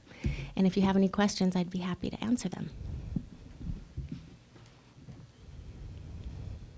Well, I just want to thank you for all that you're doing and for your willingness to work with us in these times. We had to make some changes, and you were right there with us, so we appreciate that.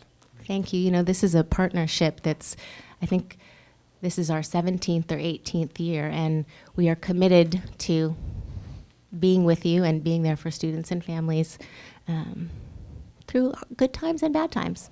And we're confident that we'll have YSSs on every campus next year. We just met with the Santa Barbara Foundation this morning to talk about a grant, so we are already grant seeking for next year. No, that's excellent news. Thank you. Shereen. One of these days, I'll bring you my parent pledge from Hugs Not Drugs that I put in the paper to the chagrin of my children. And it didn't go over too well in their classes, but they have it framed for me, so it goes back a long ways. Well, terrific. Thank Thanks you. so much.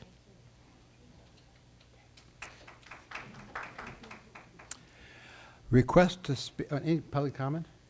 No. Request to speak to Board of Education regarding special education Advisory Committee. Thank you for waiting. And this is Kathy Abarca from SEAC.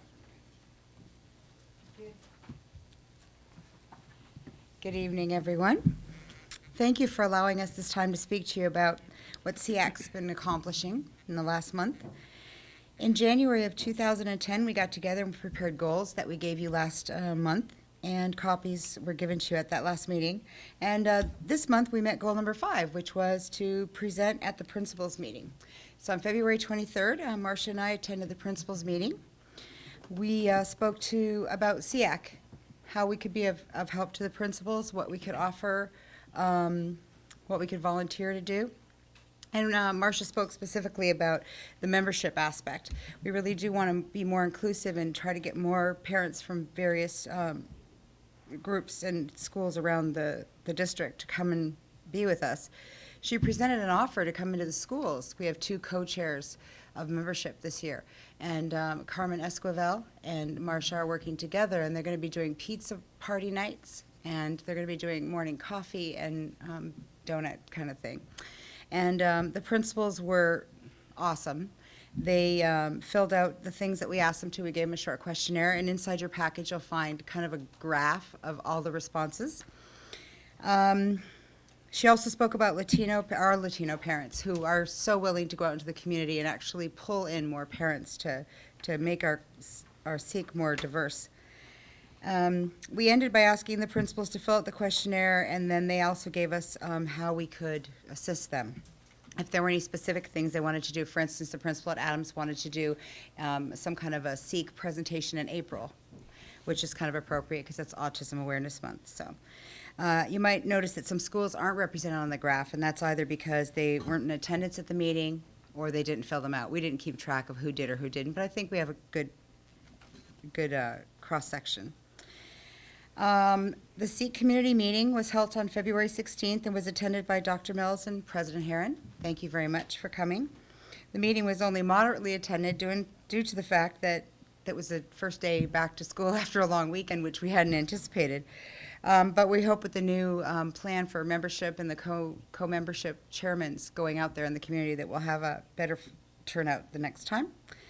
The next community meeting is scheduled for March 16th here at the district office. We've enclosed in your package a flyer in English and Spanish with the multiple meeting dates that are coming up. And we've also included a SEAC brochure in English and Spanish. And I've also emailed those to all of you. So you can feel free to print them out and give them out at will. So now we're going to talk a little bit about the stakeholders meeting. There's been much talk about the stakeholders group and the spending of the ARA funds, and some of our group convened and put together the report that you have in your packet marked Preliminary Action Plan and Fiscal Applications. There is a consensus among the parents that some of the committees have gotten derailed from their original purpose, and we need to get that back on track. The feedback that SEAC is receiving is that parents are pleased with many of the staff changes and are especially appreciative of the program specialist positions. However, there is still much to be done, and despite the changes that have been made, systemically we still continue to have some major challenges. Unfortunately, interdepartmental communication continues to plague this district, and we are aware that in more than a handful of instances, special education office administrators have attempted to get some of their work done and have been unable to due to communication breakdowns and other departments. And I know that those departments are all working together to try to remedy those things. The FCMAT report highlighted that communication was a priority and primary weakness in the district, and sadly, communication is not yet perfected in any department in the district. I sit on the communication committee, and the leadership, organization, communication, and accountability, I believe, are the key elements that the parents of this district still believe need a tremendous amount of work. They would like to see the ARA funds used for technology-based systems that will ensure our compliance and offer strategies for easy communication within the district, sites, parents. There is no better way to spend that money than to invest in something like technology that's going to benefit us for years to come. It will never go away. What we need now is someone to follow through on the purchase, installation, training, and implementation of these systems. Technology is successful when used with fidelity, incorporating all the necessary components and measuring for accuracy. And just a side note is that the programs committee recently presented and basically said that it's not apples to apples that we're comparing here. Some people have things in their classrooms, but they don't have all the pieces. They don't instruct with fidelity. They don't take data. So basically, they're not really administering to the program the way it needs to be. Finally, we come to my favorite part, the kudos. The SEAC would like to commend the professionals who generally serve our children, who put the needs of students ahead of their own professional prestige, status, or comfort, who are willing to risk ostracism and retaliation as well as professional opportunity and advancement in order to do what is right, both legally and ethically. We urge the board and the district administration to create an environment where our staff feels that they are encouraged to bring attention to the errors that are made. Parents would like to see these issues dealt with at the district level so that staff and parents would feel supported enough and supplementary legal actions could be prevented. No more due process cases, no more going to the CDE. Let's deal with our stuff here and home. We all expect our children to tell the truth, to take responsibility for their mistakes, whether intentional or not, and to make needed changes in their behavior, no matter how inconvenient or embarrassing. No child should fear personal repercussions when standing up for the rights of another. And no principal, teacher, psychologist, aide, speech therapist, occupational therapist, counselor, administrative staff, board member, or parent should either. So I wanted to end this with a quote from Aristotle, which I thought was appropriate. We are what we repeatedly do. Excellence, therefore, is not an act, but a habit. So let's begin some habits. Thank you, Ms. Abaka. Any questions, Mrs. Deacon? I have a quick question. This draft that includes some dollar figures, is this new from SEAC? Yes. Okay. We felt that after the last meeting that was something that you really wanted, to see the priorities and what dollar amounts could be thing. And I did speak at length with Carol and Meg and got some ideas for those numbers, as well as sitting with all the parents and deciding what else needed to be done besides the skeleton kind of version. You know, Dr. Noel's project management software is amazing because we look at these things and you think, oh, that's done. But there's about 20 other things underneath that need to be done. Small, large, medium, whatever they are. And I just think that this is like an overview, but I think a lot of work needs to be done. This is really helpful, though. Thank you. So these very much. numbers came from SEAC, not from the, Some of them were from some of the fiscal numbers. Some of them were divided by categories. We looked at them. We said, do we need $25,000 here? Do we need $18,000 there? Could it be split between two? Is there cost of printing? Some things have a lot to do with printing, and there were no dollars for that at all. Then if we're going to train, do we need money for substitutes? And how can we put that on the web so that people can actually go to those trainings? There was just a lot of thought put into this, although it was quite quickly done, so may not be as thorough, but it's a start. But it was done in consultation with the staff, right? I did speak with Carol, as I said. Okay.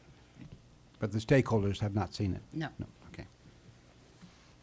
Other Yes. question? I just had a question regarding, are these listed in any priority order? You'll see that there are 4 separate pages, and Yes. each page is a priority that the stakeholders said. These are the first 4 priorities, and each of the goals underneath are those preliminary action items that the stakeholders came up with. Yes, I guess what I meant is, are the action items listed in priority order? No. No, okay. Just by Okay, category. okay, so they're all equal priority. At So- this point, Okay. that's what we're working on. Okay. So this is the January 6th draft action plan that you now have Put numbers to. put some numbers to. And added some things here and there. I Added- could give you added a some things. Well, I could Well, give you a okay. really good example. For instance, if you look on the communication one, you'll see that it says create a resource library and parent area. Okay, well, that was originally just create a parent resource library, but actually in the communications thing, it was supposed to be to create a parent area inside the libraries on site with a computer, so that when we're mentoring parents, we can actually bring them in there and show them how to access the district website, special education, all of these things. And we felt that creating a resource library on that computer would be great, because everything is online now that you would normally have in books, and they would be able to search for whatever they needed. So that was massaged a little bit, so as I said. Thank you. You're welcome. Okay, F7. Oh, public comment, I'm sorry, didn't know. I didn't know we had public left, okay. No. Kate Smith, followed by Corey Bream.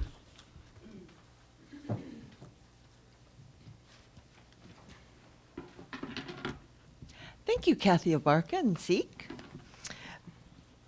My kudos go to Special Education Resource, Debbie Keys Thomas. So, this is a quote from Kathy. Leadership, organization, communication, and accountability are the key elements that need a tremendous amount of work in Santa Barbara school districts. If you include FCMAT's demand that you curtail the illegal, unethical, uncivil, and immoral treatment of the low socioeconomic sector youth, the Hispanics, that you stop law enforcement from coercing them to register as gang members in exchange for getting out of jail, and if you would just stop the school-to-prison pipeline, which is the truancy program, instead of educating struggling in school students, instead of assessing them, nurturing them, loving them, you incarcerate them. Well, we have a complete picture of a moribund school system. But I digress. We're talking about students who have been designated to receive special education. Isn't that special? They're not being served. There is nothing special about their education. This is failure. This is your failure. You get an F. There is a pattern and practice of noncompliance. There is systemic and systematic violations of state and federal law. Special education parents volunteer their time and energy only to have to deal with the same challenges. Joan Esposito's been doing this for 23 years in this district. It's not a laughing matter anymore. You will be deuces tecummed to bring the Robin Oaks evaluation of Diana Rigby, because the board was never allowed to see it. We paid our public monies to have it done, and we came to tell you all about the challenges. 30 seconds. For 6 years, I went through 11 special education directors, starting with Wally Olson, Jeff Gabrielson, Wally Olson again. I don't have time to tell you all about it. But anyway, I had verbal negotiations to settle a contract from my daughter's lawsuit. And I kept having these negotiations, but the directors kept coming in and going out, some because they couldn't stay because they had integrity, and others because they had no integrity and they were found out. Thank you, Ms. Smith. Oh, well, anyway, you're put on notice because it's come to the Armageddon in my negotiations, been going on for 6 years, for the settlement contract. Thank you. Thank you. That concludes public. No. Oh, no, I'm sorry. Corey Bream. Bream.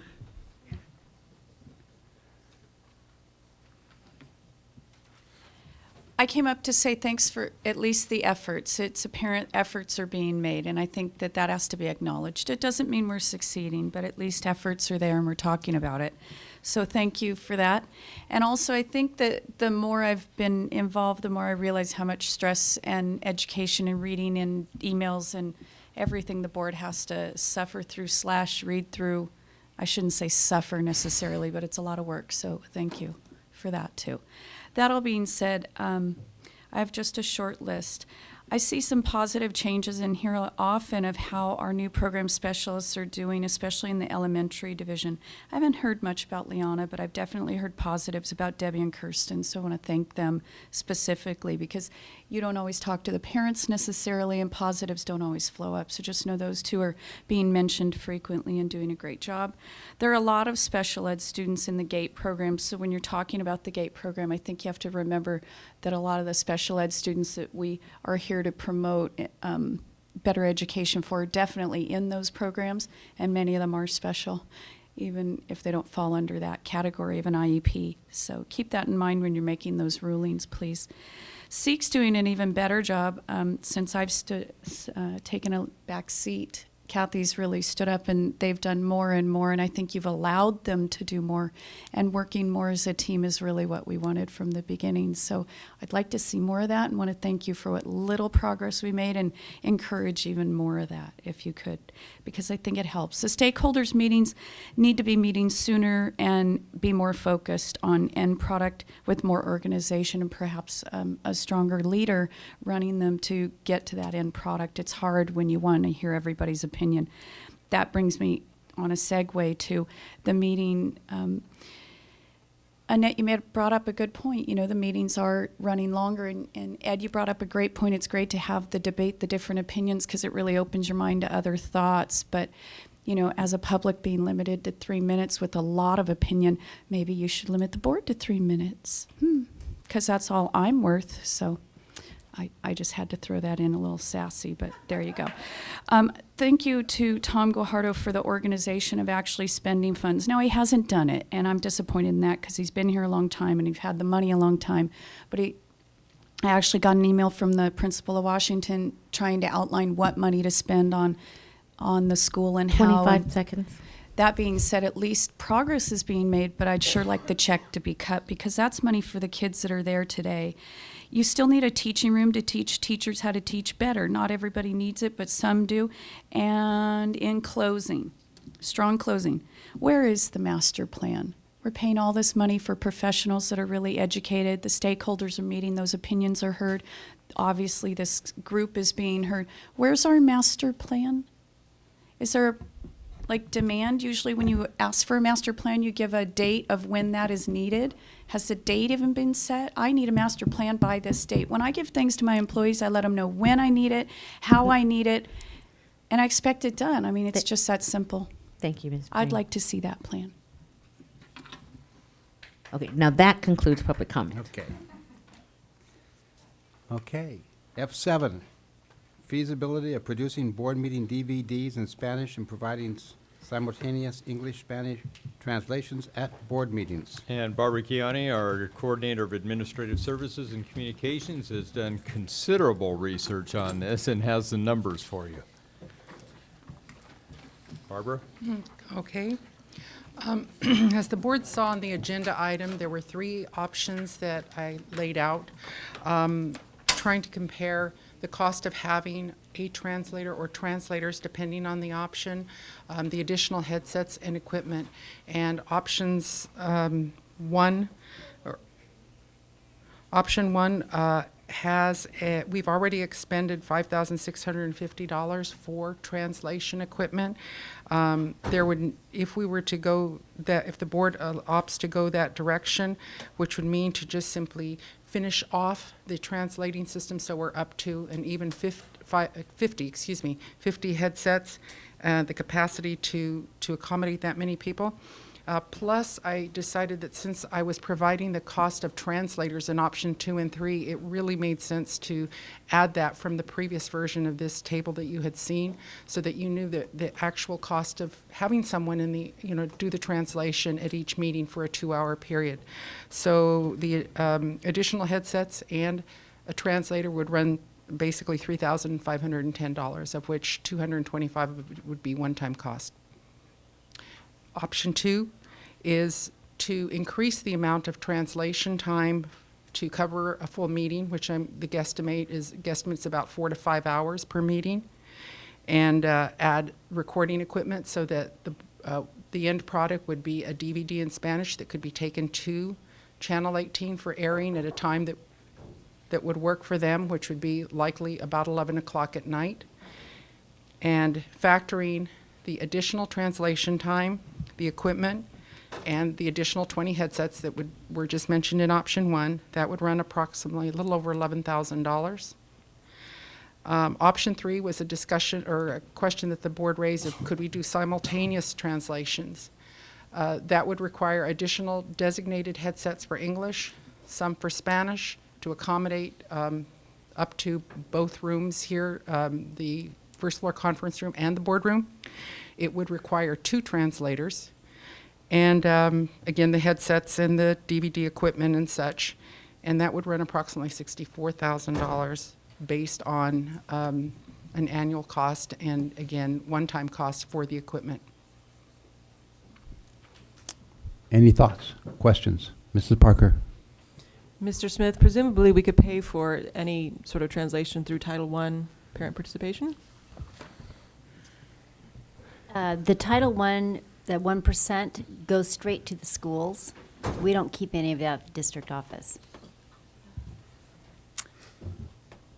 One thing I would like to point out as well is that all of these numbers are based on using district office staff or to translate. It does not mean we do not have the ability to go out because of the fact I've been told by personnel that since to go out would be a violation of our contracting out services because the district has a bargaining unit position called district translator, so we are unable to go out. And that cost anyway, as opposed to our $36.70, I believe it is, per hour that a translator, a district translator would receive, we would end up paying somewhere, prevailing cost is about $75 to about $150 an hour. So it would increase significantly the numbers that you see here. But the challenge becomes for an employee who works full day to add an extra 5 hours or so to translate at board meetings. Could it be done reliably? I can't guarantee that. Any other questions? Mr. Cordero? I just wanted an explanation, I guess, a clarification. You said in option 3 it would require 2 translators? Correct. Because the translation equipment that we have, we can't just simply change channels. You have to literally go and take the receiver apart, do some adjusting in order to get the audio in the language that you wish. We would need to have designated headsets. In other words, we would need 300 in English, 150 in Spanish, for example. They would have to be preset. And then in order to do the translation effectively, we would really require 2 translators, one in English, one in Spanish. So they'd have to be available for the full meeting because it would be English for the English headsets, Spanish for the Spanish headsets. And I did price out if we were to go a little into a system that would allow us to just simply change, at least our purchasing department said that's going to run you about you'd have to start all over again with the headsets. We would not be able to use what we have, what we've already invested in, and the unit cost would be about $50 higher than what we have. There may be some other costs that have not yet been factored in, storage cases and transmitters. I don't know if we would be able to use our current transmitters or we would have to purchase new ones. And then you, I'm sorry. Go right ahead. Go right ahead. And then you also said in option 2, that it would involve having the translator remain longer? Well, they'd have to stay and translate the full meeting. Uh-huh. So instead of leaving at the end of, say, 2 hours, which is normally what our translators do now, they would have to stay here and translate for the full 4 or 5 hour meeting. Six and, Or six and a half hour, yeah. It's only been 5. Mrs. Parker. Now, we started at 6, though, with a translator. Let's not get carried away. Mrs. Parker? I guess, I mean, to me, I think even in the current budget climate, I hope that we could afford to do an option 1. But beyond that, I guess for option 2, a question that I have is, this is translation of each board meeting and production of DVDs in Spanish. What if we have a request now for it? I mean, could it be on a request basis? I mean, I in a way, I hate to spend money when we know that 95% of the time there's not going to be any request for it. But I want it so that if anybody did want it, we could always step forward and do that and spend the money. But I don't know. Mrs. Deacon? Can I just jump in on that? But if we produce these DVDs in Spanish, they would run on Channel 18, right? I think. Is that Correct. right? They would run on Channel 18. They would run late, though. I mean, there aren't any prime time slots on Channel 18 Right, but we available. could get in the queue for a We'd- better time. It would slot. be I mean, 11 o'clock at night or possibly 8 in the morning.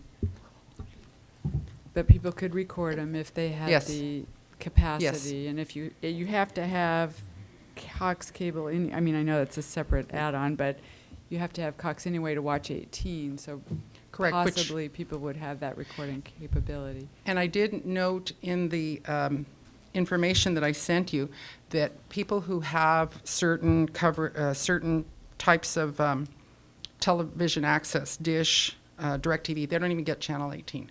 So again, and I also spoke with Channel 18 about, you know, what kind of requests do they get for their Spanish, the city's meetings.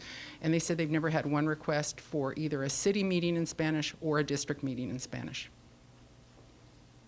But just because people aren't requesting it doesn't mean they won't watch it. Right.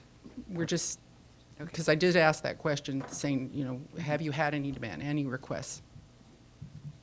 And I thought it was important for the board to know the service area as well, so you know how many, even for the English versions, how many people potentially would be seeing what we air.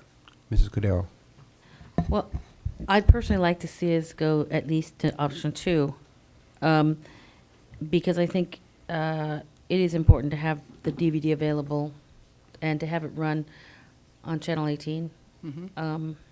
I'm afraid that if we use, and this is not directed at you, Ms. Cannon, this is for us to consider, if we use the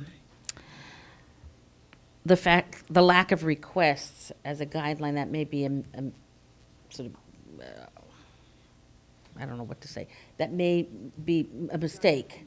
Yeah, an assumption that isn't valid, because when people don't feel like something is Right. available to them, then they're not going to be requesting it. So I'm not sure we can really use that as a gauge of how much interest there would be. And I think if it were available on a TV station, I mean, I'm shocked at how many people watch the English on Channel 18. I mean, and I'm shocked at how many people watch the full meeting. I mean, I think, you know, that's a big commitment. So I think even if it wasn't on at a really, what we might think of as a really Prime time. convenient time, a really prime time, that there would probably be people who would even watch it at the time that it's on, Mhm. and certainly it would be available to people to record if they had that capability. So I'd really like to see us try to get there if we possibly can, and I know it's really difficult to say spend, you know, $11,000 more, $12,000 more dollars at a time when we're really cutting. So I don't know how we could be creative in trying to find funding for this, but if it's at all possible, I'd like to see us try to get there, because I just feel like we're leaving out such a big part of the community all the time, every And- week. And I just want to mention that personnel did check in with all of our staff who have who receive the bilingual stipend, who are acknowledged as having the translation capabilities, and they basically got no response or not interested. So that even though we may choose to go with the expenditure, it may be problematic in terms of finding someone who's willing to do the meeting, or, again, there may be other ways to look at that too. Mrs. Goodell? Well, you raise another issue, because for the board, I think it's, really indefensible that we don't have a translator stay for the entire meeting. And we may have to go about how we rethink how we hire a translator, because it may be difficult no doubt it is difficult. I teach full-time, and then I come and spend Mr. Heron notwithstanding, 7 hours here. So I realize that that's a difficult task to ask for somebody, but I think we really do need to have somebody here for the whole meeting. On your option 2, you say translation of each board meeting. How many board meetings did you include in that computation? We based it on 45, knowing that we have at least 35. And so it just needed to make sure I had a little bit more in case there were additional special meetings. But last year it was, I just went and counted, it was 30, 34, 35. So that's sort of the Under minimum. Mrs. Parker, it was 35? Okay. That's cute. Okay. I'm Mrs. up to Parker. 8. I just want to chime in, because it does raise that issue of, if you need more translation service, and that's a whole other cost if you need to actually hire somebody from the outside. That's not just overtime, it's hiring a position, which we just cannot afford to do. And I would go back to, because even I have to even go back and look at the cut list, but we had cuts down at this level, and so because of that, I would really like, as Mrs. Cordero said, a creative eye put on that, in terms of they're just, it seems to me that in terms of parent outreach and for non-native speakers, that there must be categorical funding that fits for this. It just seems like there must be. So I would love to hear about that. Most of our categorical funding really needs to go into instruction. I would expect that if your direction is option 2 on this, I would ask for board action first of all, and I would expect to find that money in the general fund. I thought there was some categorical money for parent involvement. That is title, what's the There Title I is, that goes it's to the sites? 1%, and it goes directly to the schools. We don't keep any here, and the Is schools that use it. our policy, or is that the federal policy that it goes to the schools? I believe that's federal. Do you know, Michael, do you know if it's exactly has to go to the sites? In every school district I've worked in and worked with this, it goes directly to the sites, like off the top. Well, taking a leaf out of Mr. Smith's book, something like 5%. There are some costs involved in terms of what goes on here, supporting what they're doing. The determination of the 1% is a district decision. Should we choose to keep the 1% here and spend it on translation services, it is allowable, but it would negate the ability for school sites to get parents involved. For example, there's an ELAC, DLAC training that's coming up in a couple of weeks. A number of different sites are sending representatives to that training, and they're using that Title I 1% funding that we make available to them. Could I propose that maybe we put some feelers out to the Hispanic Business Council or the Chamber of Commerce to see if they might, it's not such a huge amount that we might not be able to get a donation of $5,000 from each organization, or Santa Barbara Education Foundation. You divide this up in a couple of pieces, it's not that much for some grant. And I know that's maybe just a one-time thing, but we might set a tradition. We could certainly look for funding. I would ask you to go ahead on option 1 and approve that tonight, so that we have that one nailed down. And I think we can take that out of our existing budget. So moved. General fund. So we're taking action on this conference as a, Well, I don't want. do you want action or direction? I don't want head nods on a direction, go ahead and spend money, and then discover that, well, you know, the board didn't approve that expenditure, so I would even though it's a just conference- as soon. Even though it's a conference Yes. item, you would like us to take action on it, so. All right, well, I'll second that at that point that we'll do, that we'll start at least with option 1. Okay, so I just want to be clear that that supporting option 1 is not going to preclude moving to option 2. Is that how we're No, understanding this? but- Okay. But I believe your direction on option 2 is to pursue funding. Yes. To And come also- back to you with a report on whether we were able to find funding. Well, even if you find funding, you better find the translators.